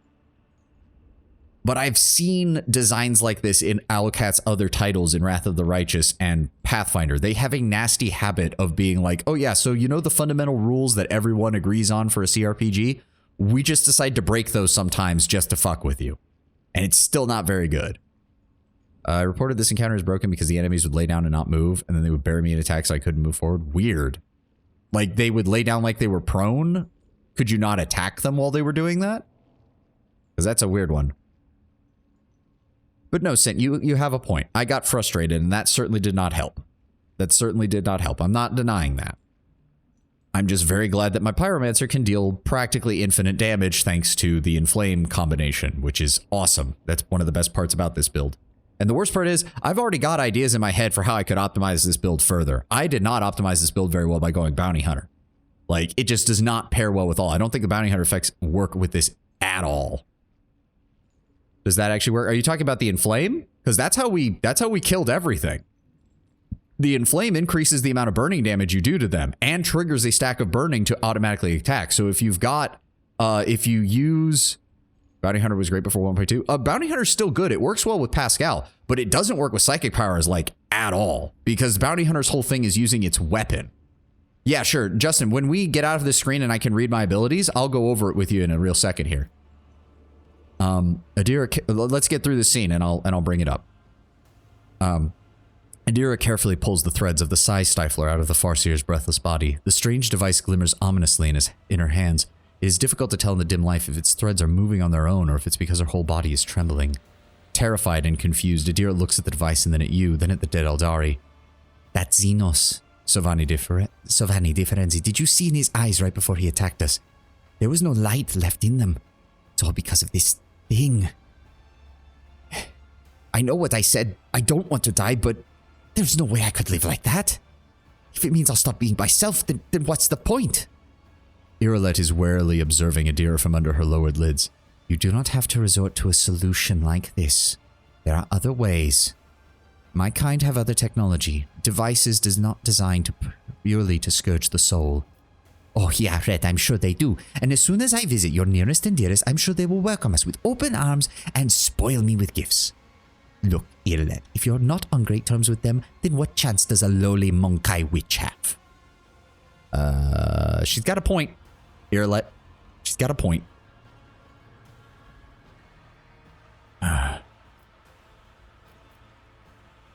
Break the abominable device.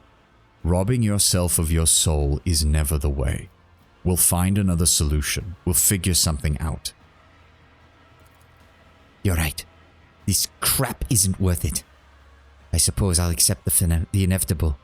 I can entertain these fantasies of a nice long life all I want, but that's all they'll ever be. Fantasies. Pretty tales to tell over a glass of amasec to make the real life seem less shitty. The reality of this situation is shit, ugly, and merciless. I am a psycho. My abilities are getting more and more out of control by the day, which means I'll go out like a psycho should. It'll be ugly, and it'll be merciless.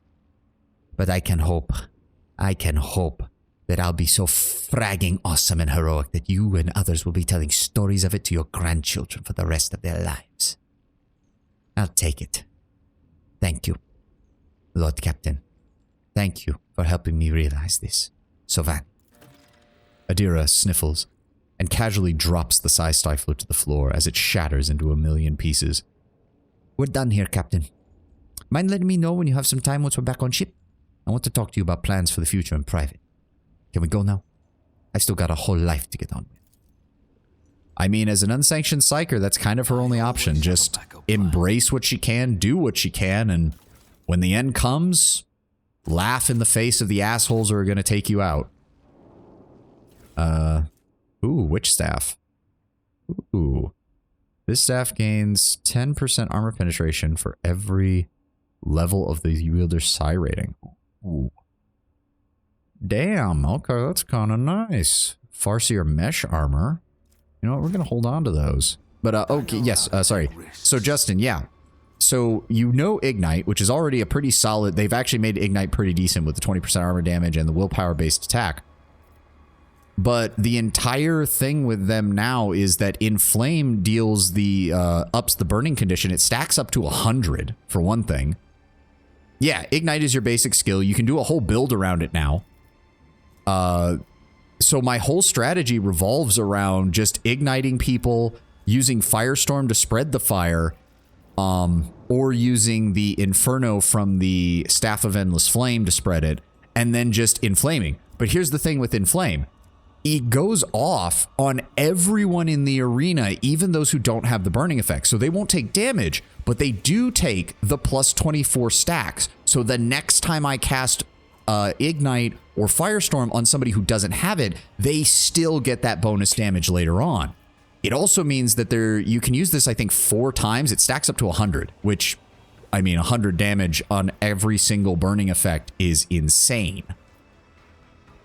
Yeah, I've realized that my Pyromancer is actually one of my strongest characters in terms of raw damage. He has no utility outside of that. Pyromancy's spells are purely put burning on enemies, spread burning. That must be a bug, though. I don't think it is Sint, because the Inflame... the Inflame also affects your party members.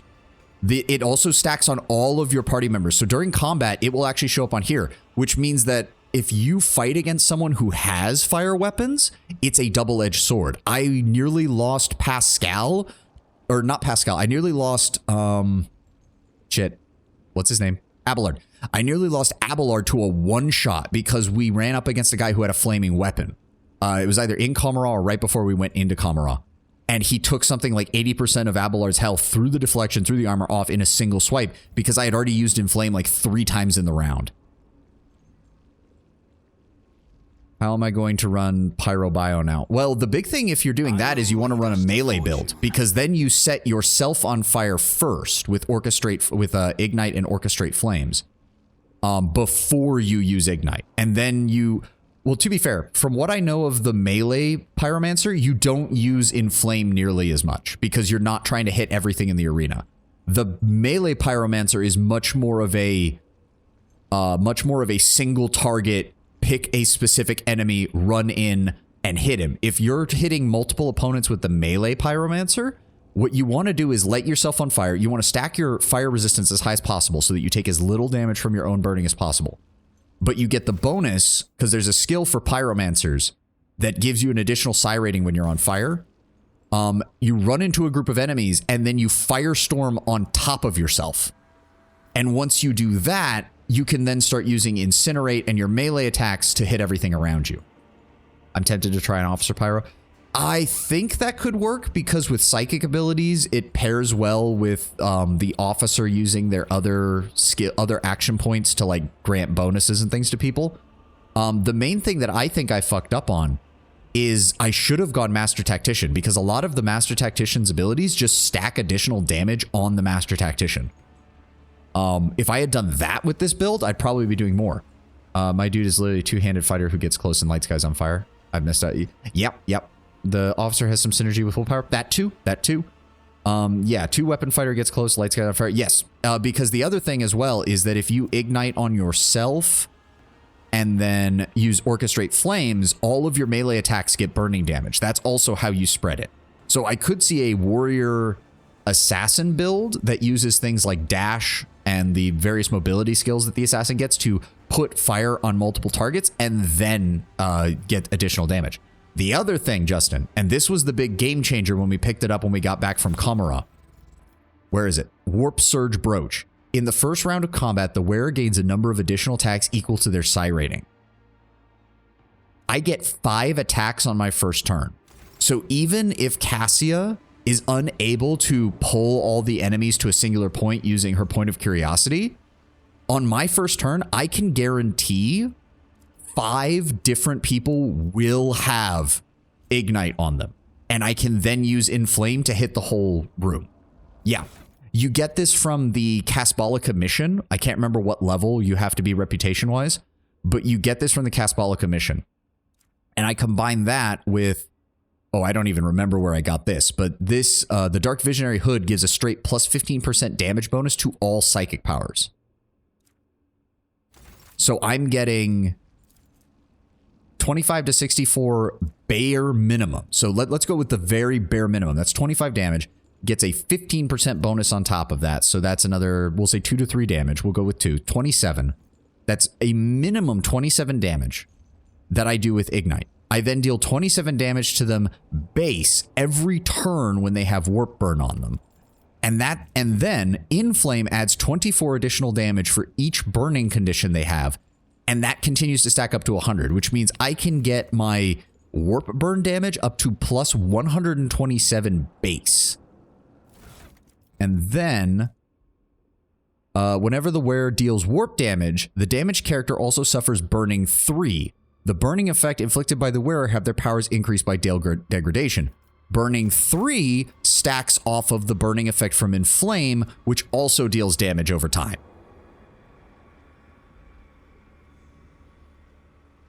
With this realization, once I started getting all these items, I realized that this is not even optimized. Like, my build for my guy is not, like, let me just go over here again. Bounty Hunter? All of Bounty Hunter's effects are completely useless on this character. I should not have picked Bounty Hunter. I don't think I've used any of these. Like, they're just not worth it. Claim the Bounty doesn't really work. None of these abilities work with them. Prey kind of works because it gives you temporary wounds, but I almost never remember because I'd rather be using my action points for anything else. This also means that if you don't take all of this stuff, you can double down on grabbing the other disciplines. And then when you do that, you don't have to take any of their powers because none of their powers really synergize that well with Pyromancy. There's a few, like Divination has some buffs that can synchronize with Pyromancy. Same with Sanctic. But what's really advantageous is once you do that, you can start getting the other, because each psychic discipline has their own set of talents that they get that synergize with them.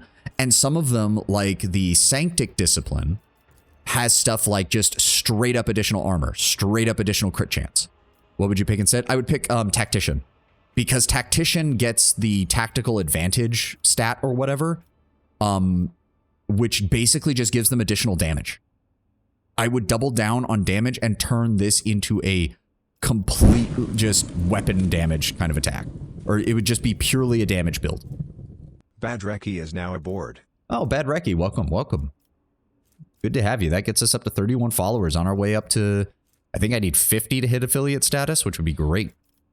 I may rebuild my character. That is my great fear, because if I was not playing this on stream, I guarantee you I would already have restarted the entire campaign to do that. Because that is what I used to do. I appreciate you breaking out efficiency stuff because I suck at it. Oh, trust me. I don't even know what the full numbers are on this. You can respec Sint, but you can't change your archetype. That's the one limitation. Once you pick an archetype for this second tier and what you choose at character creation for the first tier, you can redo all the choices, but you can't redo which archetype you pick. In the same way that you can't change like your character's starting thing that they did in character creation. You can't change those things either. Also, 250. Okay, we're almost to rank 4 of Iconoclast, thank God. But yeah, it is, I came to the realization, and technically, another thing, Justin, if you want to do the melee pyromancer with this kind of setup, I would highly recommend you would probably want Forge World start. Because with the Forge World start, you can get easier access to heavy armor and talents that stack with it, which is going to be useful since you're going to be in melee range. The range, this is another reason, Synth, that I would say that Officer does scale with some things, but Soldier has one major advantage. It starts with run and gun. And until you get the Warp Surge Brooch, run and gun is the easiest way to be able to cast Ignite on something and then immediately drop a Firestorm on a group of enemies. Or Ignite 2 enemies and then cast Inflame on your next turn. Officer is mostly a sideshow. If you want to build more of a skill monkey kind of style build where your character is more the face of the party and deals good damage, I could see a Pyromancer Officer working. I would still have Cassia in the party also as an officer to provide additional turns just to help things fit. Also, this is a minor bonus as well. You do also get Revel in Slaughter from being a soldier as the start, which every time you proc that gives you an additional 15% crit damage and 5 crit chance, and that stacks. So in any kind of big battle where you're drawing enemies into big groups and then killing them with the inflame damage, this can go off multiple times. And once that crit hit chance starts going up, it's important to remember that crit chance also affects all of your inflame damage, all of your burning damage, your firestorm damage, and if you use Incinerate on them. That's really the only thing that Bounty Hunter does synergize here, is Bounty Hunter does have some ways to give additional crit chance. It's just that half of them you can use as the way I've built it, and the other half, though, require you to use Hunt Down the Prey and the weapon abilities related to Bounty Hunter, so it still doesn't quite work. Like, as I said, I can't even use Claim the Bounty, really, because Claim the Bounty needs a weapon attack. You can't use a psychic ability to trigger it, which is a shame. All right, I think we've gone over that enough. But yes, honestly, if you want a good example of it, Justin, do you remember the boss fight to get out of Kamara against Marazai's sister, and how she starts with something like 1100 health right from the get-go? She then also heals when you drop her like to half health. She heals all the way back up.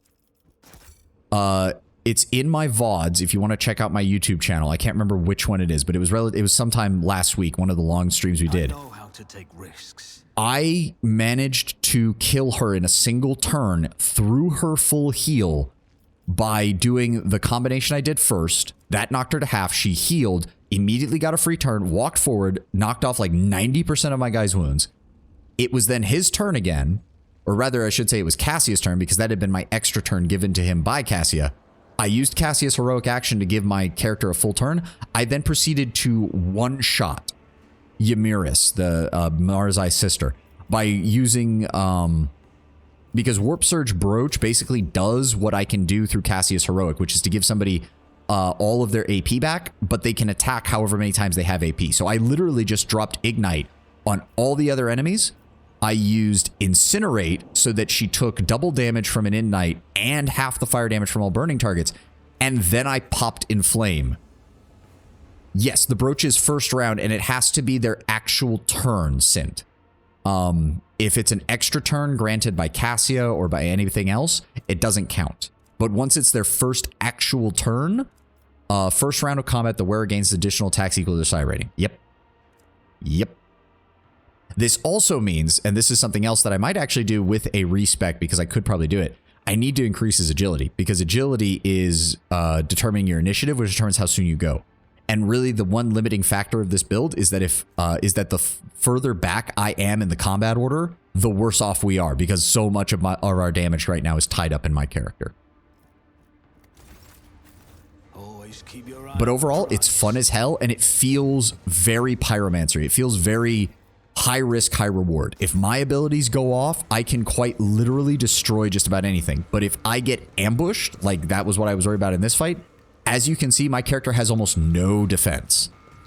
He's got good defense against warp damage just due to psi rating, and I think some of his abilities that scale off willpower. But otherwise, I don't really have any dodge. I don't really have any armor. My character is very much a glass cannon. But that said, that's all the more reason that I need this character to go first. All right. So let's keep moving. And we can finally bring it into this area. There we go.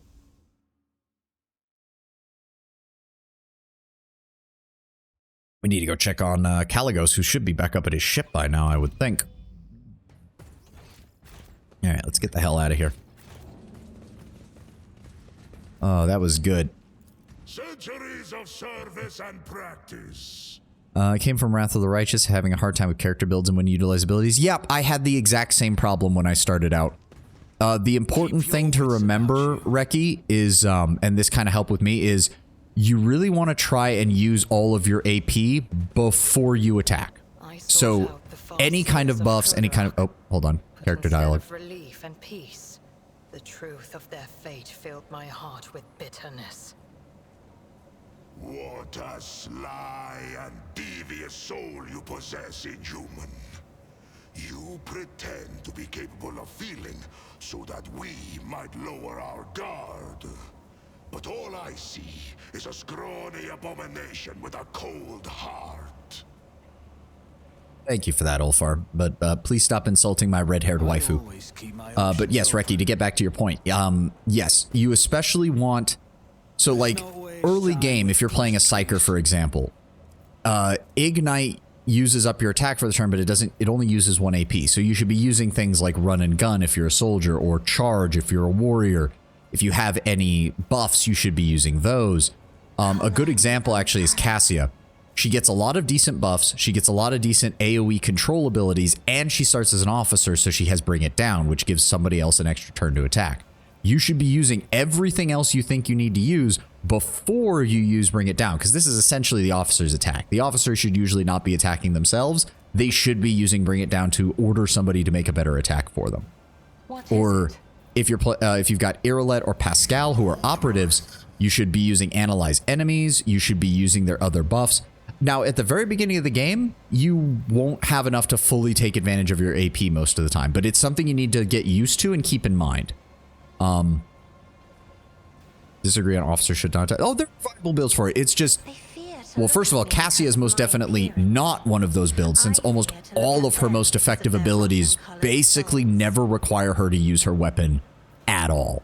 But yes, there are player character builds for that do that. And they usually go into the, again, they go into the Master Tactician line because that further boosts their damage and that actually gives them a reason to attack with their own weapons. Let us not dawdle.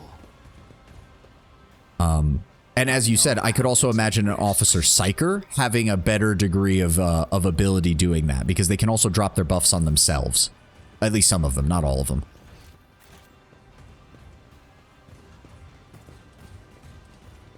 Yeah. Sorry, my main context for when I say Officer is Cassia because she has been in my party pretty much since I got her. I don't think I've ever had her out of it, except in Comoral when I had no choice but to not use her because she was stuck in a box for a while. Very helpful. Oh, glad I could help, Reki. Glad I could help. Oh, thank you. Good. I always worry about my audio quality. I'm glad my voice is coming through all right. Trust me, if you go check out my VOD channel on YouTube, which is just Sovani on YouTube, some of my early streams on Elden Ring, my mic quality was atrocious, and I was desperately trying to figure out what the problem was there. Cassie's proper tanky. She's tanky anyways. It's the, oh, what is it? She picks up the, she picks up Mind Over Matter, which lets her take all the resistance tests with willpower, which is amazing. Including, it also recalculates her wounds based on willpower rather than toughness, which she's always going to have way more of. She's got Pass Unscathed, which lets her use Perception instead of Agility. Her Perception's also going to be much higher than her Agility. Really, the only thing that would make Cassia more tanky is if you actually got her strength up somehow in order to give her heavy armor, at which point she could just stand out somewhere and not really have to worry about much damage. Rise to the top, Oh. or get left in the dust. What the? The Voxcaster under your armor suddenly spits out a cacophony of sounds. The growl of chainswords, human screams, the screech of metal, and the rattling interference of an active Voxcast. Working the button switches and tumblers only makes it worse. Pascal, take a look at this thing for me, would you? Pascal, skillfully wielding his tools, opens up the device case and checks each part's condition. The Voxcaster does not enjoy your manipulations and hisses at you. Then the lumens on its screen grow red, and then the broadcast stops. But the calm does not persist for long. Right before your eyes, the device bursts into purple sparks, and the dead speaker emits the familiar voice of Speaks with Gods, hoarse and feeble. Okay, hold on.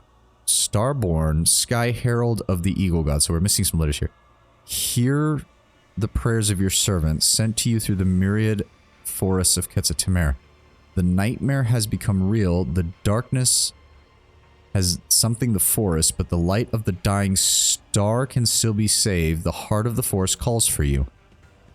Okay. They did say... Shit, what was that prophecy that we ran into? It said something about once the darkness has been dispelled, something will happen to the forest. But why would... Shit, did Tervantius have a dead man switch of some kind? As soon as the priest's voice stopped, your entire body arches with a crack as if electrocuted. You're standing on the tip of your toes, staring at a crimson sky dust that has turned to an ocean of spilt blood. Its still surface is broken by a hand with fingers covered in rings, and Caligos Winterscale emerges from the depths, only to take a single breath and disappear once more into the blood. It happens again and again until he finally notices you. He throws out his hand and reaches for you. He reaches out, and the illusion fades away. Closing his eyes in satisfaction, the wolf says with deep feeling, "Do not try to drown out his voice, Eitvater. The All-Father sends us the music of this battle, calling us to the Raven's Feast. We must make haste." Processing acquired data. Restoration complete. The slightly altered voice of the priest comes from Pascal's Vox system. "O Starborn, Sky Herald of the Eagle God, hear the prayers of your servant sent to you through the myriad forests of Quetza Temer. The nightmare has become real. The darkness has left the forest, but the light of the dying star can still be saved. The heart of the forest calls for you." Adira digs her nails into her face, purple sparks gleaming at the ends of her hair. "Dusk sun settled on the treetops. Crimson heart struck its last beat. Dying stars have no hope left. Run, fools, back." Can barely understand the speech of the Monkai, but one thing is clear. Their settlement needs help. I care little about the woes of those primitive creatures. I am paying reparations for the pain that my kin have brought upon this world. Go to the village. Shit. Wait, did Tervantius experiment on Caligos? Is that why he's been so crazy? It didn't even occur to me that he might have been in the hands of Tervantius. I always have a backup Oh dear. Oh god. Oh, everyone's dead. Oh dear god. Caligos, what have you done? Caligos, what have you done? Oh yeah, he is so falling to corn corruption. "Blood for the rogue traitor's throne! Skulls for the skull god!" Caligos Winterscale laughs uncontrollably, looking around the blood-soaked village, his eyes full of rage, as if absolute insanity has possessed him. Wharton the Grey seems hypnotized by his master's words, his bloodshot eyes alight with a slowly growing flame. Unnatural, frightening, demonic. I knew something was up with this guy. The remaining member of Winterscale's retinue have dispersed around the village center. The navigators apathetically observes the massacre from a distance. The tech priest appears overly fascinated with assembling and disassembling her own leg augmentic, and the slight mercenary is raising the village, wholly satisfied. Only Caligos' new psyker, Speaks with Gods, is nowhere to be seen. "I smell corruption. A great deal of corruption." Ulfar stares fiercely at the carnage. "They were killed without need or cause, but for pleasure. I know what bodies look like when someone has reveled in the slaughter. They look like this." Caligos turns around, giving you the broadest of smiles. "Ah, Sovani, new blood. How was your hunt?"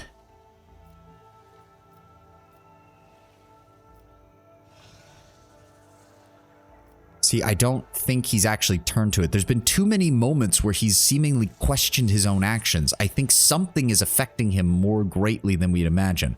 I'd like to find a way to free him. I'd much rather have him on my side than against me, but we might not have a choice in this matter. "This massacre is your doing.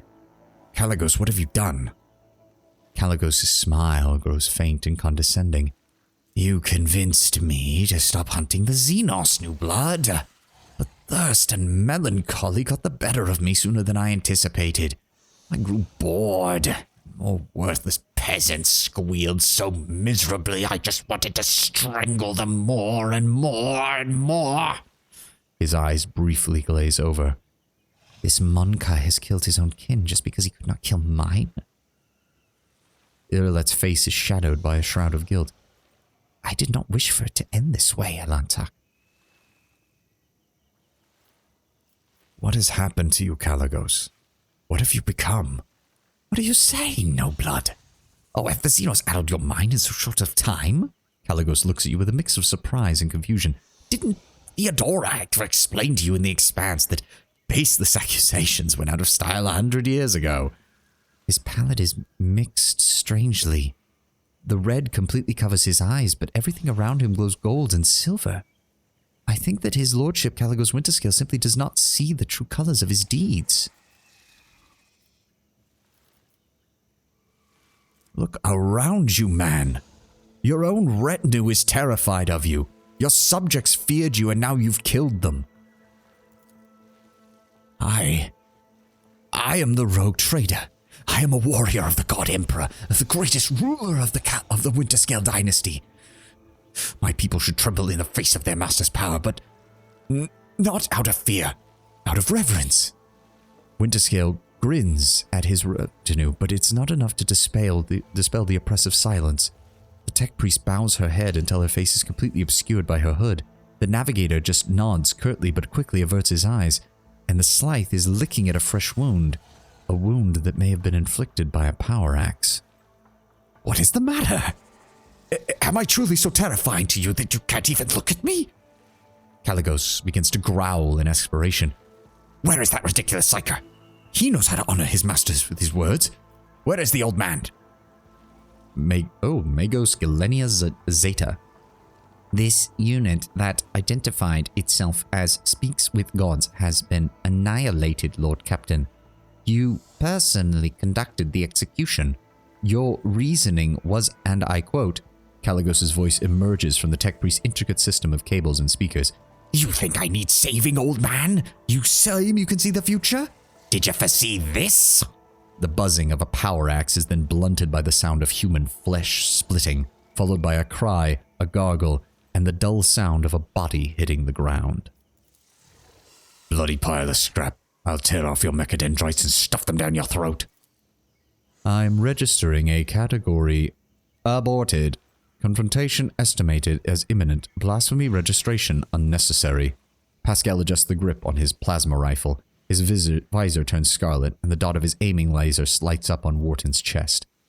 I don't remember anything like that. Kalagos shuts his eyes and grips his head in confusion. Yep. Fucking Wharton is a fucking Cornite cultist, and he managed to get into his retinue as a bodyguard or something, and he's been corrupting Kalagos the whole time. Or at least that's part of it.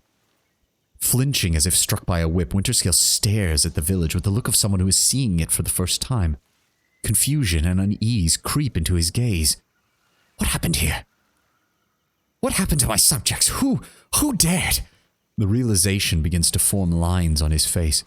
No, I couldn't have. I surely couldn't have. No.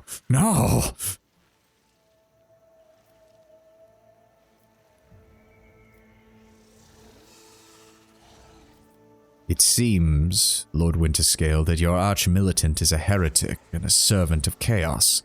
He is the one fanning the flames of your rage. Your voice was driven. Thank you, Sir Justin. I'm glad I'm doing well. See, that's the only thing that's worrying me is now I got to do more games where I have to do voice acting, because apparently people like it, and I'm not gonna... I am thinking of doing more long-form RPGs after this, that's for sure. I just haven't decided which one yet. Might even do Wrath of the Righteous, because I never actually finished that one. That and Kingmaker. I did manage to complete Kingmaker, but I didn't get the ending that I really liked, so we might do that at some point as well.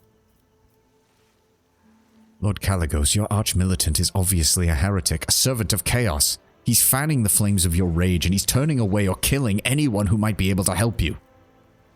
This is your last chance, Kalagos. Cleave this upstart new blood in two, with the axe I blessed for you. Skin him, bathe in his blood, Forget all of this. Continue on your journey. To hunt. To kill. This is the way you prefer it. Drowning out your loneliness and boredom. This is all you're doing. You wretched cur. Caligos swings his axe towards the arch-militant, who evades the mortal blow with the grace of a viper. I showed you mercy. You've been corrupting my soul this whole time, forcing me to... I never forced you, your lordship. I merely enabled your desire. I fostered it. I made your crimson rage blossom. One sec. I need water. These voices... My throat was feeling a bit scratchy. You suspected, and yet your pride stopped you from recognizing your own weakness. Wharton's speech becomes more and more distorted with each word, and a thought swells in the back of your mind. You wish to kill him, to tear him apart, here and now. You weak, worthless fool. So many years growing the rage in you, and still you resist. Did you think you could refuse the blessings of the Skull God here at the last moment? One way or another, he will claim you all. With the final word, Wharton's flesh bursts open, and the last thing you notice upon his face is his hateful gaze locked upon yours. Yep. Oh. Oh, shit, that wasn't a good idea, Caligos. Well, his retinue's trying at least. Oh, shit. Okay. Holy fuck. Oh. I mean, I'm assuming that if we hadn't managed that, we'd be fighting at least these two, if not everyone here. Although I imagine that from the looks of it, both of the Navigator and the Tech Priest were probably starting to worry about him. Caligos Winterscale lies on the ground, staring into the endless sky of Quetza Temer. His pelvis is twisted unnaturally. His legs are not moving, and an exposed bone shard protrudes from his right arm. Blood streams down his chin in a thin rivet with no sign of stopping. Those textures, though, yeah, I don't know if that was... It was probably a bug. Just imagine that he was red-skinned and dripping in blood. I mean, it's not that hard for a Cornate demon. Use the power of your imagination, my friends. It's all we had before we had graphics that were actually halfway decent. It was a good fight. New blood. For the first time, Caligos' Winterscale is far more calm and humble. Probably a reference to cornflakes. Indeed. The newly birthed demon had just finished his breakfast as he tore his way into the materium. Caligos, don't move. We'll get a Medicaid. Oh, come now, new blood. Let me accept his punishment and revel in the taste of atonement and retribution. Caligos twists his smile, his lips into a caustic smile. Oh, for throne's sake, I'm talking like Incendia now. Savani, deferenze von Valencius.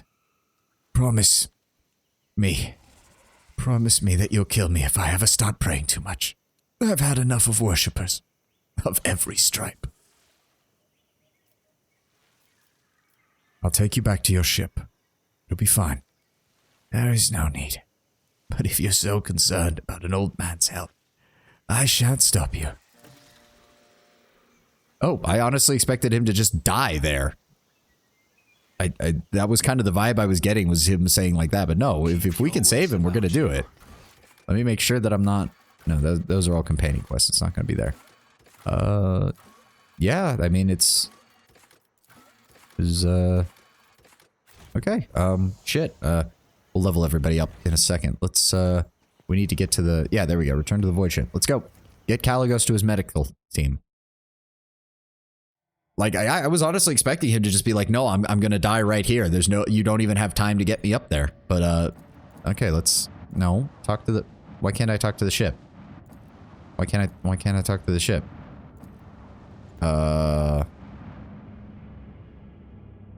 Do I not have to talk to the ship? Game. Why? Yeah, homunculus laboratory. No, we don't need that. And then that's the forest of Quetza Temer. We don't know. No anomalous objects to scan. And it's not saying artificial things. So that means, I guess, he's fine? Hold up. Let me see if I can... Let me see here.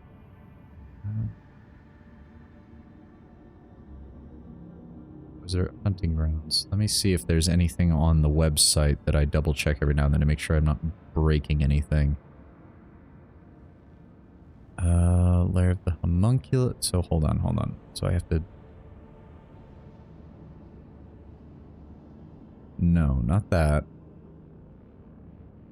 Maybe it's at the end of this? Let's see here.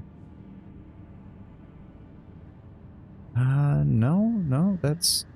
I don't got anything on here that'll tell me about this. No, that's about the place that's later. We haven't gotten there yet. No? Shit, okay, I guess there's... Yeah, it doesn't appear that there's anything, that there's anything else. I mean... Alcat would never let you get out of order. Yeah, I know. I mean, I'm hoping... Usually dialogue options update the, what do they call them, etrudes? Those are the settings that are in the game itself that keep track of what you do, so hopefully everything's okay? I don't know. We're gonna jump back into the warp, and I guess we'll figure things out from there. The fuck do we go from here? Homunculus Prism is nearby, One Way Road is nearby. How are our colonies doing? Science of Virtue, we picked up the Eye of Joyous. That's another one that you could use as well, Sir Justin, if you're still there. The Dark Visionary Hood gives a flat 15% damage to psychic powers, but the Eyes of Joyous gives you an additional +1 against any demons for each rank of dogmatic. So if you're doing a dogmatic character and you start fighting demons a lot, the Eye of Joyous is going to be way better. If I recall, because it can max out at +5, which basically doubles your warp power. Oh yeah, it's good on him too. It's very good on Heinrichs. I'll probably be putting it on him on this run. Is there anything else we can do? Oh, here we go. Rank 4 advancements on our colonies. Interesting. His healing is very icky. I can imagine, yeah. If you give him that against demons, suddenly you're just able to just be like, oh, this demon dealt 100 damage to my guys. Boom, he's fine. So what exactly do we have here? That improves his cast. So, okay. Interesting. Profit factor -2. We get more people and efficiency. Huh.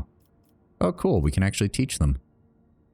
This gives us profit factor and chemicals in exchange for xenotech. The Lost. Huh. Gains +15 coercion. The Expanse is burning, testing the middle of its void pirates. They are ready to pay an exotic xenobeast for such things like air and provisions. Interesting. We give them provisions. We get a pretty big increase in profit factor. Get some Fellowship of the Void stuff. And we get chemicals from their raids. Oh. Melta and plasma weapon. That's not that useful. We might avoid that if we can. That'd probably piss off the Eldar. And there's other things we can do. Shelter. Swarming fleets of refugees. By turning the enormous space to destroying poets that will save billions of lives. Each time an ally is healed in combat, the damage of that ally is increased by 4% until end of combat. Not bad. If that affects temporary wounds, that'll be great. We obviously... The following project must be completed. Great Fire or Lightbringers. Lightbringers? I don't have anything for Lightbringers. That must be something that we didn't unlock yet. Interesting. Xenovivisectory. As a workforce for the construction of a grand vivisectory for the study of inhumans. All witnesses will be disposed of. Why? That doesn't even sound like it gives a very good thing. Janus's orbits for while putting the commerce would be pointless, but the rogue trader could offer refuge to the aristocrats and turn Janus into a world of blessed respite, gaining powerful allies. Following project must be completed. Great Fire.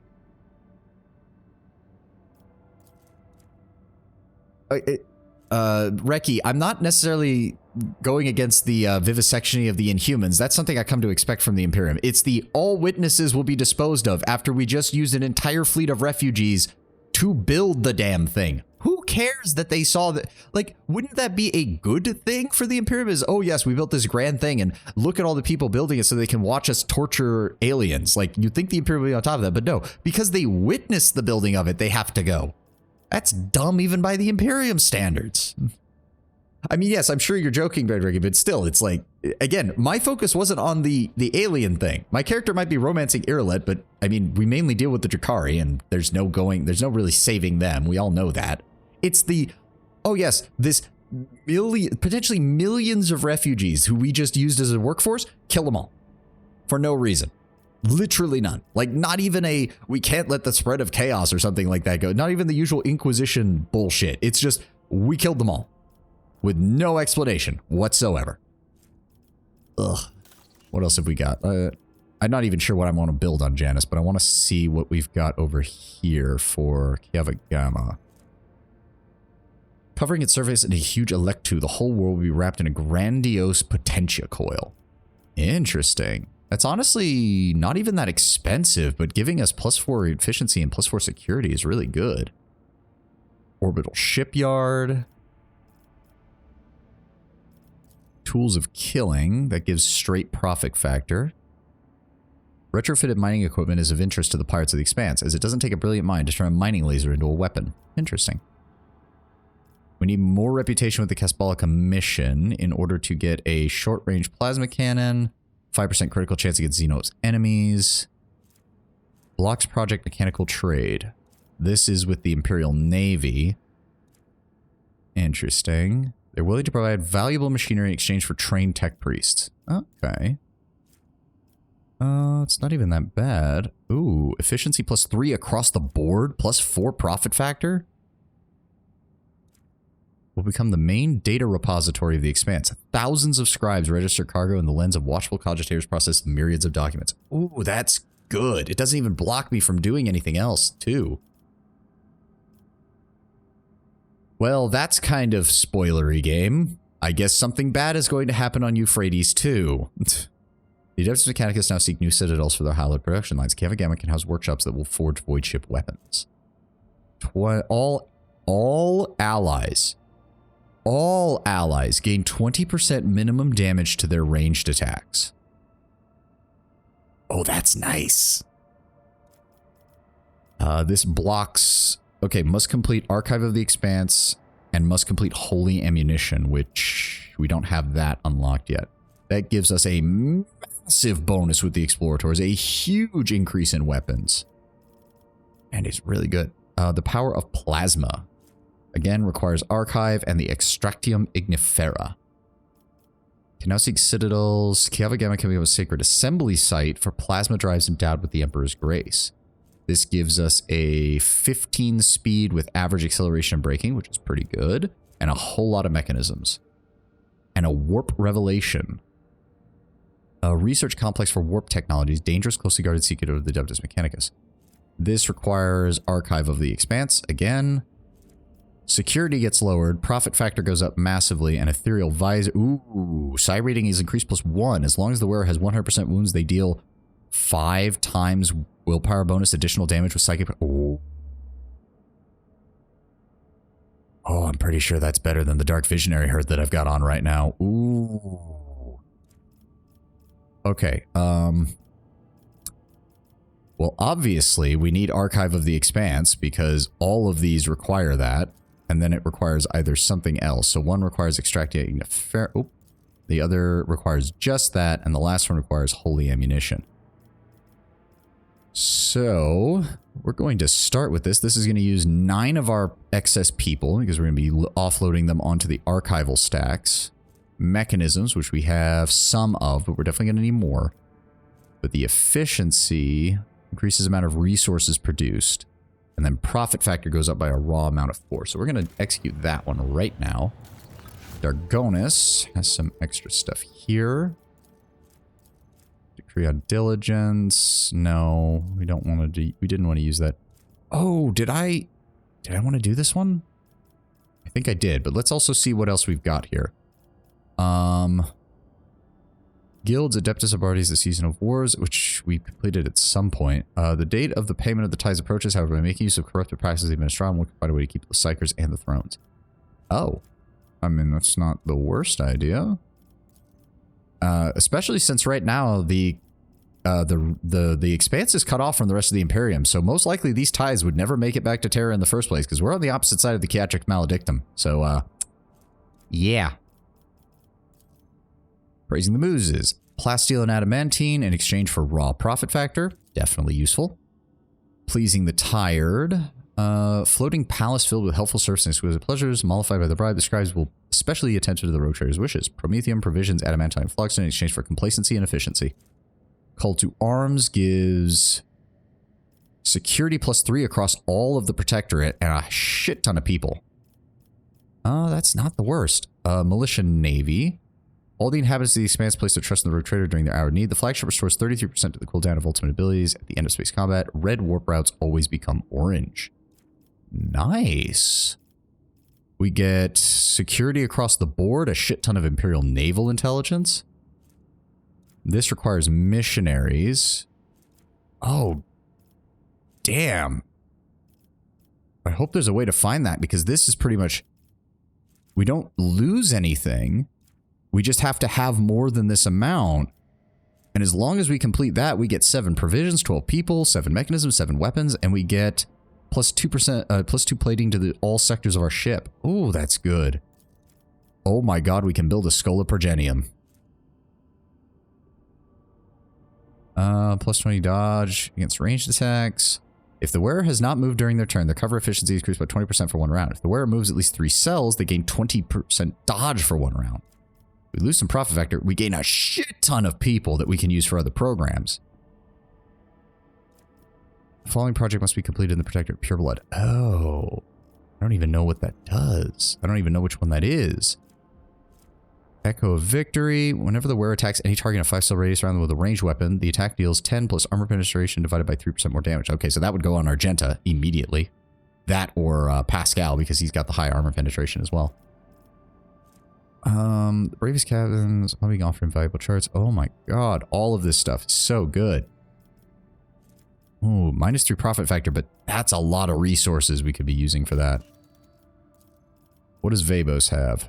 I'm a huge fan of the idea that the whole system needs to be on a tree that you can see. Yeah, this, the layout here is very much not optimized. But to be fair, Owlcat likes doing these different systems in all of their games, and each one has been different, so I don't necessarily blame them that they haven't quite gotten the UI fully figured out yet. Because Wrath of the Righteous had the whole Crusade management. Kingmaker had the kingdom building management. And now this has the... Although, to be fair, the fact that you can access pretty much everything from just the colony management screen and it all shows up here is very nice. There's no loading screen. There's nothing like that. You just click on it, brings you here, and you've got pretty much all the information you have here. So I can forgive having some issues over here. Oh, the Pureblood extract. That was the one we needed for the other one. So this is what affects how we can do this. Okay. Right, to buy with their labor the freedom of their children born in captivity. Oh, profit factor +5, efficiency +5. That's a good way. As in the far reach, many officials would seek refuge of the law and faith would pay well if one returned this world of super sanctuary. Oh. Ooh. That gives me a +10 to willpower. Following projects must be completed. Penal Battalion must be completed and protected, which is Xenos Intoxicant. Repentance of the Lost. Gain representation with the Drusians. Gain security +7. Holy shit.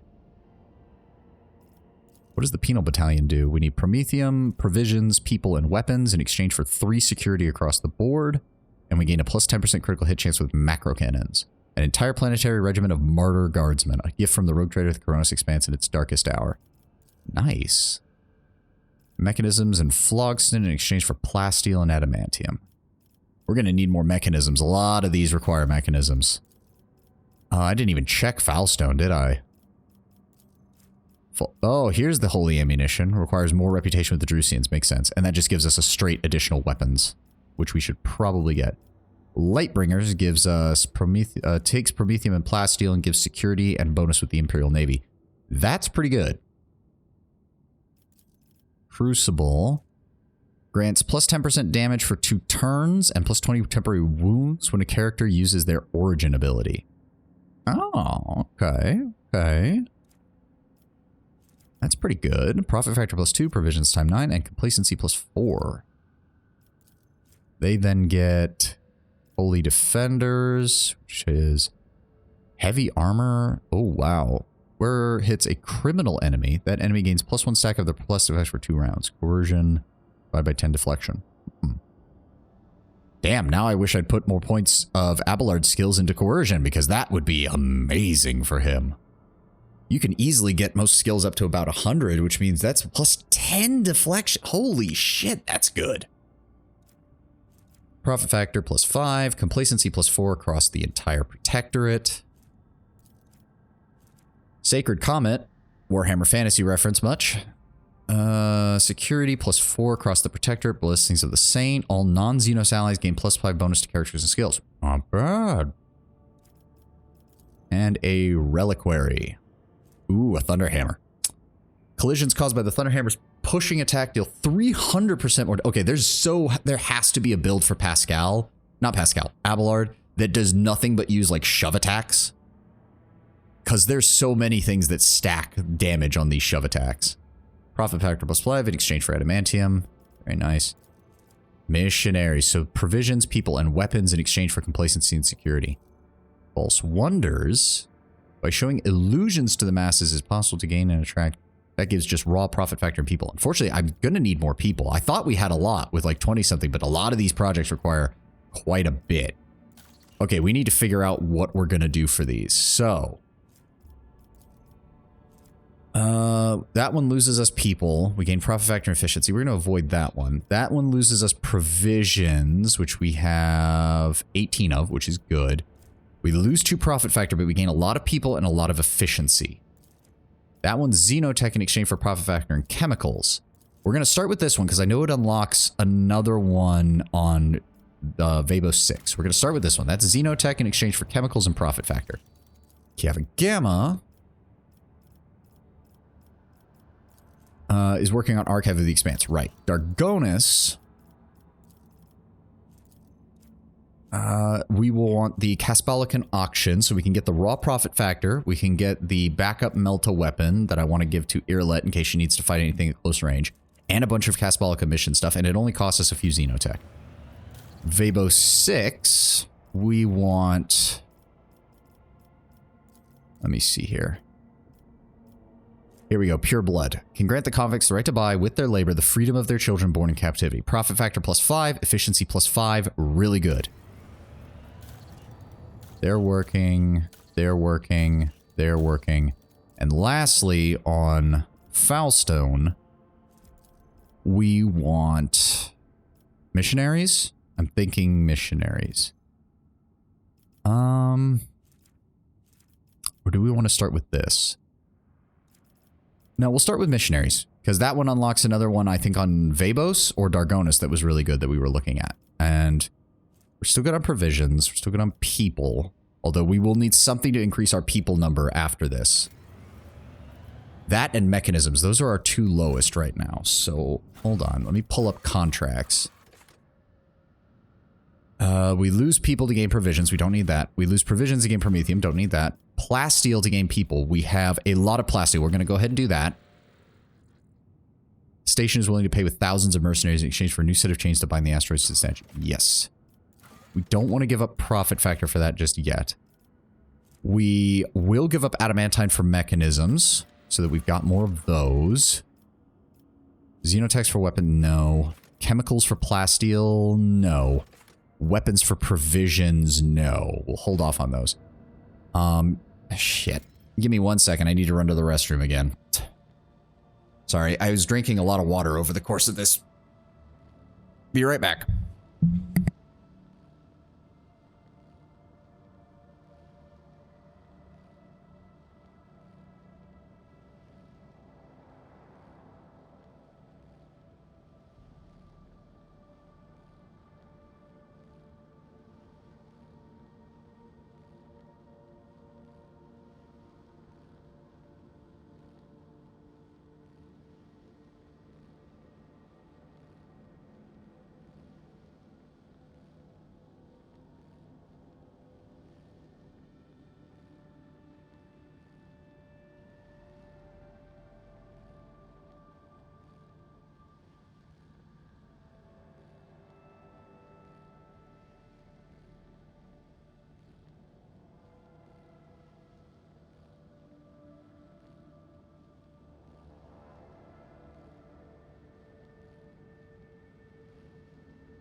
And I'm back.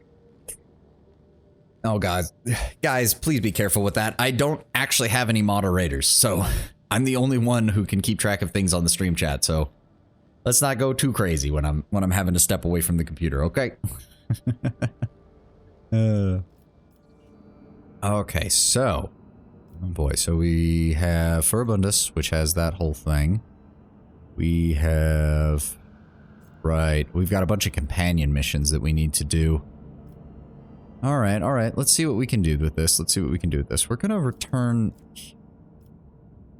Homunculus's Prism. No, that's not a. Oh wow. Did we? No, we've known about that one. Whatever. Where is it? Homunculi's Prism.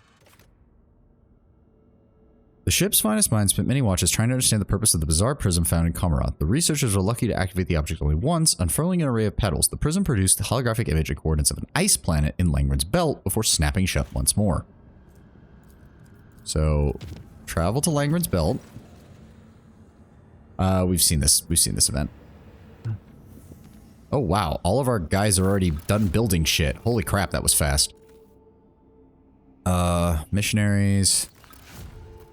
Profit factor, chemicals, xenotoxicant. Oh. Lord Captain, there has been an act of sabotage on Kyabagama. The cult of the Final Dawn has begun an invasion of the planet, cultivated by a pack of schematicals in the bowels of the Manufactorum, and set them upon us.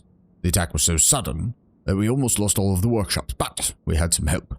Some entities, already being called data angels, have invaded the cogitational network, seized the cogitators and servitors, and have used them to repel the first onslaught of the schismaticals. There is a fierce struggle taking place on the planet, and the new sphere of the world is beginning to boil. Fortunately, we have received information about the impending attack at the last moment. The signal was intercepted in the warp by the Cubus Delphin machine. How in the hell did Colphus manage to infiltrate our world to that extent? This was part of a coordinated attack that has hit the entire expanse, my lord. More than likely, the heretics have been preparing for some time. Thanks to the fact that the planet had been thoroughly purged by the corrupting forces of the Cubus Delphim, the cult now had nowhere to hide and had no collaborators on the planet. Near as we can tell, they have utterly failed to compromise the world's defenses. Oh, good thing we did that then. What do we know of these data angels? Not much, my lord. They are machine spirits, beings born from the art of data smithing, according to the Mechanicus. They charge into battle chanting the same Banaric mantra that the participants of Procedure 0C chanted. The Logos who have been observing them and have investigated the cells used in Procedure 0C have deciphered traces of their activity and discovered patterns that could point us to the possible creators of these data angels. If they are right, then they bear the seal of the Explorator's Cognizance fleet. Connecting to Naval Directory. No mentions of operations on Kyabagama detected. No information on data angels detected.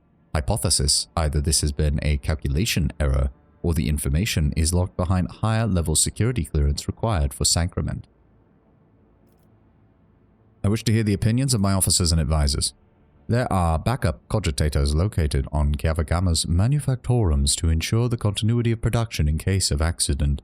Severity of the situation would call for disrupting the service algorithms, and I am prepared to sanction rituals that will allow the data angels of the Omnissiah to absorb the cogitator's computing power to combat these wicked spirits. If I were you, I wouldn't trust those uninvited allies of yours. That kind of altruism almost always ferries something foul. Learn more about these creatures before you trust them. Order your servants to track one down. Torture them. Gain the knowledge through the process. After all, they can't find pleasure in it. Yeah, you'll excuse me on... I'm gonna trust Pascal. Pascal has not let me down so far. But I appreciate your insight, Marazai, and we'll keep an eye on things. It's also good to know that your first thought is, we must torture it. Very classically Drukhari. Come up with something original. Pascal, sanction the ritual of bonding with the backup cogitators. Begin a full investigation.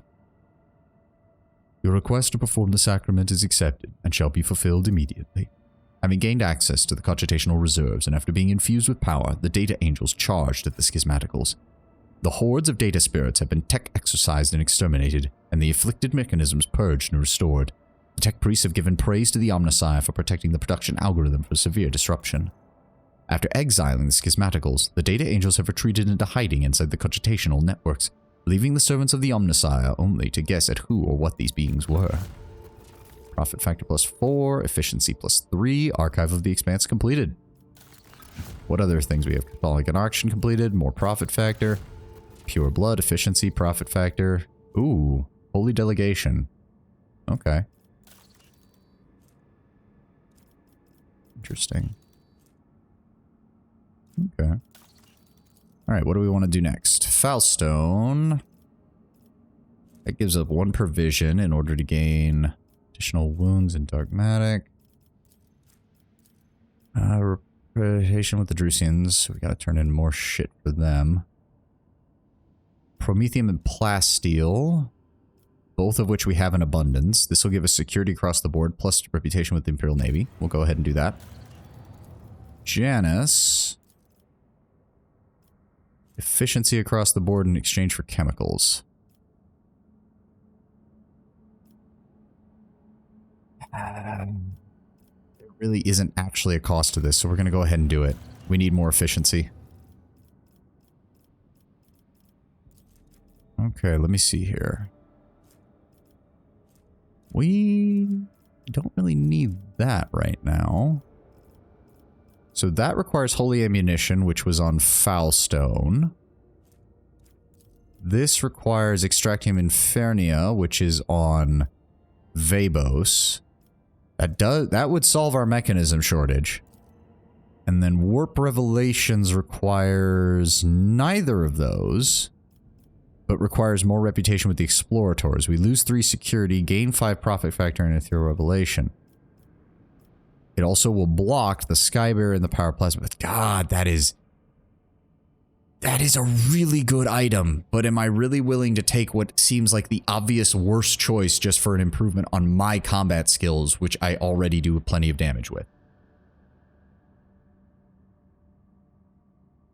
Because this does not offer much to the Protectorate. It gives me some profit factor, but it drops my security like a stone. Whereas this would almost single-handedly solve my mechanism issue. And this would single-handedly ensure we don't run out of weapons anytime soon. Speaking of which, promethium and chemicals in exchange for weapons. Mechanisms for profit factor, which we just got some more of, so we're actually going to go ahead and do that one next. Oh yeah, profit factor is looking nice. As for Dargonis... honestly, again, it's a little metagame, a tiny bit metagaming, because out of character, I know that the Imperium has been cut off from the Coronis Expanse. Like, there's no way they can get here, and there's no way we can get to them, so holding on to the tithe for our own needs is, you know, useful.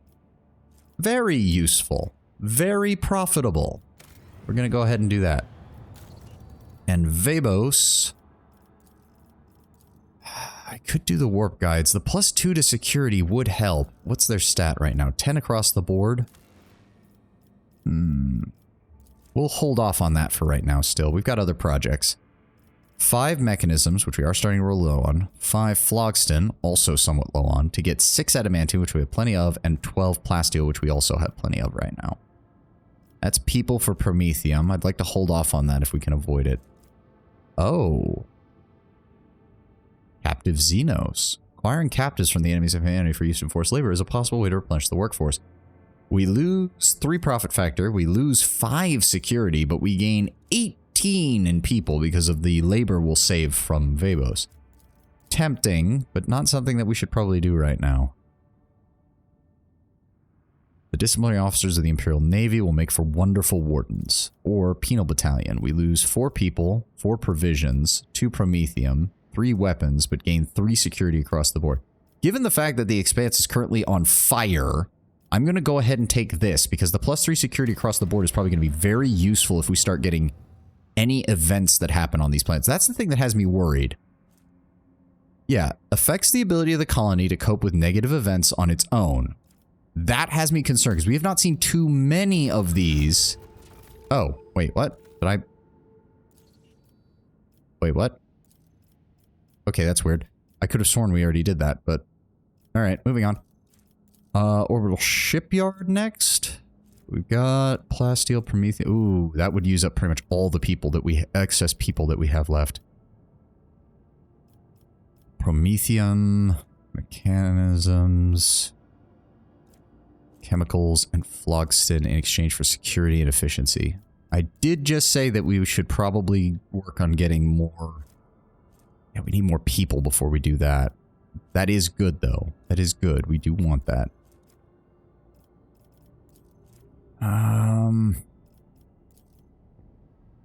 Promethium and chemicals in exchange for weapons.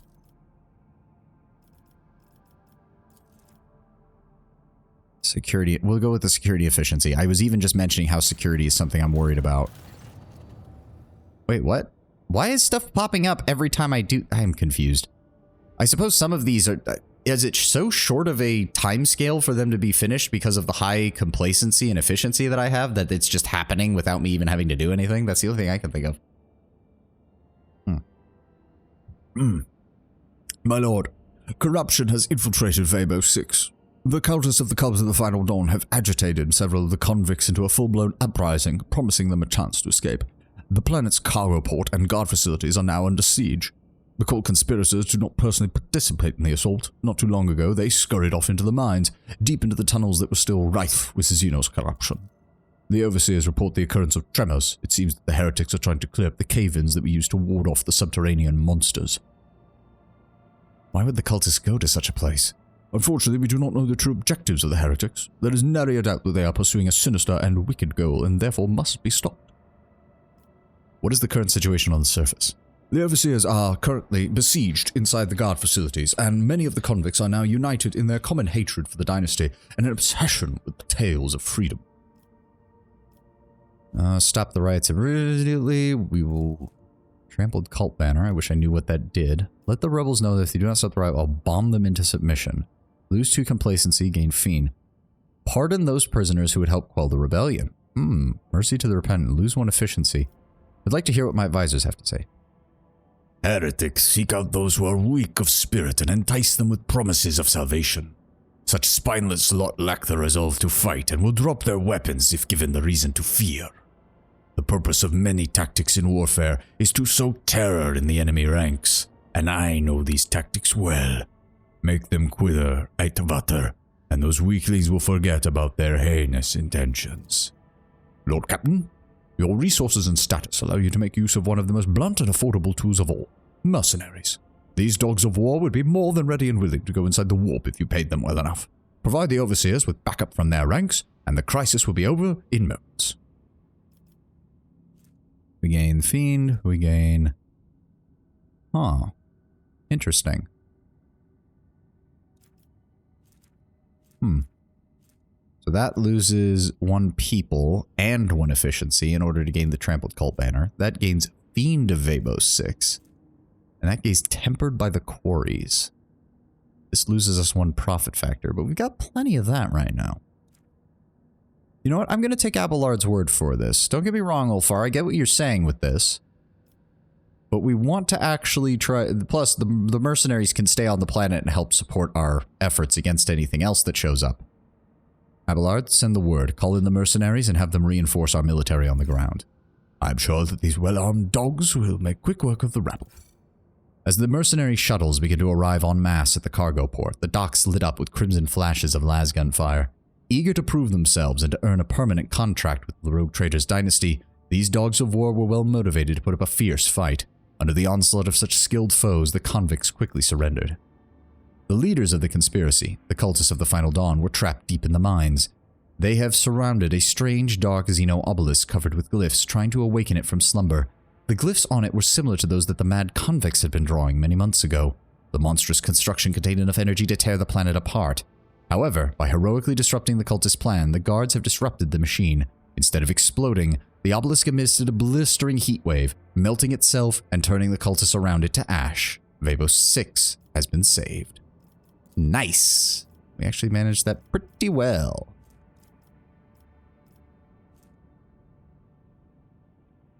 Yep. Alright, so what else do we want to do here? I'm thinking this one has no real cost. Disciplinary officers of the Imperial Navy will make for wonderful wardens. Have a good one, sir. Have a good one, Sir Justin. And have a good time with your family, too. Hope you have a good rest of the weekend, too, if I don't catch you again before we finish this. Although, I've still got some time. Yeah, I'm going to keep running this, we're going to keep running this stream a little bit longer. Yeah, what is it? We've been running since... Okay, yeah, we got time. We got time. Interesting. What does this do? A ship discipline officer singularly put down a mutiny staged by the cowardly officers of the Void Triumpher. Huh. Oh, it's got brutal strike instead of the usual cleave. That's its difference. And it has a higher armor penetration. Yeah, we'll go ahead and do this. More Imperial Navy stuff. Complacency, efficiency, security across the board. Yeah, see, some of this stuff is just completing when I go over it. Like, okay, fine. Fine, whatever. I ain't gonna complain. Mechanical trade.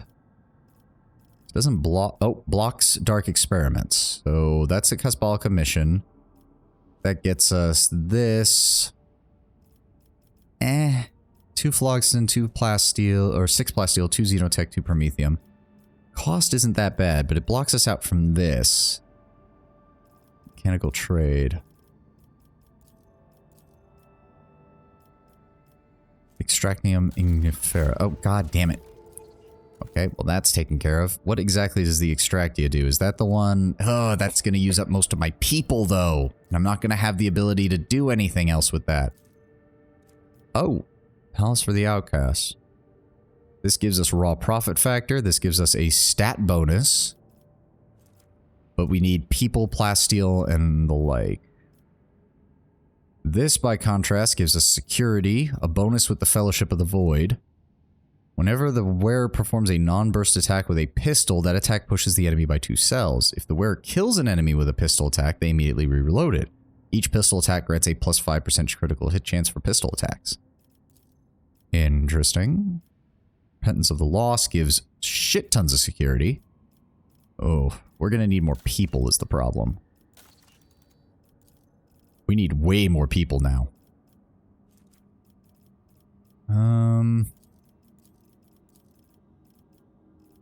Let's see if there's anything. This one is still going. Yeah, we did Cure for Sloth, which is across the board upgrades. Of course, Fellowship of the Void. But hold on. This requires Great Fire. This requires Great Fire and Captive Xeno. Ah, so that's where the Xenos are coming from for the Xeno Vivisectory. That makes sense. And lastly, this one requires the Great Fire. Merciful Savior, and I really need this. Oh, the Eldari are going to be unhappy with me for this one, but... here we go. Foulstone. Indulgences. God, I'm starting to be tempted to use these because there doesn't appear to actually be any problem with them. But I'm trying not to set myself up for additional corruption later down the line. That just requires more reputation with them. Oh, False Wonders. I mean, I don't like lying to the people, but if it gives them with their faith, we'll improve our profit factor and add 6 additional people. Oh my god, how many of these events are we going to have? Also, I'm getting a lot of work out of Danrock's voice. Let me get some water. Lord Captain, the Ordo Xenos punitive unit, led by an acolyte Lynette Zhu, has arrived on Janus. The Inquisitorial forces have already taken control of the Governor's palace and intend to deal with anomalies on Janus personally. Heinrichs, I don't suppose you could have notified me of their arrival in advance. I'm surprised that they have informed us of their arrival at all. It demonstrates a semblance of trust, Lord Rogue Trader. How much has the Inquisition sniffed out? The initial interrogations have set Lynette Zhu on the track of the wretches towards the anomalous region, but her people continue to, dig deeper, so to speak. What say you, my officers? Cooperating with the Inquisition will do you more good than trying to hide the current misfortunes of the colony. I would send them a message to keep us informed about their interrogation as a favor. Are you a voice actor or just an avid D&D'er? I mean, I'd like to be an avid D&D'er. I I haven't played D&D in a while, but I did like doing it during the few times that I was. And no, I am not a voice actor, but I will take that as a huge compliment. Thank you, Reki. Thank you. I mean, I'm planning on continuing to stream for a long time coming now, and I'm eventually hoping to do a VTuber setup, so I guess it's good that my voice is versatile. Thank you, Reki. Thank you. I've gotten that from a couple of people. You're going to be surprised, because I think most people who have chatted in the actual chat have mentioned that they think I'm doing a good job on the voices. It doesn't sound that way to me, and it's never sounded that way to me. So I'm really glad that you all have been enjoying it, because to me, it just sounds like my voice in various different shades. And I know I do some better than others. Like, I'm pretty sure most of my female voices all sound pretty similar, and I don't have much in the way of ways to differentiate them. But thank you, Reki. Thank you. As I said, it's made me want to do more games where there's minimal voice acting so that I can take advantage of that, because if people are enjoying it, then I'm going to keep doing it. Though part of me does want to play Baldur's Gate 3 on stream at some point, because I've played through the tutorial there, and that's about it. I got through that, and then I was like, this would make a great streaming game, and then I actually started that. Planescape Torment? Ooh, that is a good one. That's a classic. That's a classic. I'd have to look into that. I'd also have to see how it would work on the modern systems as far as getting recorded. Planescape Torment would be an interesting one. But there's also very little combat in that if you play it right. But I'd be mostly blind, so I wouldn't necessarily play it right. So who knows? That's definitely... I'll keep that in mind, Sint. That's actually an interesting idea.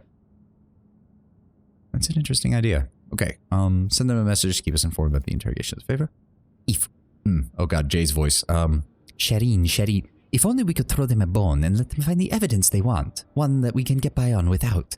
The rest could be concealed away from their inquisitive eyes, like a sand lizard shedding its tail.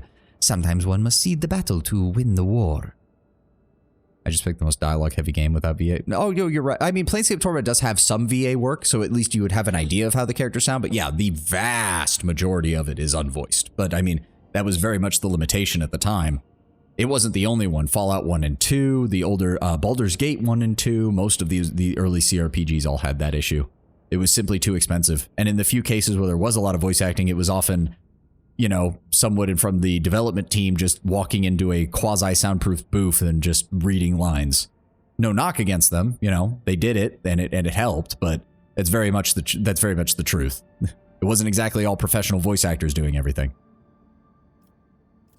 And if someone were to walk around my domain so brazenly, they would certainly regret it. Lay an open trap, lace it with poison, put down the bait, and wait for the enemy to end their own worthless life.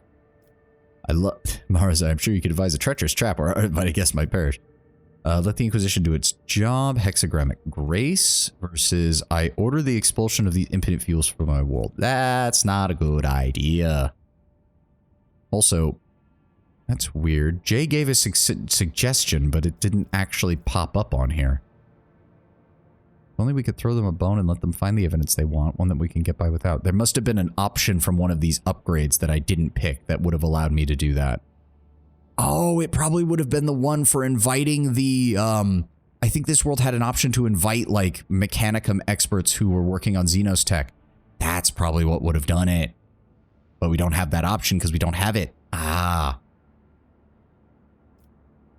Nonetheless, send them a formal invitation to look as they need, and let them know that if we could be of any use to them, to let us know. Just let the Inquisition do their job. To serve Janus and the von Valentius dynasty, my lord. After Lady Zhu set up her headquarters on the governor's palace, she began to investigate the situation on Janus. All those feeling guilt for their crimes before the Emperor could only stay silent and pray. During the course of her investigation, Lady Zhu has been able to establish that the genetic changes in the organisms of the sickly creatures have been caused by the effects of a mysterious substance secreted into the water by nearby xeno obelisks. These substances did not contaminate the water until recently, as shown by the analysis of the Magos biologus. The same Xenos obelisks appear to be linked by a chain of energy communications, serving as sources of unknown radiation that seem to have caused the outbreak of contaminated growths in the currently uncontrolled sectors of the planet. This also seems to be causing the appearance of the mysterious phantoms. Lady Zhu suggested that there is only some sort of ancient mechanical construction located on Janus that is awakened from its slumber, and the anomalies occurring on Janus have been caused by the blasphemous machine trying to start itself. Sounds like a remnant of what the Eldar used to terraform the world. Interesting. But when we last talked with Moran, even he wasn't sure what was going on. So it's very interesting that they don't... Well, he claimed not to know what was going on. That's a very different thing for Eldar than actually not knowing what's going on. Interesting. What else do we have on here? Payment in organs. Requires people. Secret lair. We lose security. Gain efficiency and lose some xenotech. I'd rather not lose too much security. Scriptorum schools, we lose 2 profit factor, which honestly isn't that bad, in order to gain 3 efficiency and 9 people, which we do need. So yes, we're going to go ahead and execute that. We have a gamma. Oh, that gets us 39 people. Now we're looking good. Now we're looking good. Okay, okay. Orbital shipyard. Yes, we'll go ahead and use the orbital shipyard. We'll use up some of our excess population to fund it and fuel it. Plasteel, how are we doing, Plasteel? We're going to have to start looking into that after this. I do have a lot of extractiums that I need to use as well. We need to go back over some of the systems we've been to and find which ones have the best resources that we might not have picked up beforehand. But yes, we'll go with this. Grab the profit factor, grab the Imperial Navy. There we go. Oh my god. Kiava Gamma's going quick. Everything gets built so fast. We've got... Ooh, we need more Promethium. We need more Promethium. Hold the phone. I guess I'll do this. Yeah, we'll try to push them into service to assist us. There we go. That gives us +2 security. Okay, so security... So the stats definitely max out at 10. But you can have excess to cover everything. Ooh. +10 to logic, +10 to coercion, +10 to persuasion. Useful, but I don't think that's going to be enough to displace what I have on Cassia, who's the only person who would really use that. What else have we got here? Yep, we can't do that. Ah, yeah, the Dark Sages. If we had had that, I'll bet you anything, given that they're related to the Caspala Commission and Xenos, that we would have been able to trick the Inquisition into going after them. Oh, I really don't like this one. I really don't like that one.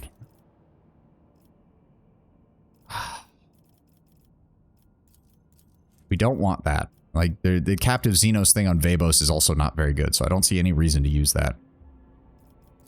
We will give shelter. This will give us a bonus when we heal, and it will give us plenty of people to use in other projects. So we will begin utilizing the refugee fleet here. Complete a development project of the highest difficulty. Oh, really? Rank 5 is the highest. We still got 1, 2, 3, 4, 5, 6, 7, 8, 9, 10, 11 projects that we can add to this world. So, oh, need some more water. Your Lordship, a monstrous storm has broken out on Janus.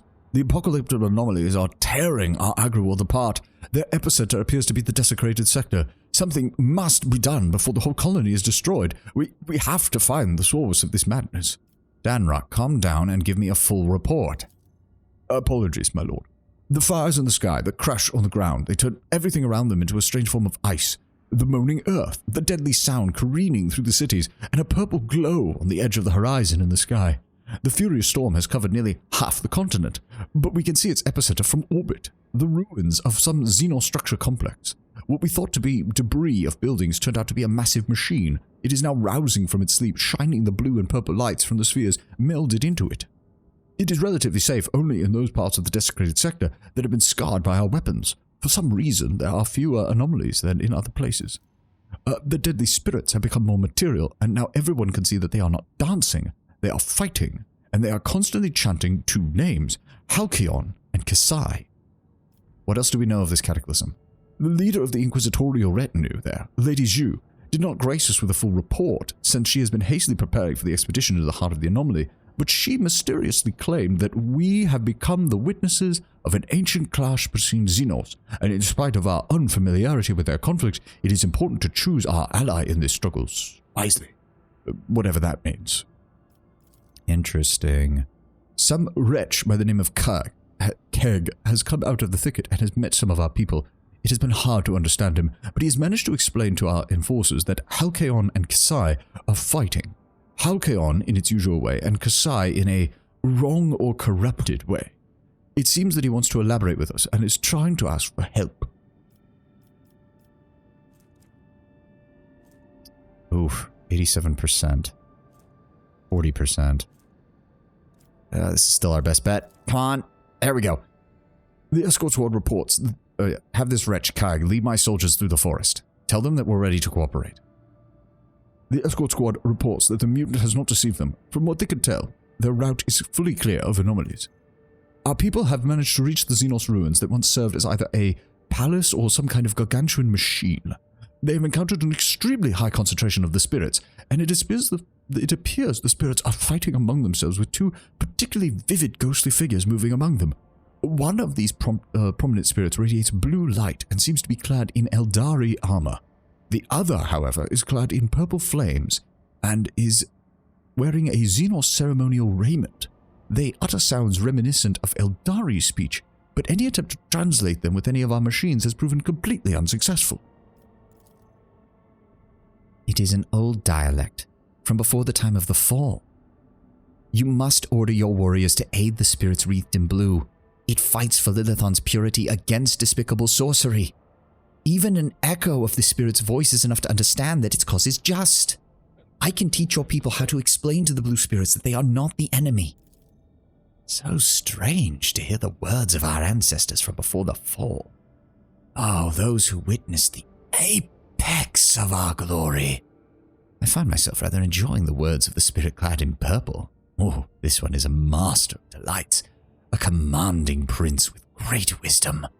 So much more compelling than that pompous blue flame fool. Have your servants support the purple seat one, and I will tell them the right words in order to stop the purple phantoms from slaughtering them. What does it matter who these spirits are babbling about? They both must be slain. Vater, turn your warriors and inspire them to fight for their home to the very last drop of their blood. They have already made sacrifices just to get this far. Remind them what those sacrifices are for.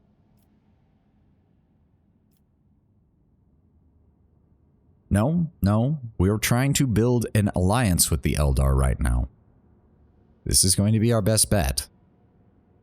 Danrock, send the word. Order the squad to begin supporting the blue spirits. Irlet, begin a translation and make sure the men know the right words to speak. If need be, we'll intervene on our own if we have to.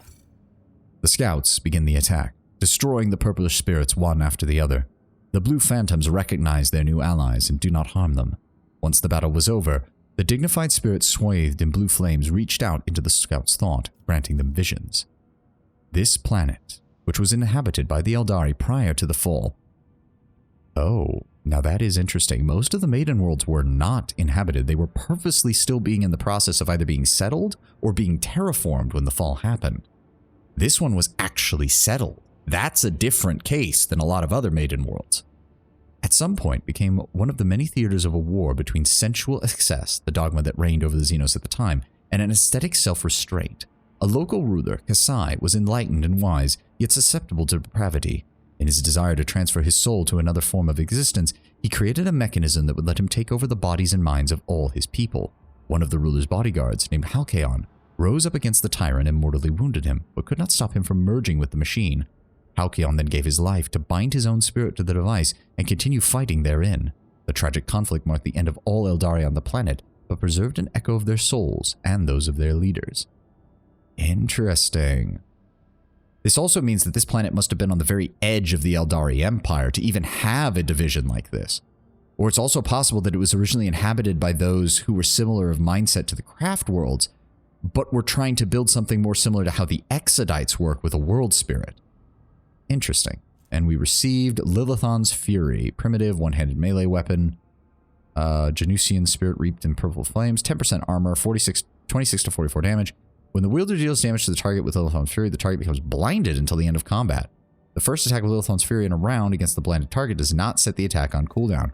Nice. That's actually really useful. That's a nice way to get an additional attack. And then the spirits disappeared, but for how long? The bodies of the fallen and a strange relic recovered amidst the ruins were the only proof that for a single day, Janus was engulfed in a war between long-fallen Xenos. Shelter, plenty of people, good. What else can we get here? We have the secret lair and the payment in organs. Can't do anything else there. We have a gamma. Oh my god, we have so many people now. God damn. Very nice. If that's the case, we'll go ahead and grab mechanical trade in order to up our reputation with the Imperial Navy, get a better set of armor, get some more mechanisms. That sounds good to me. Dargonus is still working. Dargonus is the only one that's doesn't do that immediately. Vabo 6.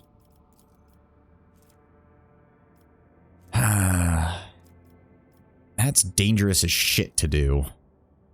Mechanisms, which we have plenty of, and Phlogiston, which we have some of. But this would solve our plasteel and adamantine issue for a while. We'll go ahead and do that. Earthbreaker. Dargonus, Gamma has finished mechanical trade. Very nice. Why can he not? Oh, right. Foulstone. Foulstone has not. We need more reputation with the Drusians. That was what I was worried about. Oh, Janus. Do you have anything else? I guess we have plenty of people. Yeah. Complacency goes down by 3, though. Ooh. Hold on. Hold on. Large increases in TICE may be supplemented by a decree that addresses the current shortfalls in other ways. Gain 3 efficiency. Xenotech we're really low on, and that also lowers our security by quite a bit. We're going to hold off on that. We're going to hold off on that. I don't see what else we can do here. Yep, we got those. We got those. Sacred Flame, Promethium, and... Oh, that... I just realized we are that low on Promethium. Shit. Okay, we're not going to be doing that then. Earthshaker gets us plasteel and adamantine. Very nice. I need this. I need the Promethium. Yep. Trans-uranium value such that its open pit might be worth the thousands of lives lost to radiation exposure. Yep. And we do this. Yep. There we go. Extractia gives me the Promethium. I can then go over here. Sacred Flame to use Promethium and chemicals to produce additional weapons. There we go. Glorious. Is there anything else we can do here right now? No. We will have to decide here. At some point. Janus, there was nothing else that we wanted to do right now. Nope. Foulstone. Gives the opportunity to keep a portion of the proceeds.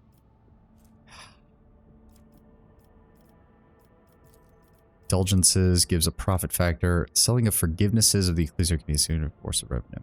Fine. It'll give us some reputation with profits of the void. We'll just go ahead and do that. That unlock anything, by the way? No. Crucible. Hold on. Promethium. We have plenty of that. Mechanisms. Plenty of that. Chemicals.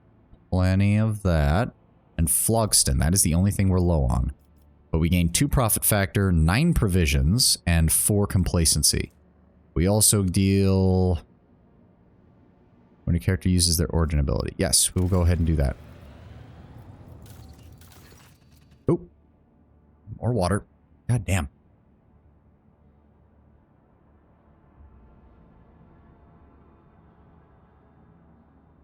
What are we doing? Is everything...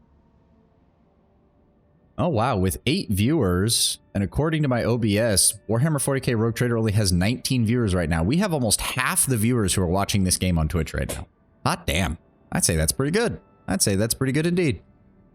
Lord Captain, the Crucible's great sculpting is underway. Foulstone is being transformed before our eyes into a fertile world with lush groves and clean water. However, there is evidence that the Crucible has also created, humans. I'm sorry, what, Danrock? Well, thanks, Justin. Thanks a lot. From the mouth of the relic came several thousand people who are speaking an archaic form of Low Gothic and demanded to be given orders. They cultivate land, they build houses and production facilities with obedience, and in general have a remarkable range of skills and knowledge. However, it seems these people completely lack their own free will, and for this the monks have named them the Touched. There is a split among the believers. Though many call it a miracle sent by the Emperor himself and want to quickly put the touch to work, a portion of the population is also frightened by these soulless creatures born from the ancient machine of mankind. They demand that the planet's learned men intervene in the great sculpting and find a way to stop the production of the Touched. How dangerous are these Touched? They do not appear to pose any threat at all. The autopsy of several specimens has shown that they are physiologically identical to all normal humans. No traces of corruption, no xenotempering, nothing. However, their obedience is a double-edged sword. They obey any orders without knowing or caring who gives them. Nothing prevents a cunning intruder from bending them to their will and creating an army of obedient slaves or spies at their disposal. What say my officers? They were born of a relic of St. Cognatius. It must be a blessing of the Emperor. We just have to remind the people of it. Arrange a public ceremony of tonsure and initiate the Touched into the Order of the Hammer as a service dedicated to reading the parables of the acts of St. Cognatius and his followers. Why don't you make the first move?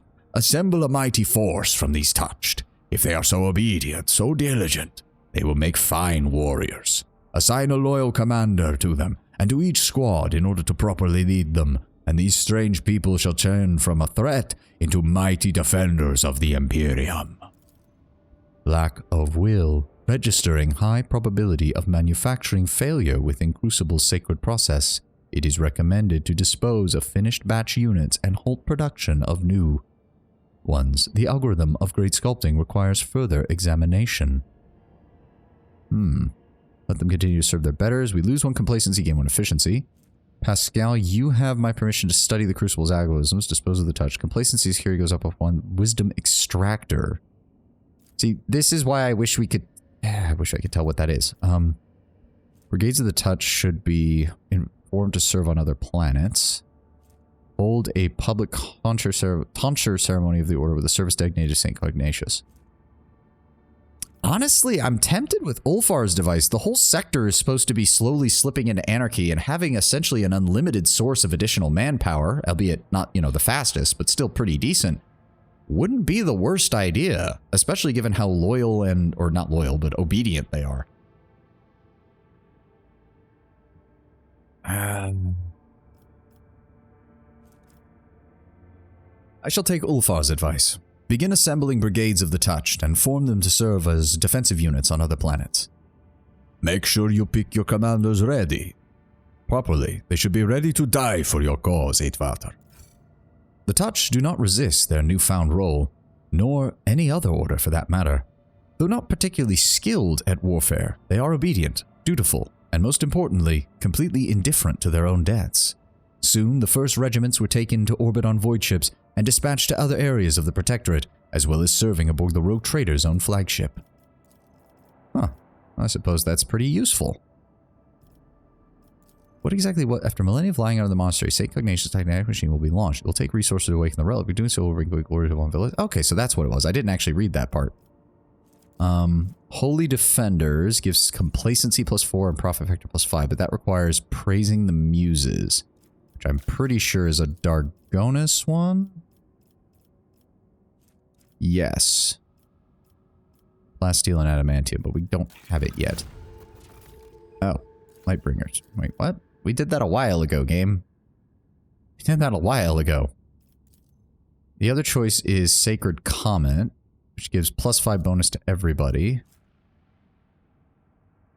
The mobile monks will scour the archives for any events of familial connection between St. Cognatius and the Von Valentius dynasty. Interesting. Profit factor +5, complacency +4 across the board, or security +4 across the board, or profit factor +5 and piety's charge. Don't really need that. So it's really a choice between Holy Defenders and Sacred Comet, between security and complacency. Right now, security's doing pretty well. Getting the complacency and the raw profit factor wouldn't be the worst. And I really want to put that on Abelard, because I think he's going to have a fun time with that on him. But for right now, again, Janus is guess we could pay in Xeno that we can get this over. It's the security -3 that's the problem. Hold on. What is that? 5, 6, 7, 8, 9, 10, 11, 12, 13, 14, 15, 16, 17, 18, 19, 20. Oh, okay. Never mind. Janus has more than enough security. Jesus Christ, I didn't realize that I had apparently turned this world into a fortress. Okay, sure, yeah. Secret lair.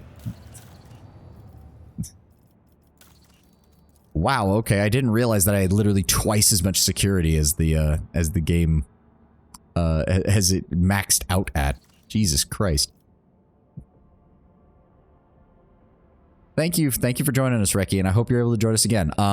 I stream Monday, Wednesday, Fridays, and Sundays, starting at 11 a.m. Eastern Standard. Most of the weekdays, though, we only run until about 2 o'clock Eastern, so Sundays are usually my longer stream days.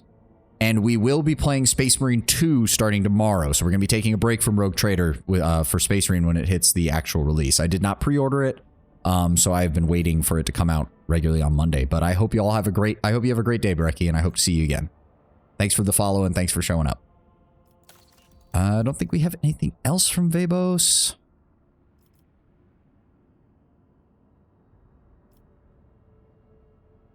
Well, to be fair, Sint, if a game is going to do early access as a pre-order thing, that's better than a lot of other things. Since it does allow more people to get eyes on it, and if need be, like, tell people that something is up. Wish I could play Space Marine 2. I don't think I was going to. Yeah, I can see that. I can see the cost. Although I think the base game is still only 60. But yeah, if you wanted to pre-order it, it's going to cost some more. Oh, thank you, Phoenix. I'm glad I can help out on a work day. Glad I can help on that. But as I was saying, Sin, early access in and of itself is honestly one of the better choices, especially for a game that has both single and multiplayer elements, because at least then it's not like a purely multiplayer game where you'd only go in just to get an advantage of the people who aren't going to be playing. And on a single player game, I would say early access is probably the best form of pre-order bonus that I could think of, because it doesn't incentivize any microtransactions or anything like that. It's literally just, oh, you get the game a few days early. It also has the advantage of, because the only real complaints I've seen is that there's some graphical issues with AMD and NVIDIA cards, and there's a lot of people hoping that when the game actually releases tomorrow, it will get a day one patch that will help address these, because a lot of the people who've been streaming it now have been telling Focus, I think it's Focus Interactive is the company that made it, these issues, and they're already saying, yes, we're looking at it, we'll have stuff ready for it when the game hits general release. But on principle, I try not to pre-order. It's been a while since I did. I think the last thing I did was the Elden Ring DLC, and that was just because I did not pre-order Elden Ring. I waited for that to come out, waited for the initial reviews, and I was willing to take a chance on that simply because I had been so impressed with Elden Ring. But that's the only thing I think I've pre-ordered in like the last 5 or 6 years. I think the last time I pre-ordered something before that had to have been, oh God, it must have been Halo 4 or something like that. I didn't even play Halo 5 or Infinite. Like it was a long time ago. But in general, I try not to pre-order. And honestly, I think Focus understands that. Last thing I ever pre-ordered was Gears of War 3. I think I might have done that one too, but that was a long time ago. That was the last Gears of War game I played. I didn't even bother with 4 and 5. I wasn't that much of a fan of what I'd seen on the footage. And yeah, 1, 2, and 3 for Gears of War was sort of the whole story for me, and I'm fine with leaving it at that. But as I was saying, I don't think Focus even really minds. For one thing, they've put out a lot of social media posts where they're like, hey, we know that there's a lot of people who are doing streams of the game because they have early access. We've already asked people, don't spoil the story or anything. Obviously, if you go into somebody's stream and they're playing the campaign, that's going to be there. But they've actually asked like the people streaming it, like, hey, don't go on your own social media and talk about like story beats and anything like that. You were in line for the midnight release. Last time I did a midnight release was Halo ODST. But I remember that because there was like 30 people at the GameStop, and the GameStop employees had set up a bunch of Xboxes so that we could all play Halo 3 while we were waiting for the midnight release, and it was actually really fun. We played just a whole bunch of rounds of deathmatch between a bunch of people. Probably. I don't know. Some people reveal a lot of information on the internet. I don't like going that far, but suffice it to say, we're probably in that same age. We're probably in the same age range. 90s kid, I think, is a vague enough term that I think hits a wide enough range so that people can't narrow it down too much. But yes, the last midnight release was that. But back to Synth's point, as I was saying. As I said, it's still better, but as a matter of principle, I have been trying to reduce pre-orders, and I've done a pretty good job of that. Just in general, not doing it in order to really, it's just, I agree with the take by the late, great Total Biscuit, John Bain, who made the common point of pre-orders in and of themselves should not have been the issue. But right now, they work to incentivize the worst aspects of the video game industry, which is half-finished products, being willing to release a bad product and then try to patch it to completion after the fact. It just encourages a lot of really bad choices by both developers and publishers when they're not sure if a game is going to be as successful as they want it to be or not. And it's a really unfortunate situation for gaming as a whole. So I've been trying to follow his example, trying not to pre-order, trying not to do any of these other things. And honestly, again, in addition to their social media posts, I think Focus gets this because one thing I did see, and I was actually very happy to see this because Total Biscuit, the same guy who I said about pre-orders, was a huge Warhammer 40k fan. And in the credits list, his name is in the credits list as a thank you from Focus Interactive because I guess members of the team at Focus were also fans of his work before his death a few years ago. Seeing that, because I'll admit, I was wavering after seeing the initial footage and some things from people like Pirate Software and Bricky, who are both content creators that I really like. They've both been singing the praises for Space Marine 2. And I was actually really tempted to break my rule and pre-order the game just to turn today's stream. I would probably have done like half of today's stream as Rogue Trader and then the other half as Space Marine. But when I saw that Focus Interactive was giving props to Total Biscuit in their own credits list for his passion about Warhammer 40k and about PC gaming, it actually was nice. Total Biscuit was one of the people that I sort of grew up, is might be the wrong word with it, but he was sort of one of the first people I watched on a regular basis online and kind of helped to convince me that I'll be honest, I've never paid a cable bill in my life. I have never paid a cable bill for any kind of regular cable at all since I became an adult. I have only used YouTube, Twitch, and other online sources of entertainment. And Total Biscuit was part of that formative process because it was sort of a realization of, oh yeah, people could just make things online and I don't have to pay $60, $70, $80 a month for a bunch of TV stations that I'll never watch. Yes, cable is shit, Justin. I'm glad we can agree on that. But in general, seeing that, I was really happy because it's I know it can be a little bit parasocial, a little bit like, I don't know, a little bit like you don't actually know these people, so you don't know how they're feeling or anything, but it's a good sign. It's an encouraging sign, and I liked it. And as I said, I'm going to be waiting. Hopefully, my usual sleep schedule means I'll be awake when the game officially releases, I think at like 2 in the morning or something in my time zone. I'll set it to load so that come Monday morning at my usual stream time, we will jump right into the campaign. And from what I've heard, the campaign is about minimum 8 to 10 hours. So we should be able to get 2, 3, maybe 4 days of good streaming out of that. And then I'll decide how much of its multiplayer I want to play because I've been hearing good things about its co-op mode as well. Okay, but I think that's enough. We've, let's keep moving here. We don't want, no, we're gonna, I don't think there was anything else. No, we're gonna hold off for a bit on that. Let's see if we can find the rest of this rumor of the homunculized lair down here. What is this plundered voice station? I don't remember this, is the thing. I don't remember this at all.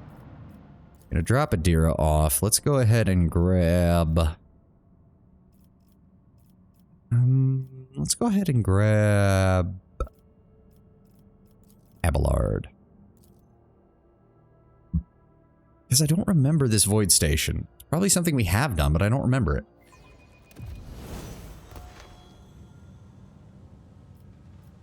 Oh, wait, I think I recognize it now. Yeah, we fought the big group of pirates in here with the, they had Eldari weapons with them. So, yeah, we've already been here then. And then this led back over here, which led back over here. Yeah, okay. Compared to naval service, that was barely a challenge. Okay. So yes, that was completely worthless. But when I went to the planet, it didn't do anything last time, so I don't know what... Also, what, that's Provisions 5, and that is Plasteel 6. That's actually both really good. We're gonna go ahead and grab those real fast. Also, repair my hull. Go ahead and get that. There we go. Very nice. Extractium's down. Jungle World, Continent World. Very nice. Janus is producing so much food for us. We'll go ahead and grab the plasteel here as well. That gets us a nice set of resources. Unexplored beach. See, that's... Wait, what the hell? Then where's the rumor? What happened to it? It's supposed to be on this system. There's no other... Hold on. There's no other system here. There's no other ice world in this system, is there? Did I miss that? There's a shattered world, a continent. We've been to both of those, and we've been to the snow world. There's nowhere else we can go. I'm gonna have to spend like one stream where I just go to every single system and double check everything, because this is getting a little ridiculous. Ancient Bunker, Forest of Quetza Temer. Yeah, yeah. Gutted Void Ship, Explorer Void Station. Abandoned Pallet. Maybe that way? Yes. We should really... We're gonna head to Dargonus. I want to get Abelard's quest line done. I'm gonna punch through here. Game? Okay. Ah. Oh, this was that ship we ran into a long time ago. Lord Captain, we have found the trail of the elusive Contempt. The ship was sighted in Latosian's Passage. If we go after the pirates right now, we can catch them before the arrogant scoundrels slip away again. Okay. We'll do it now. My apologies, Lord Captain, but I received an urgent report. Cargo Bay 73G has received cargo, if one wants to call it. The crew considers disposing of it, but dare not do so without your direct order. The cargo itself is a pile of corpses. None of the people were on the crew manifest. Judging by the injuries, they were killed instantly and painlessly, before somehow being delivered to the ship. Next to them, the crew found a strange horned mask of Xenos origin. What are your orders, your lordship? Was there Xenos in flashy clothes speaking in rhymes by any chance? Vigdis falls quiet for a moment, either processing what she just heard or making inquiries through the Vox channels. Eventually the Vox comes alive again. No, your lordship. I doubt that such a conspicuous character could have slipped by unnoticed. The crew... I will inform you if the crew reports seeing anyone like that. Oh, were these the people that we wanted to try and save from Kamara? Because it wouldn't surprise me that that was how the frickin' that the Harlequin interpreted our desires, because they're Harlequins and they're fucking monkey paws. We don't want to throw it out the airlock. Fine, process it into provisions. Fucking Eldar. Game. Thank you. Alright. Let's drop into here.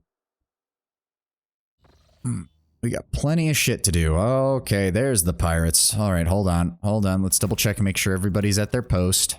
Good. Good. Good, good, good. Yep, we need to use that. We need to use that at some point, and we need to use that at some point. Upgrades, we don't have anything there. Arsenal. 125 points. The amount is double against enemy kinetic attacks. Very nice.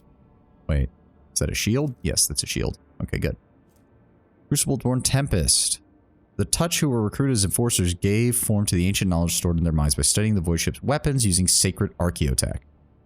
Long-range dorsal plasma macro cannon, firing 2 shots at 26 damage each.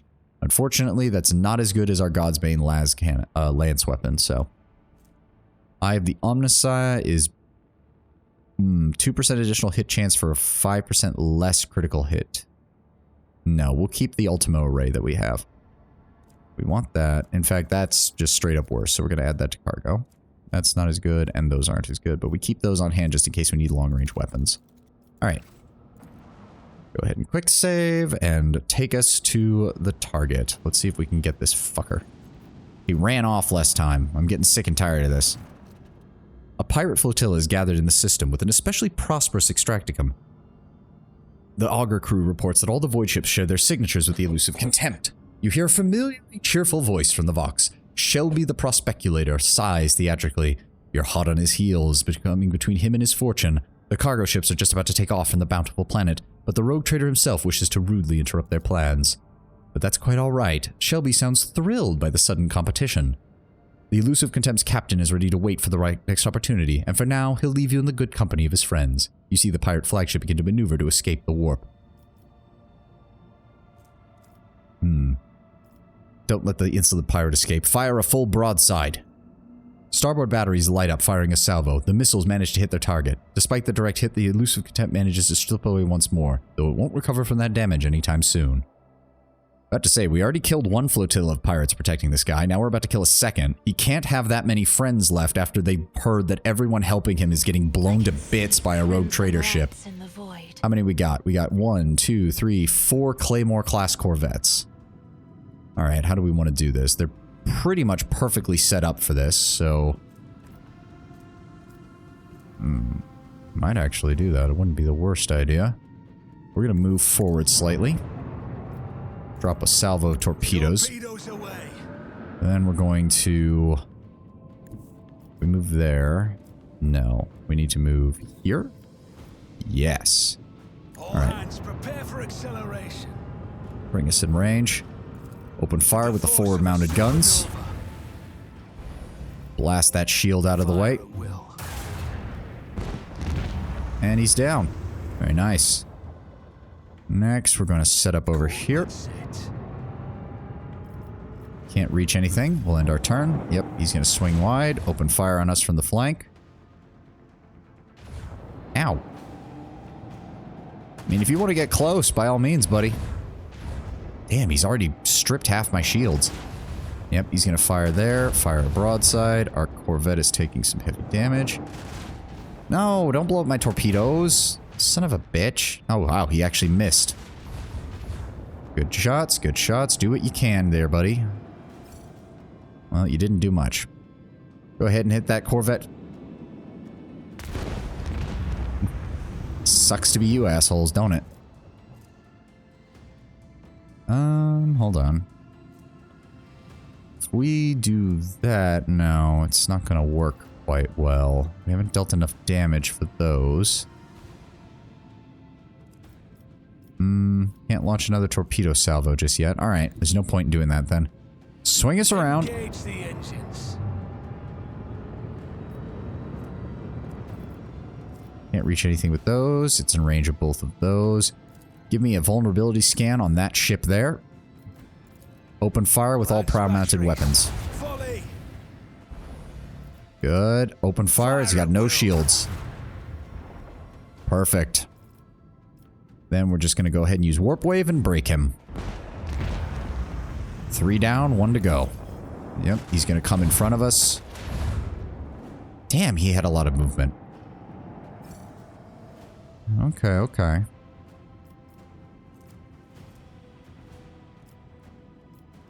How do we want to do this? Well, first of all, he's already in range of this, so... Cannons, open fire. Good damage. Secondly, he's already in range of this, so there's no reason not to fire it. Good damage. Now we will... Nope.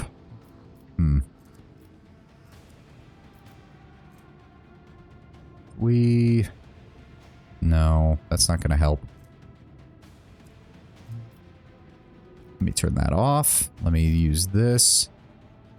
We swing around... No. Shit.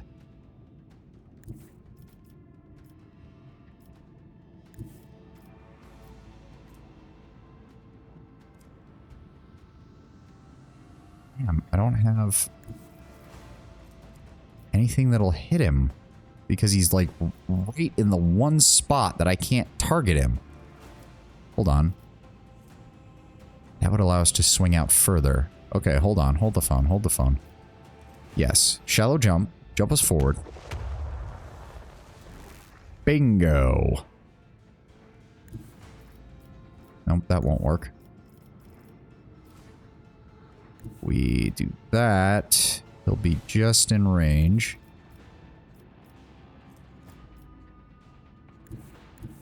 Okay. Helmsman, Tight turn. Open fire. Fire at will. Vaporized. There we go. I have missed this feeling. Very nice. Lots of scrap, plenty of machinery. Blew apart 4 Corvette-class vessels. Bastard's still running away from us. What is this? Unidentified ruins. Already explored. Okay, so we already did that.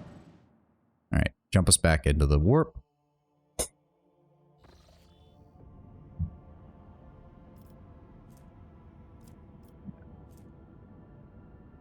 Oh, within rumors. Okay, that's something we'll have to deal with at a later date.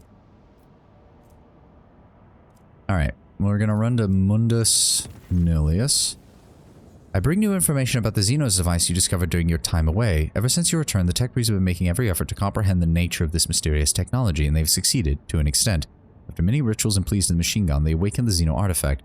For but a moment, it produced a holographic copy of a planet and coordinates that matched the location in Langren's belt. Perhaps you will wish to see with your own eyes. We already did that a while ago. We will deal with that at another time. Ridiculous. One-way road. So which rumor is that? Also, is there any new contracts? Doesn't look like it. Disreputable dealer. No. Profit factor for Xenotech. No. We're good on those. Let me see if there's anything else that we want to take a look at here. Planetoid with 2 plasteel, an ice world with an abandoned palace. Alright, I was going to check the... No, not that one. There's Pride, Euphrates. One-way road. Unsuccessful attempt to restore an abandoned colony in the Mundus Nullius. Colonist ship went dark shortly after its arrival in the system. Interesting. So maybe this one? But I could have sworn we already been there. Hold on, we'll check the other worlds first real fast.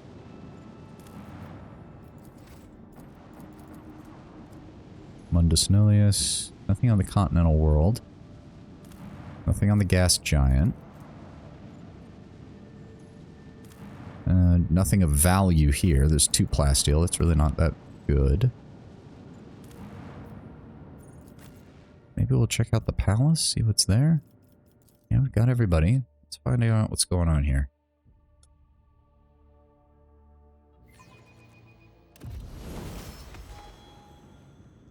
Oh, we haven't been here.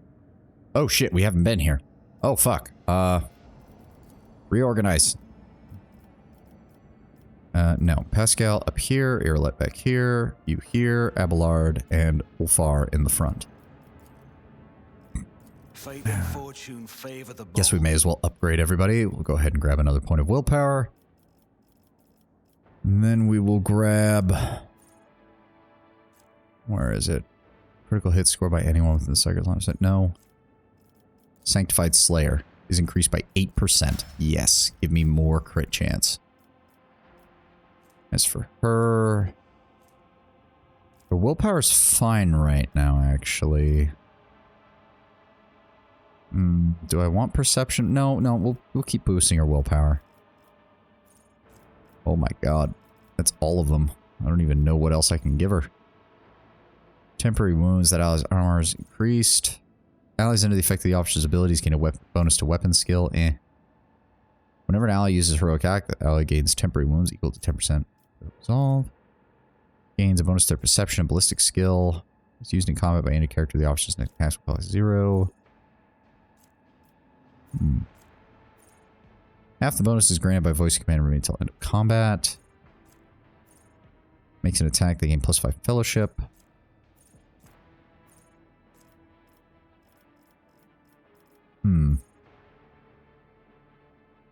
Weapon skill plus of 3 plus officer's fellowship bonus and will deal 10 more damage on attacks of opportunity. Does not stack. We'll go with this. It affects everybody who uses a heroic ability after all. Pascal, go ahead and improve your intelligence.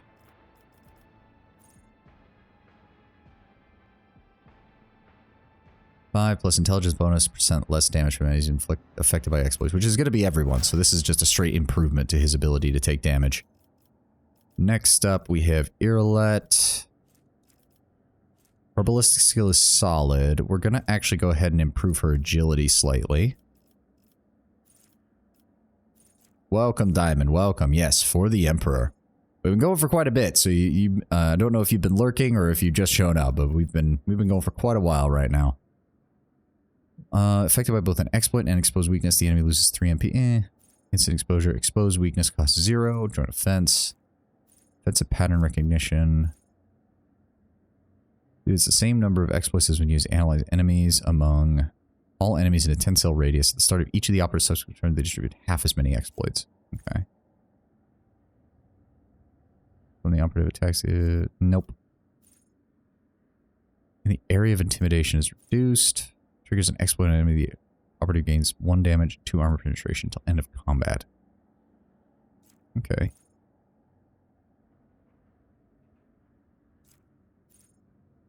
Also reduces the enemy... no, we'll go with Uncanny Sight. I want to... You just showed up? Well, glad you showed up then. Do remember, if you do miss anything and you want to know how we got to this point, I do upload my VODs to my YouTube channel, which is just Sovani on YouTube. I try to get those up before the end of the day of whichever day I'm streaming. Ulfar. What do we want to give Ulfar? He's got 100 in weapons skill and 80 in ballistic skill. People just won't shut up about Space Marine 2. I mean, to be fair, as I've said in my posts and I've reiterated on stream, we will be playing that. We will be taking a break from Rogue Trader tomorrow when the game is fully out. Yes, the hype is real. I will be the first to admit, as I said, I don't pre-order for a variety of reasons. But my god, the hype appears to be real, and I am more than looking forward to playing it. More than looking forward to playing it. He's good on toughness still. Do we want to give him more strength? That's not really going to benefit him. He's not going to have the additional point just yet. We'll go ahead and... Skill's fine. Ultramarines, Tyranids. Well, if I remember correctly from the preliminary footage back when the trailers got released, there's also going to be Chaos at some point, so... And I have seen some footage from in-game. The Tyranids really do feel like Tyranids, Sint. They really do. You literally get swarms of Gaunts, which is very nice. Very nice to see. I do hope that they are that they're already considering maybe a horde mode or something and adding in other enemies. I'd love to see orcs. Orcs would be a nice addition, given they were the main antagonists of the first one. The only other real horde enemy you could do, maybe like corrupted guardsmen. It would be kind of interesting that if Chaos also gets like a horde of just guardsmen and cultists armed with melee weapons, that would be kind of hilarious. Agility, no. Ballistic skill, no. Intelligence, he doesn't need. Perception. You know, I'm just going to give him toughness and make him a bit tougher. Make him a bit tougher. Militia engineer. That have not suffered damage. No, we usually have him attacking the same person over and over again.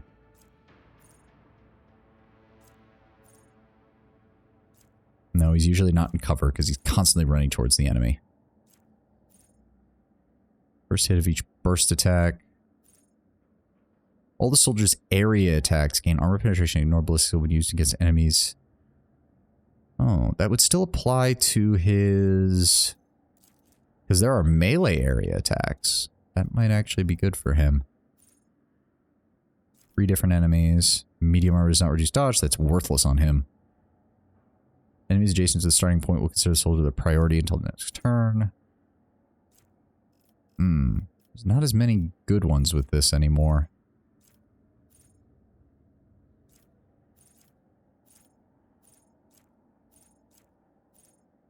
We'll go with Fired Up. Just increases crit damage when it pops up. Abelard. Oh, yes, we've got a couple of degraded defense, or do we want to give him something that's... That's good. Lethal threat. We want lethal threat on him. We want enemies to be focusing their attacks when he's got the ability to handle that.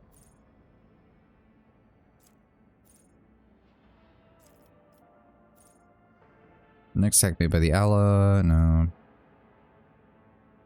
No. Critical hits deal less damage. That could be useful.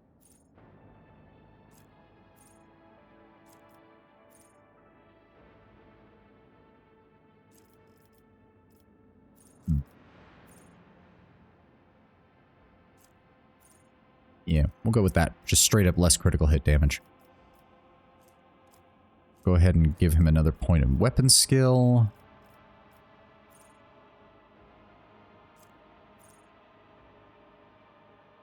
Much teeth is good. They gain 5 plus 2 times agility bonus dodge. Not the worst. Or gains additional armor. That could be useful.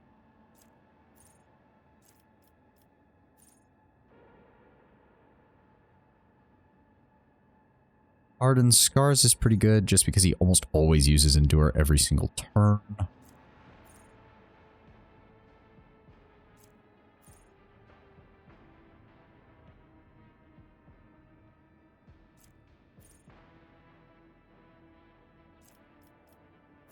Open engagement is decent. Opening strike. Edge of combat. And grant 10 plus agility bonus dodge for 1 turn. I think open engagement is good.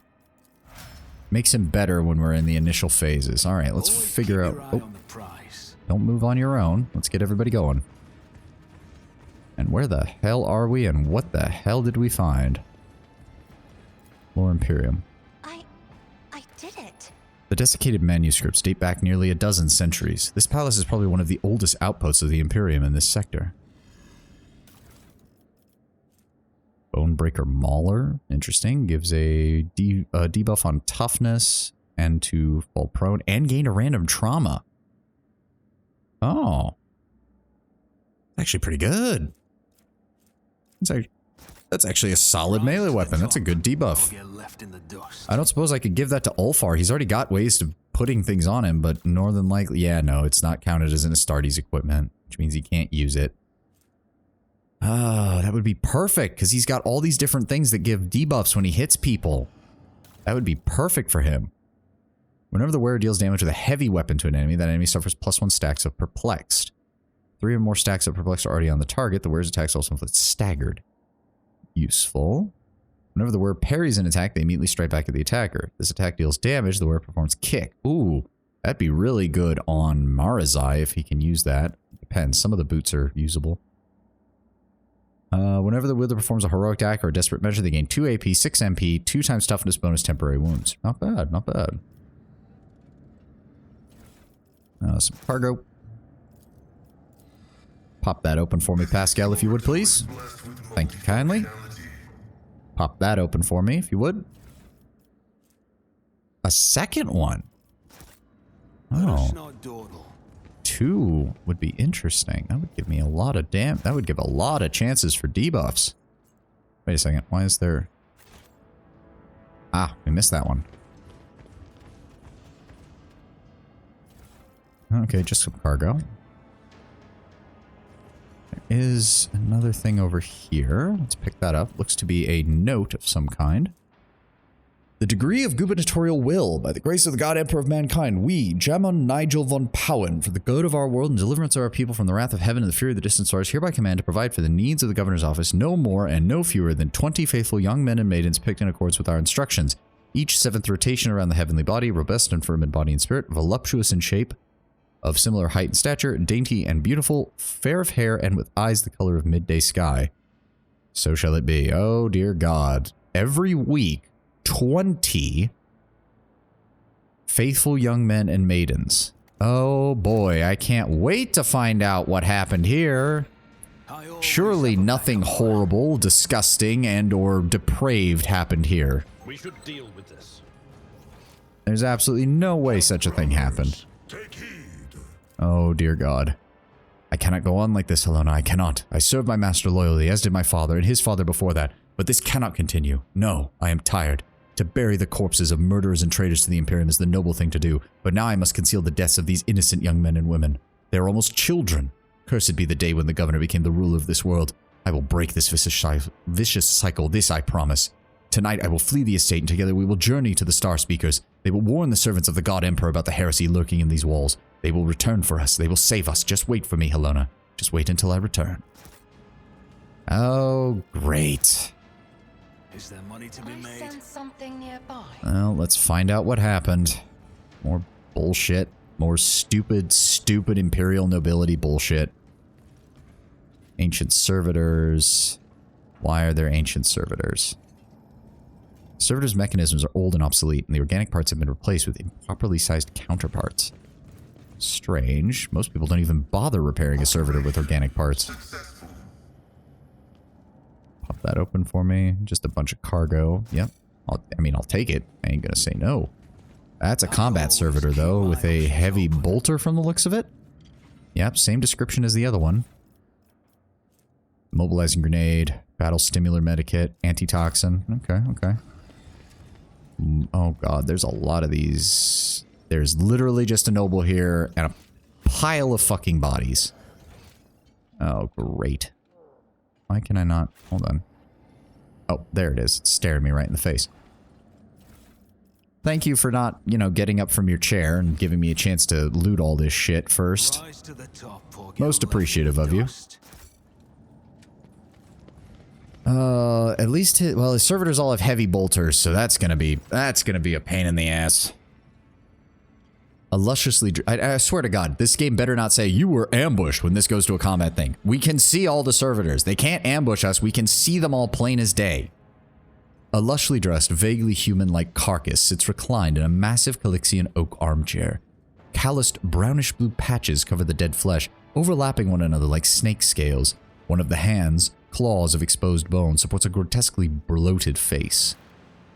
The creature's chest remains motionless, his eyes tightly closed, and yet the muscles on the distorted face twitch ever so briskly as you approach. What? Cassia covers her mouth with both hands, trying to speak quietly even as her body shakes. The Lady Navigator's wide open eyes are brimming with terror. I want to leave this place. I want to leave this place right now. Who are you? Speak up. The creature's eyelids flutter open, searing you with the unnatural glow of its yellow pupils. The disfigured lips twist, stretching the smile wider and wider until the thin skin bursts with a sharp snap, revealing row after row of pointed teeth. A twisted guttural voice bursts from the creature's throat as it roars with laughter. Kaimorok, Elantak, do not get in the way. The projectile strikes right between the creature's glowing eyes, barely piercing the scale-covered forehead, the blood black, vicious like tar, slowly running down its malformed face. Do not think me a coward, Lord Captain, but I would prefer to leave this place as soon as we can. Who knows how many such creatures lurk in this palace's depths. A long snake-like tongue emerges from the creature's mouth, licking its own blood, savoring it as wine. The wound from the shot heals before your very eyes, as if it was never there. Welcome to my feast. The creature idly jiggles its chins in an effort to remember human speech, its jowls melding into its shoulders and faintly glowing ribcage. A peculiar accessory shaped like a scarab and covered in luminous patterns has painfully lodged itself into the flesh of the creature, something that undoubtedly used to be a man. You have heard of the powerful Xeno artifacts from the distant Halo. Yeah, it's the Halo device. I remember reading about these in the lore, and I'd heard one of them shows up in the game somewhere. Discovered by humanity millennia ago, artifacts that belong to a race more ancient than the most venerable among the Eldari, artifacts most impure, fatally dangerous, forbidden in the Imperium on pain of the cruelest of tortures, and yet capable of granting the darkest of human desires, a means to cheat death and to embrace life eternal. Be gone, monster. The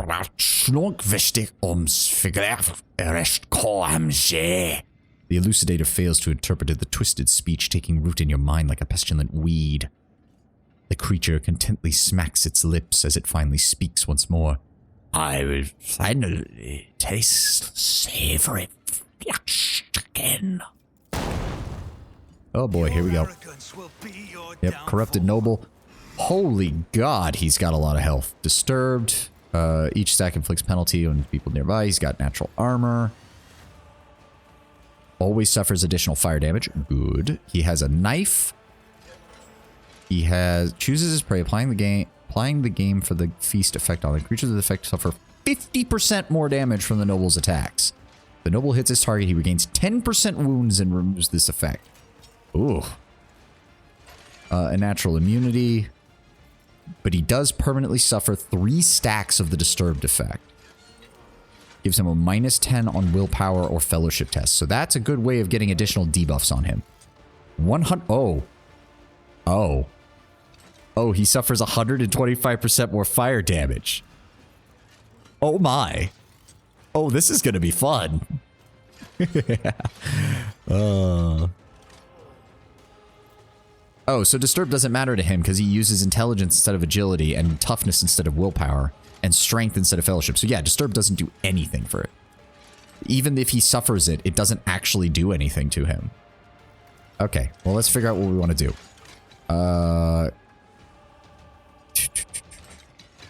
God, we need somewhere to... Okay, Cassia, you're going to zip over here.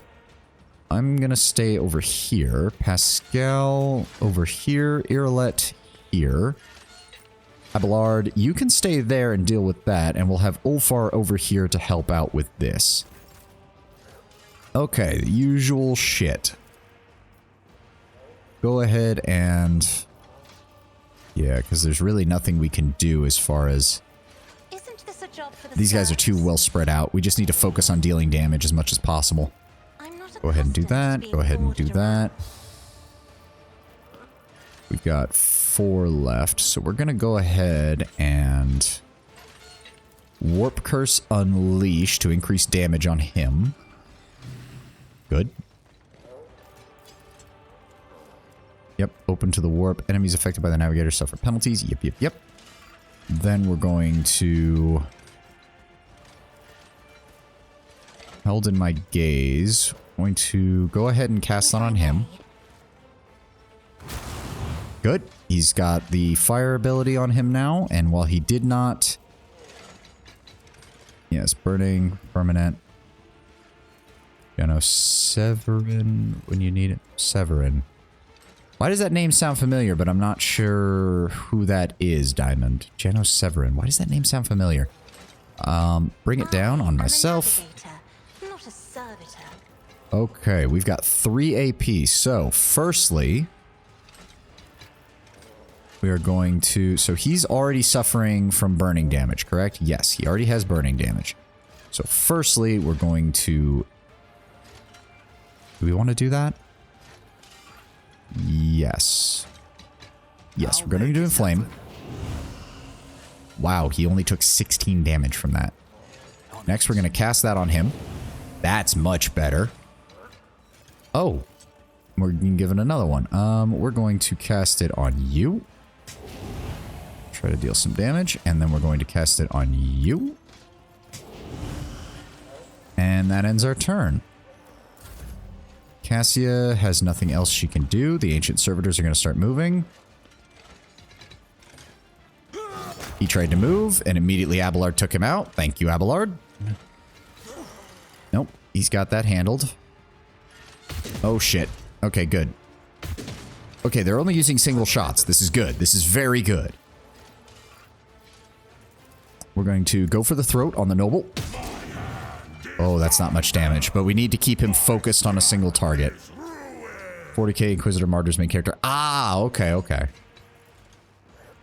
Did I play Martyr? I played a little bit of Martyr. A while back when it first came out.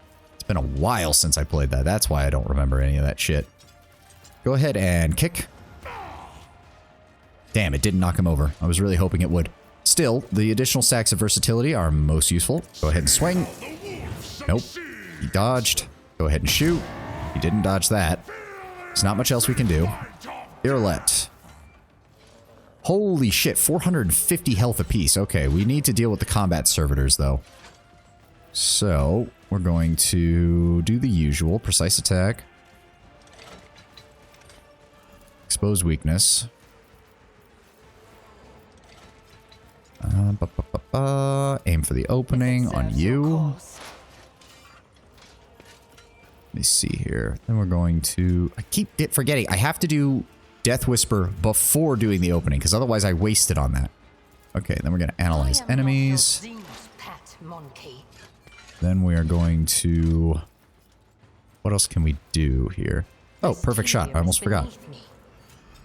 Perfect shot. Then we're going to Killing Edge. Pop that guy's head off for me, would you please? Perfect. Oh, right. Then she gets another shot. I forgot about that. Go ahead and If it pop him serves your then. cause. Good. And then she gets Death Whisper, which can deal some damage. Go ahead and pop that on him to deal some damage over time. Good. And that's it. Yep, Ancient Servitors moving closer. Combat Servitor out. Okay, not bad, not bad. Not too much damage, not too much damage. Pascal, you have Machine Spirit Banishment that really doesn't do that much damage to any of them, which is unfortunate. We're going to go ahead and use Perfect Spot. We're going to Precise Attack. And we're going to mark him as prey. And we're going to Analyze Enemies. Then we're going to Overcharge. Blast him. Almost dead. Alright. Claim the bounty. Thank you, Pascal. Very nice. Next, I want you to Machine Spirit Banishment on him. Good.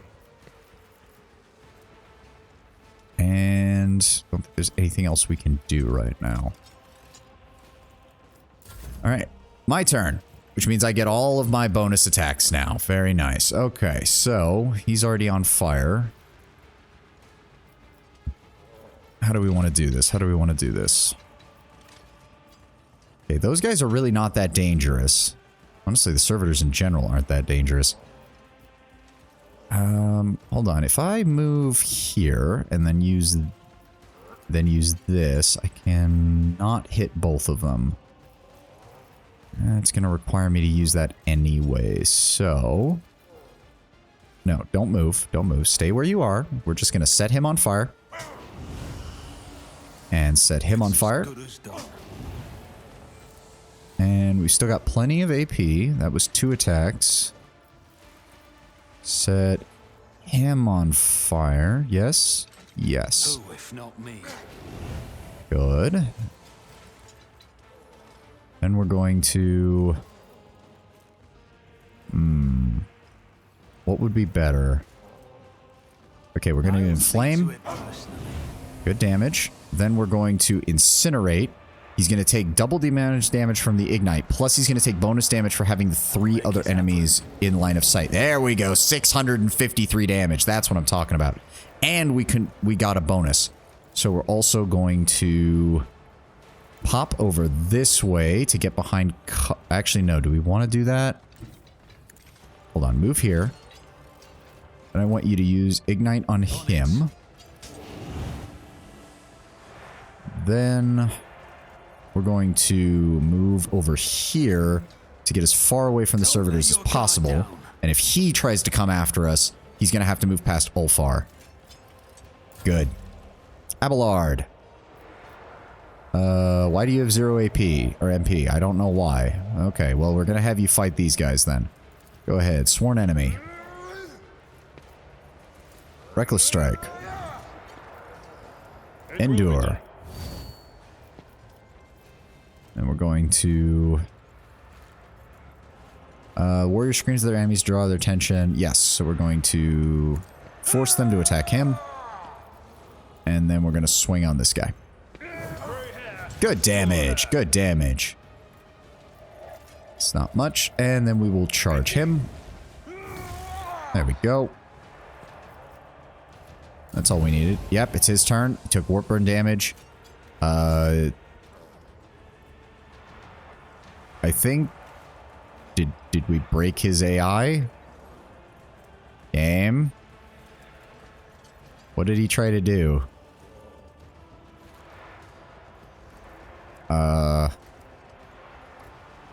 Game? Oh no.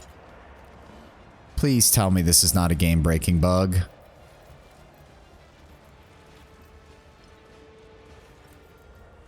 Game. Game. Okay. So I have no idea what happened there, and I don't care really. If the game's going to hand me a free win, it's going to hand me a free win. Go ahead and give me another turn, please. There we go. Now let's set him back on fire. He takes 400 damage. Then we're going to...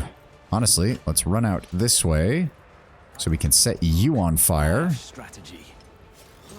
I don't care. Another enemy down. Damage. And then damage him. They're all on fire. Now we're going to incinerate. No, actually, we're going to inflame first. And did that kill him? Almost. He's at 240. They've taken damage. They've taken damage. We're going to incinerate, and that should finish him off. Glorious. 1,300 damage. Oh, and we triggered our ability, so we can go ahead and cast more stuff. So we'll cast that on him to increase the damage. And then we'll cast that on him to increase the damage. Oh, shit. Okay, the Veil Degradation is officially too high. And we'll pop that just in case we need to. Cassia, I don't think there's anything else you need to do. Go ahead and bring yourself over here if you would, please. So we've got a better line of sight on these suckers.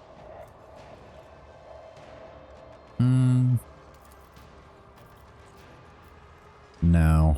I don't think there's any point in doing that. We're going to throw Ulfar. There we go. And then go ahead and... Oh, point of curiosity. We can also do that. Go ahead and bring all of them to the point, please. Oh, it didn't work on him. Shame. And then go ahead and force them away from there. Thank you.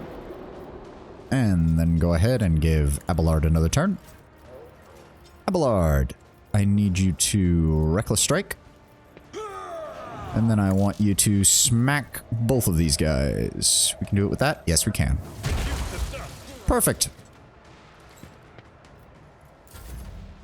And that's it. Yep. Burned to death. He's going to try and swing on me. I dodged.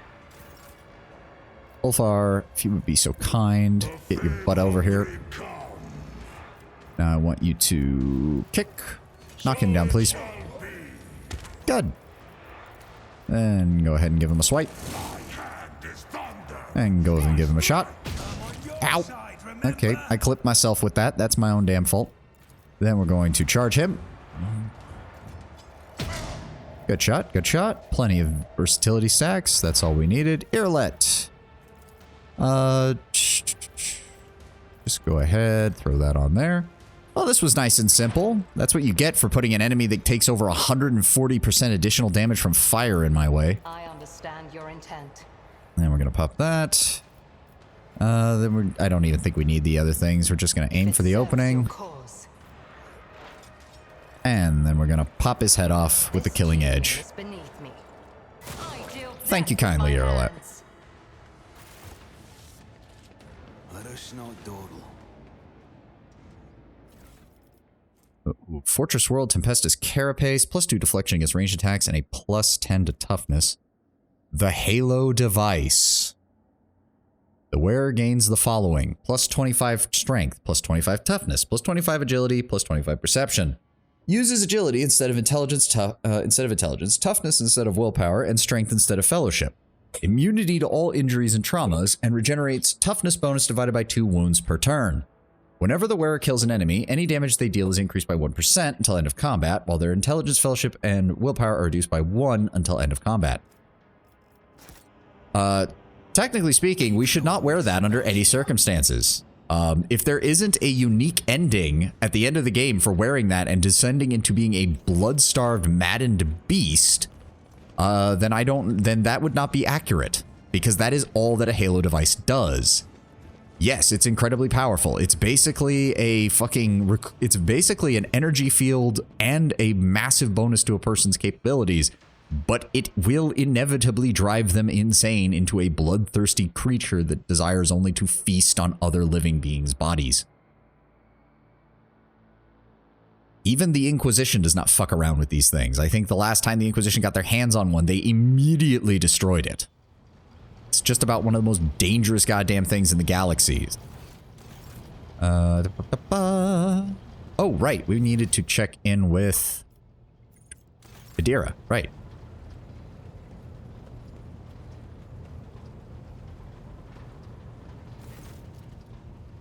Adira, how are you doing? Not regretting your decision, I hope. Never been better, Lord Captain. No joke. As soon as I stopped fearing for my life, even the voices in my head quieted down. But don't get me wrong, they will come back. And one day I'll find myself in a situation I can't get out of. But for now, I'm fine. And it's all thanks to you. Oh, it's nice to see that she's actually improving somewhat. You know, I think it's pretty ironic that my gift lets me see the future, when thinking about the future is the thing I'll do anything to avoid. Substances of all kinds, jokes, stories about their good old days. I hide under them all like a blanket. As long as I don't poke my head out, everything will be okay. At least, that's what I thought. But I'm tired of living other people's stories. I want to tell my own. I don't know when or how mine will come to an end, but I'm going to do everything I can to make sure that somebody someday tells at least one decent story about Adira Tlass. And I can't think of a better way to do that than by standing shoulder to shoulder with you. Story. Don't sell yourself short, Adira. You and I have already got enough adventures to fill a tome, and we're not done yet. Then what are we waiting for? Get a scribe in here. We need to get all this down before we forget. But we have to make me more heroic and powerful so that I come out looking the best next to your other companions. What do you reckon? How many wastrels have we slaughtered? 1 million? Stuff that. Let's make it 2. Alright, I like that. Of course. She will inevitably die in a very horrible way being an unsanctioned psyker, but at least she seems to be in a position of being at peace with that. Nope, nothing there. I don't think there's anything else that we need to talk to with these people right now. You are... Nope, nothing. I feel like I'm forgetting something. Let's check in with Nomos. Did we get an update from him? No. Well, it is coming up on the 6-hour mark. I think what we can do is we're going to talk to Dan Rock about our reputation with people right now. Oh, I should do that. Now that I have proof that Theodora was kind of a fucktard as far as doing a whole bunch of shit that she really should not have been doing, including infecting an entire craft world and sending it crashing into the void of space. Danrock, if you would be so kind, replace the painting of the late Theodore in my chambers and hang my portrait instead. It will be done, your lordship. Janus bows obsequiously. Now, about the transportation of some goods. I think it's the Drusians that we wanted to talk to. Heavy Flamer. I mean, we'll take it. We don't really have a use for one. Explorators. Nothing there that we're missing. The Casbalica, though. Yeah, we needed a lot more profit margin and, well, or profit factor. Now we have it. Let's grab the advanced med kit. The wearer has melee weapons equipped in both hands. Their slash ability makes it additional melee attack. That's useful for both Marzai and for Heinrichs. Some antitoxins. The Laughing Gun's pendant. Wearer gains the Dance Macabre ability. The assassin dashes in a straight line for up to 1 plus agility bonus divided by 2. Suffering weapon skill, less damage from attacks of opportunity, and gaining weapon skill bonus dodge against the enemies they dash through. If the enemies not dash through any enemies, then they also gain cover efficiency. After the first use, the assassin can use the ability event for 3. Might put that on... If that can go on Ulfar, that would be hilarious. That would increase his mobility massively. But we'll see. That can go on... That can go on Marazai. That'll be useful. Breath of Purgation. Abyssal Conduit. Every second use of a Psyker Staff's unique psychic power deals 2 times willpower bonus additional damage. Not the worst. Slayer's Delight. When they perform a single target attack with a 2-handed melee weapon, that attack deals 3 times the strike bonus of damage. Bad. I think that adds, what, 9 damage base for Marazai if he's using a 2-handed? Or immediately move out of the zone. Very nice. Inquisitor's Badge of Office. Pass any coercion test. Very nice. Very nice. Saboteur's Helmet. Suffers 35% less damage from area attacks. First use of a grenade does not count towards the attack limits. Rise of Pattern Astartes Chainsword. Very nice. More medkits, more toxin grenades. Attacks, ignore target's cover efficiency. I don't have a ranged Drukhari, unfortunately, because Marzai doesn't really use ranged weapons, but that's still decent. Damage is increased by 2% for each critical hit, and each enemy they killed until end of combat.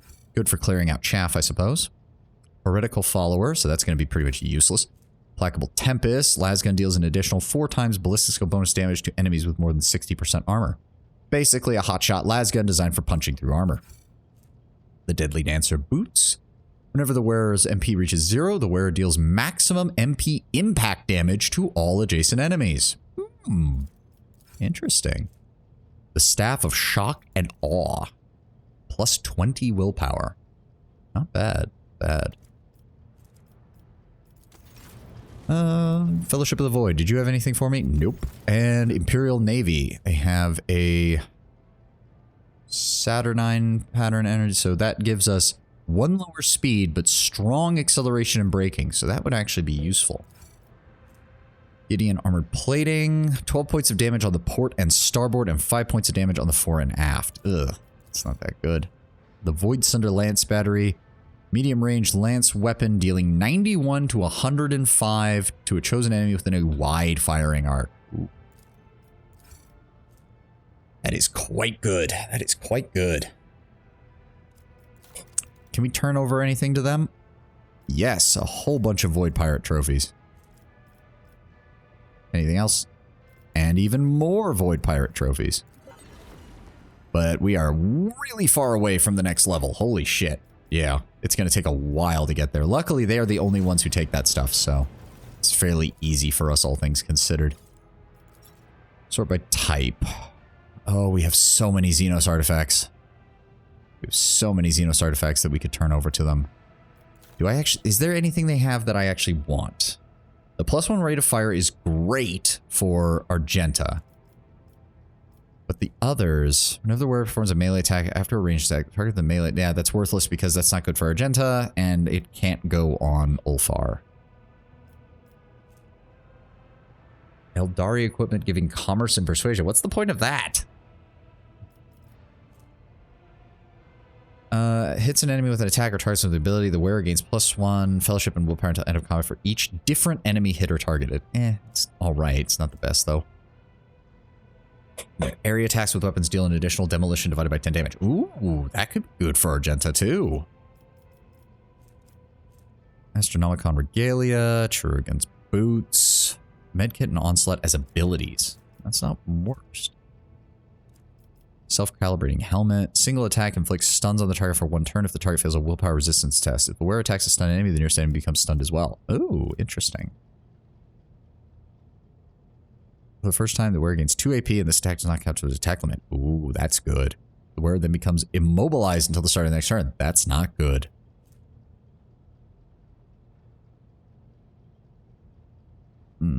Slash, dash, or kick gains momentum.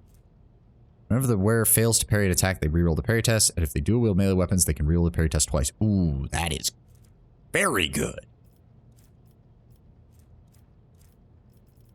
And an improved heavy bolter, which I would love to put on Argenta. Each kill increases rate of fire by 1. Holy shit, that could potentially be amazing. But that takes level 35. He maxes out at 30. And honestly, it doesn't look like they need that much more. So hold on, let me... Okay, do that. Give him a miscellaneous. We'll go ahead and grab the Staff of Shock and Awe. It's only about 1,000 more to get to the next level, too. Like, Kaspalika is actually really... Yeah. Hold on, what does that do exactly? Wearer becomes the least priority target as long as they have no enemies or allies adjacent. Ooh, that could be good. That could be very good. And then lastly... Yeah, it only needs 1,005. So if we give him that, and then we give him another thing of the miscellaneous, that's maxed out. At least for now. I don't know if you can actually go further or if that's literally the end of it. The wielder's single shot and deadeye shots reduce the target's deflection by damage dealt. Oh my god, that pretty much guarantees they will never have deflection again, depending on who I put that on. This is medium iconoclast armor requiring zealot. 70% armor with a 75% dodge or 25% dodge penalty. The wearer of this armor is immune to critical hits as long as no party member has been knocked prone through the combat. Plus 15% armor against melee attacks. Alright, so that's... Yeah, no, that's max. If they get anything else in stock in Act 5, then we've already reached the max. Okay, not bad, not bad. If that's the case... You know what? We are officially past the 6-hour mark. I'm going to go ahead and save. It's time to finish up for the day. Let's go find somebody to raid. And we will finish up. Go ahead and mute the desktop audio so we don't pick up on any of that. Go ahead and open Twitch. Let's find somebody to raid. Who we got here? Who we got? Got a couple people playing Rogue Trader. Rest of those are people who I watch on a usual basis who would probably not be looking for rando to be dropping into their stream. Besides, let's try... Oh, here we go. Sucrose Ceres. Third stream. They are currently in the middle of doing a Rogue Trader playthrough. So let's go ahead and drop in on them. All right, so everybody ready up if you'd like to. I would appreciate it. Rating is always good. Gets people more eyeballs on their stuff and encourages, you know, community cooperation and working together and all that. As I was saying, so tomorrow, provided everything goes right and I get everything loaded on time, we will be doing Space Marine 2. If something goes wrong, we'll just be doing another Rogue Trader and I'll have to save. Honestly, if it doesn't work for my normal stream time, I'll probably just stream Space Marine 2 on Tuesday and just do an extra stream. So one way or the other. Either we will have it tomorrow or on Tuesday at the latest. But I hope you all have a great week. Enjoy the rest of your weekend. And have a glorious rest of your week if I don't see you again. So I hope you all had a great time here today. And I hope you have a great rest of your day. Bye.